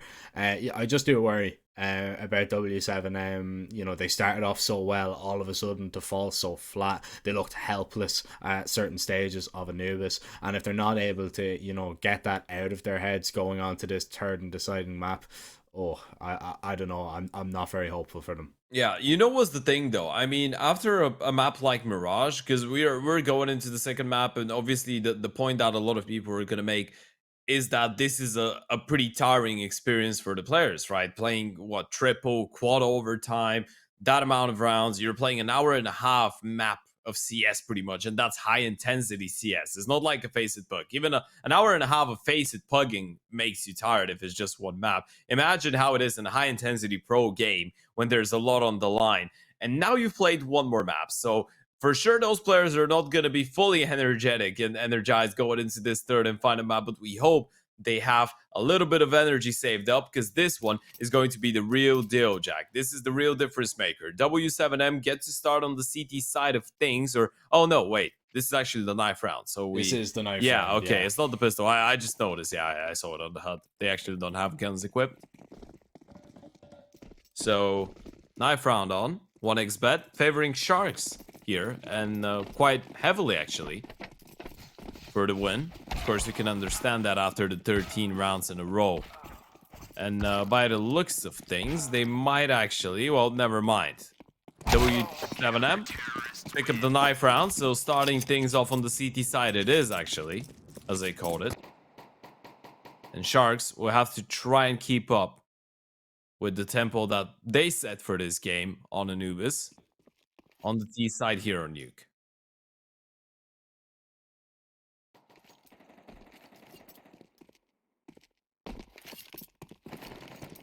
Best case scenario for W7M, because they know that they're going into this one as the underdogs on a deciding map, so at least you get the better side to start on, or what you hope is going to be the better side. It's going to be interesting to see how impactful Sadzin is going to be on this map. He's been hitting a lot of shots. He's been ever so dangerous. The counterpoint to that is, when we get the op v op duels with himself and Gaffolo on the other side. I mean, they have really been the stars of the show today, with a lot of highlight reels. And I mean, Nuke, it's just an opera's paradise, right? I mean, this is where you want your opera to be, rotating around the map freely, just picking up fights wherever he wants to take them. And well, we're into the pistol to start things off heavy on utility right now. Sharks, nade door, vent dive smoke thrown in as well. Bomb is making its way slowly towards outside. Stormson's going to try and get down the vent, and he's waiting with his knife out. Audience out, needs to be very careful if he makes his way there, but the main walk could happen. It looks like it might be an A split. DRG starts it off, dropping the IGL. That's a big kill though. Doc is gonna follow up with another. DD falls down. JZ left in no man's land, and same for Sads, and all of them just go down, basing off the clocks. And Stormson, he's been hurt. They know exactly where he is coming from, and that has to be the safe call for him as well. It's a clean pissed around on the T side, and Follows actually on the hunt here. He wants to make sure Stormson doesn't stay alive, and he won't be able to do so. I mean, at least he spotted him out, but at this point, I feel like Sharks are gonna be just happy with holding on to what they have, although DRG is on the hunt as well. So sending one more there, but bottom line is Sharks picking up the pistol round on Nuke here. W7M would have liked that for sure. Settle themselves, give themselves a little bit of confidence, but looks like that momentum is being carried forward. Stormson, did he see DRG? He's hearing him now, and oh, he had armor there, so that's a little bit silly going for that fight and going for that peak. Maybe he should have just tried to play his life there. You know, if you have armor, you can invest in a deagle, and then it's not so bad. Now you've got nothing. We do have a little bit more time to wait, as I believe we have gone into a technical pause. Hopefully, whatever issue it is, it doesn't persist for very long. Yeah, for those of you that are just joining in, we could give a bit of an abridgment on what's happened so far in the entire day. We started things off with a pretty interesting, I want to say, solid 2-0 against Insanity, eliminating them from the tournament. Obviously, both games at the start were elimination games. Galores did the same to Corinthians, both games 2-0. Imperial then took down the Adawi Amigos in a winners matchup, so Imperial making their way into the playoffs, and the winner of this one, obviously, is going to make their way into the playoffs as well. So far, if you have to judge by what we've seen in the series, Sharks have been the better team by a small margin, and by a small margin, I mean, obviously, the ease with which they actually picked up their map pick of Anubis compared to the triple overtime that W7M needed to actually get theirs of Mirage. But the Nuke start has been good. Eco coming up for the CT side. A nice tower in towards Config to try and find something above the smoke. The Talk shuts down Fuck you, and that should be a pretty clean one for the T's, all things considered. They have 5 AKs going into this one as well, so they gotta make sure they don't lose a single one. Even one player going down here is gonna be quite a big financial loss.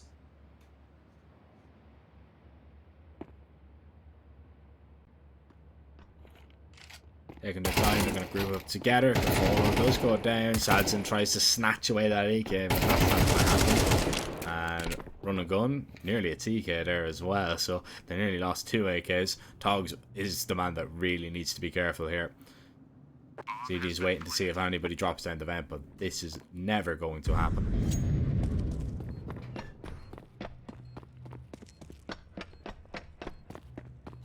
And 2-0 Sharks, exactly as we expected. Interesting to see what the first gun round does bring to offer. We have seen some tempo changes usually when we think back of the nukes that we've already seen in this tournament so far. Sometimes they work out and sometimes they don't. Yeah, I feel that if you're Sharks, it might be of your best interest to actually try and be a little bit quick at the start, right? If you're able to shut them down early on and just make them feel uncomfortable, like they were in Anubis when you were on the T side, then you could simply run away with it. Obviously, there's the other part of it, right? If you slow things down a bit too much, or well, maybe not too much, but if you just simply approach this one in a bit of a slower and more methodical manner, then W7M might actually start feeling the pressure, right? They might go for a couple, maybe uncalculated moves, maybe over aggress a little bit, give you some chances, something to capitalize on. So there is a couple interesting ways, a couple different ways that you can approach this if you're the Sharks. And by the looks of it, Doc is thinking about probably the first one. He's thinking about speed, he's thinking about aggression, but he wasn't thinking about Sads and actually taking him down through the smoke there. CD now feeling the heat, not from the players swinging outdoor, but from the Molotov that is burning his life away. Dogs is now the last player standing, as W7M have held very strongly here on the first gun. All thanks to the aggression towards door, really, that got the ball rolling, and Togs is trapped. You know exactly where he is as well. I mean, they're just going to be aiming for him. Be interesting to see if Sadzin just wants to put a nade right at his feet. Jay-Z going to be holding and just clear him, pre-fire, take him down, and he's even going to collect an AK for himself. So, good start to the first gun.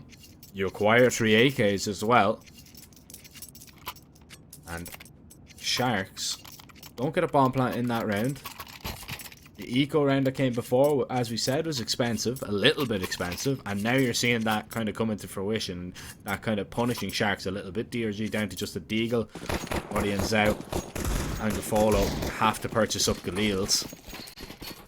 So W7M is the perfect opportunity to really put Sharks on the back foot and spearhead, really, their CT half. Yeah, the previous one was the attempt of a quicker one, right? You had a couple variables, a couple people going for individual peaks, didn't work out, it was worth a try, and now you can actually start executing your game plan and you have some money left. Dog, this is so ballsy from him to go for that fight and finally gets punished. He was actually trying to cross down Secret as well after getting the first kill, which was optimistic enough. Right in front of the smokes. Now, the remaining of his team is going to do that. Artie and Zhao is the one responsible for the potential aggression of W7M in towards the lobby. But rotations down B already arriving, so the smoke is going to keep the T's at bay for a little bit longer. By the looks of it, though, they have nothing against actually waiting this one out and testing how ready Zadie is going to be for that hit.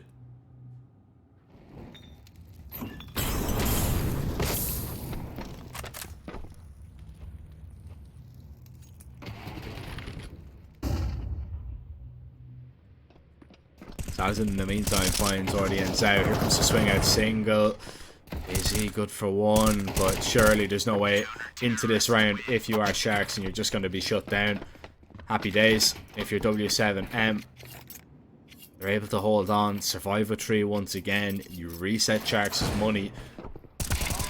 And now you can begin to build maybe a stellar defense, maybe a stellar hold.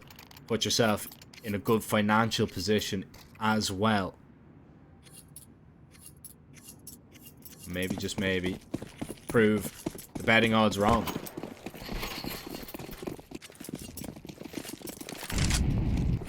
Yeah, I mean, this is the dream start here. Building up a nice foundation early on, saving up on a lot of money. Losing a round against the Glocks is not what I meant by this. And now they've recovered a rifle as well, so Talks still in position to make this one even more expensive. Take it even further. OQ, that's a bit risky. He's still gonna get it, but Togs has dropped another one, and the MP9 is gonna be able to best him. Of course, Togs on a rifle, but doesn't have head armor, doesn't have any armor actually, so that makes it quite tough. Artie and Zal still landing a couple shots, but should be going down any moment now. Yeah, the jumping XM is gonna put an end to it still, though. All things considered, great damage done by the Sharks. Yeah, I mean, that was your chance to build up your money, and instead you've done quite the opposite. You put quite a dent in it. It's not too far gone that you can't recover it, but yeah, it's definitely going to hurt a little bit.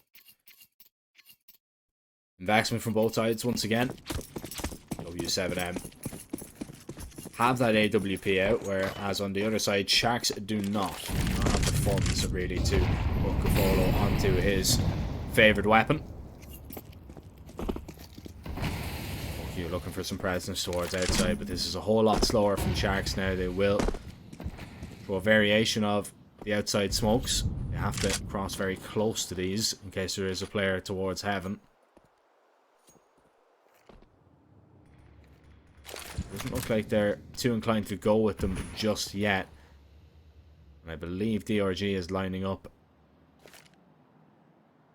a re-execute of the smokes for them to cross safely. Yeah, that's the mouse variation.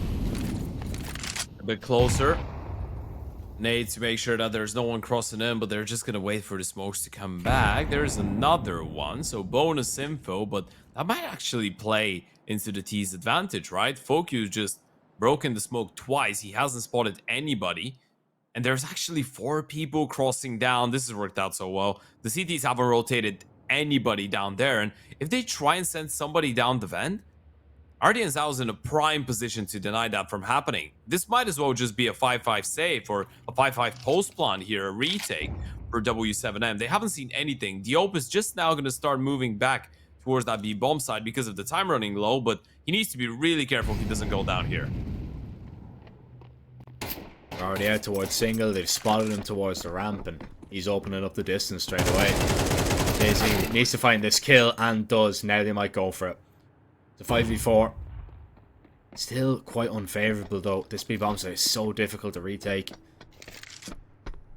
especially with an AWP in your hands. But you do have a lot of utility that you can burn them out of positions. But if you're going to go for this, you need to go quickly.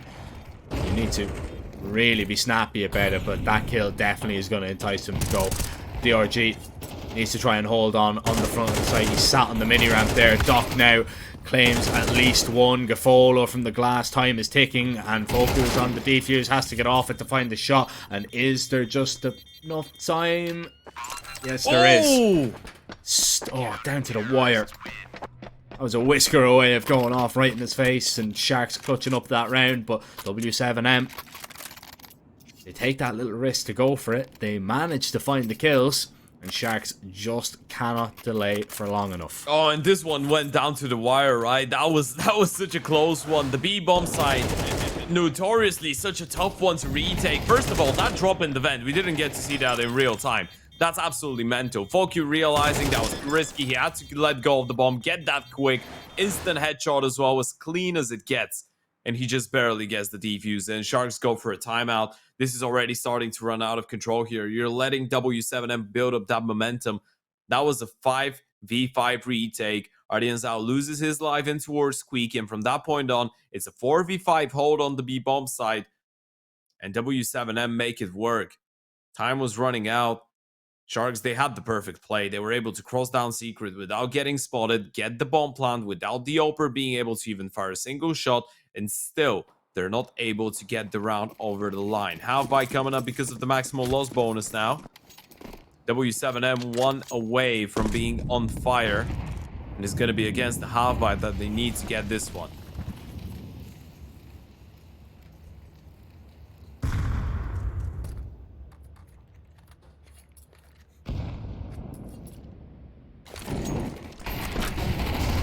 But Molly, the bit of counter utility with the flashes are so perfect. They're out on the site. Oh, and the delay on the flashes as well make it just so difficult for the CTs to actually see what's going on. But they know what's going on. The T's have complete control. Big nade in towards the heavens, but Foku up the vent maybe has just saved the day, and he's even going to scamper away with his life intact. DRG, you can see how uncomfortable he is in that situation alone out there. Gafolo with just a deagle can't really be of too much assistance, and DRG is looking around saying, well, where has Foku gone with the M4? He's rotating all the way around. He can go towards lobby, he can go towards heaven. They're still expecting it to be a B play, but bomb's going to be planted now towards the A site. Upgrades can happen on the T's, and this retake, although there's less players for W7M to deal with, this is going to be extremely difficult. Yeah, but both CTs coming out of heaven, and they were both previously spotted in different positions, so this might actually play into their advantage. They have a smoke as well on Sadzin. Now they've picked up another one. HE as well, flash, but the time is running low. They need to deploy one of those smokes on the bomb and get on the defuse. First, right straight out. know they're on the bomb stats and gets one, but the time is already off.